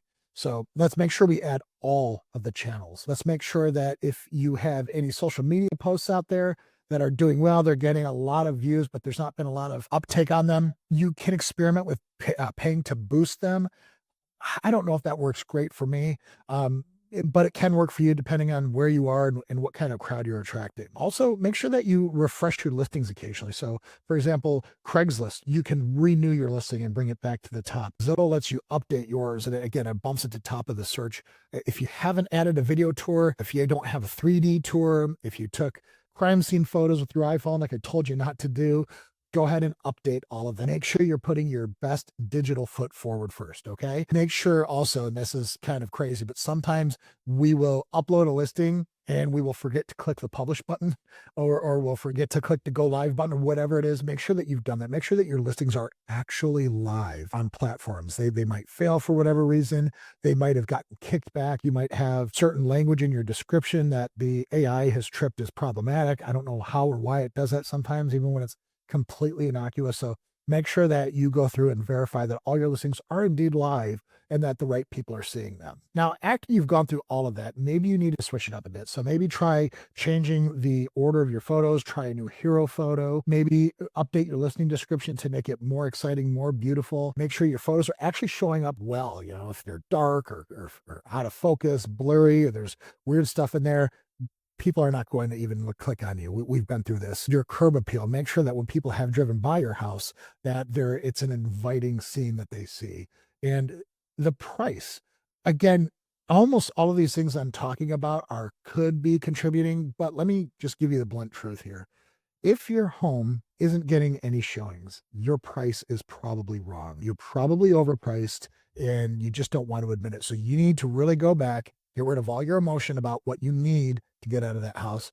Get rid of all of your emotion about what you want to get out of that house and look at purely numbers and market trends. And if you've priced, honestly, these issues should not happen because I've seen homes with not great photos that were priced at a budget market price that people were flocking to it on opening day, and they ended up bidding up that house's price to be equal to or greater than their competition around them that had great photos. So a good price can defeat bad marketing, but there's not enough great marketing in the world that's going to defeat a bad price.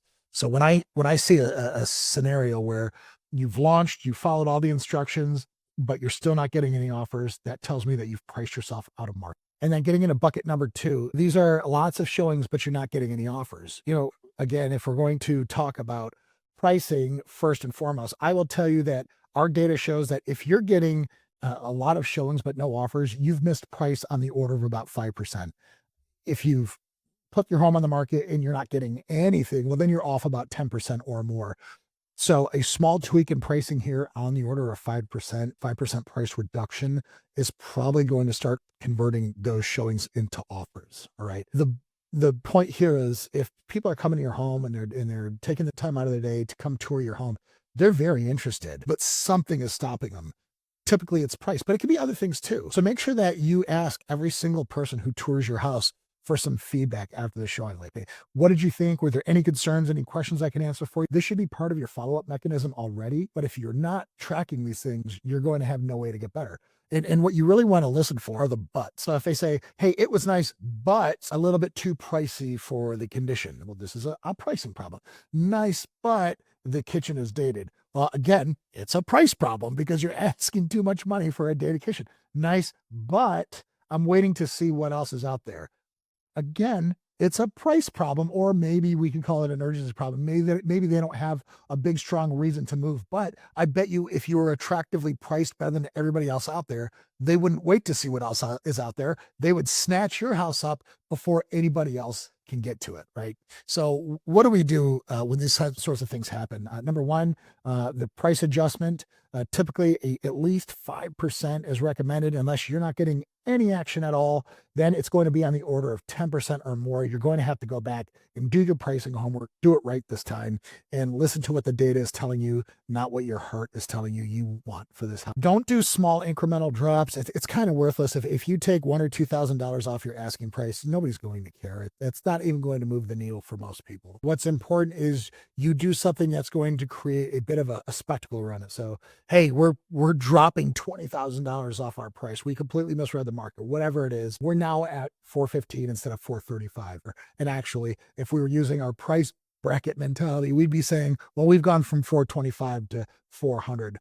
Either way, that is a significant enough discount to get people to say, oh, holy smokes, this is going to create a feeding frenzy. I need to get over there, which is exactly what you want. Because if you have enough people come over there at 400 and then multiple people are now interested at 400 and they start bidding off each other, what happens is people start bidding emotionally because they become emotionally attached to the outcome here. So if they say, well, I wouldn't pay $415 for that house, but I would pay 400, and we say, hey, we'll take 400 grand. They put an offer at 400 grand along with 4 other couples.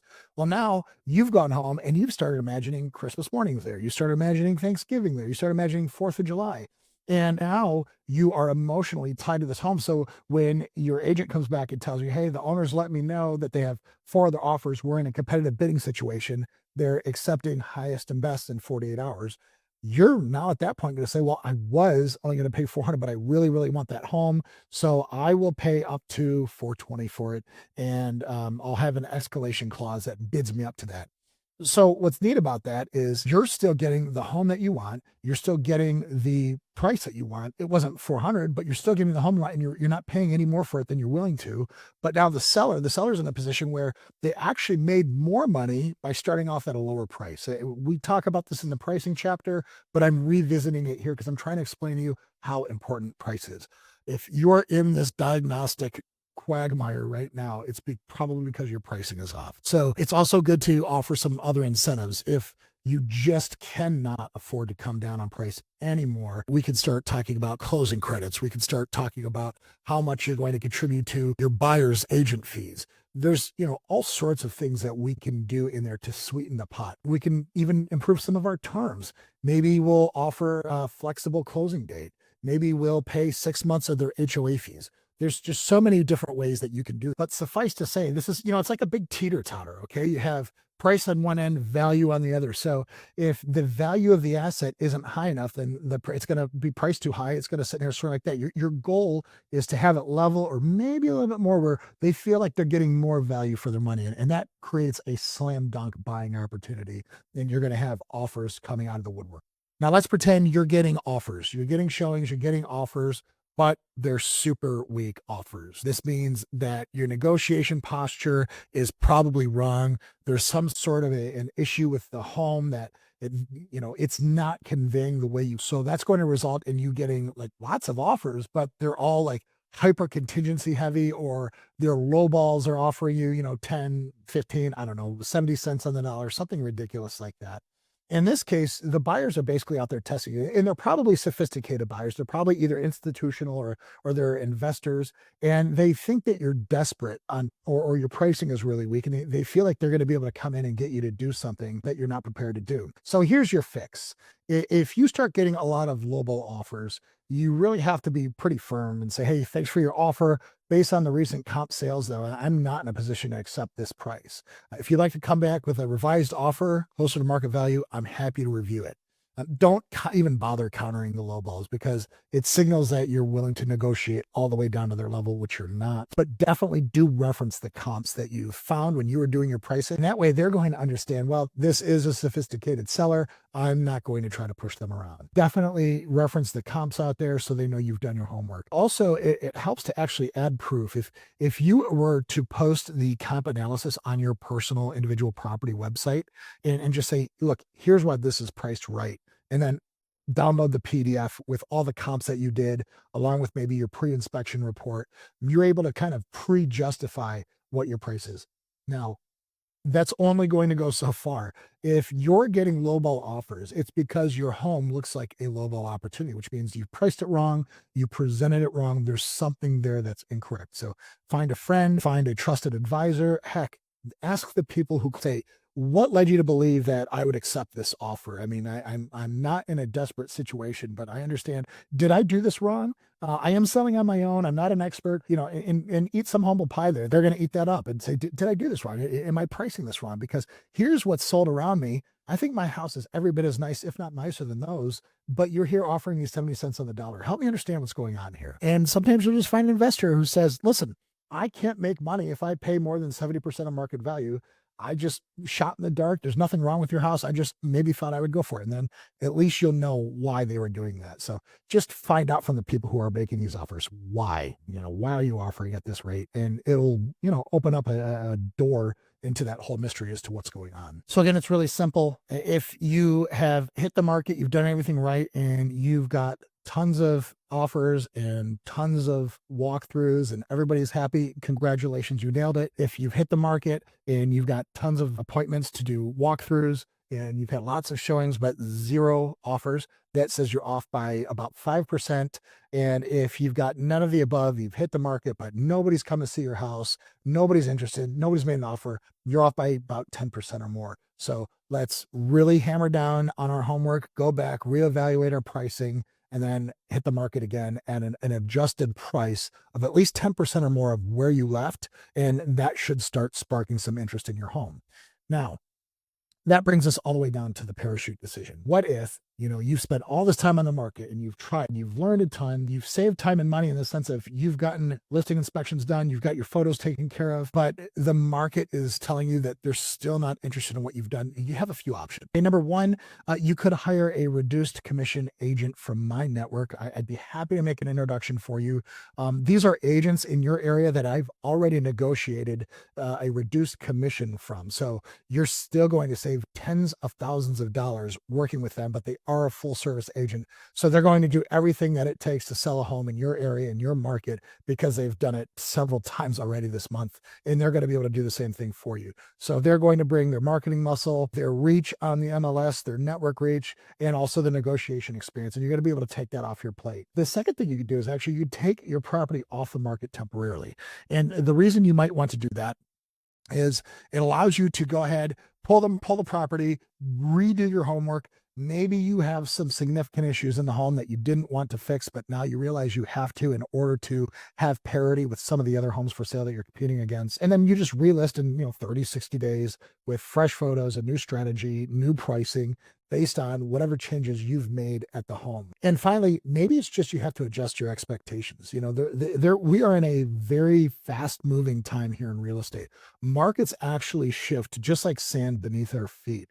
So sometimes a home that would be totally fine 3 months ago to sell as is. Now, if you list it today, people are going to demand that you fix all kinds of stuff to get the price you're looking for. So maybe your home needs work you're not willing to do, or just maybe now isn't the right time to sell. What all I can tell you is you just don't want to let your ego kill a deal. If the market says you're wrong, guess what? You're wrong. You're not going to beat the market. So adjust to the market. Don't try to make the market adjust to you. Price is going to fix 90% of the problems all day long. If you have an issue that's going on, it's probably a price issue at its core. If you dropped 10, 15% off and you still get nothing, well, then it's probably not price unless you completely screwed up the pricing homework. And maybe it's something structural or procedural. Maybe it's that you're saying, hey, you need to let me live in the property for a year for free after we sell, or I don't know, something outlandish like that. So make sure that you're not asking for anything necessarily outrageously above and beyond what most homes ask for when they're selling. Speed matters though here. So when you do identify a problem, fix it fast. Don't wait for weeks just to see what'll happen or hope things that will magically get better, because they won't. All right. The market is always right. Your job is to listen and adapt. And I hope that gives you the dose of honest clarity that you're going to need in order to be successful. So in this next phase, I'm going to talk to you about our closing sequence, and we're going to take a small victory lap. We'll see you there. Okay, this is it. This is the moment we've been waiting for. We've been training so hard for this. This is our victory lap. Congratulations. I know this is a long one to get through, and I know we put a lot of data out there, but I hope it's all helpful. Let's review what we've done here. We've got the full sequence, all 15 phases, start to finish. You now know more than most licensed agents out there about selling a home. And congratulations, because that makes you a very rare, very well-informed, and very dangerous, in a good way, homeowner out there. And I'm just so proud that I could help be a part of making that difference. But all of the reward, all of the credit for all of this goes directly to you, because you hung in there, you did the homework, you stuck through it. And that's just awesome. I'm very proud of you. The difference between you and amateurs is that you have a system. You followed the system and you applied the system. And it's just so cool. This isn't about bravado, right? This isn't about bragging rights or about being anti-agent. Heck, there's incredible real estate agents out there.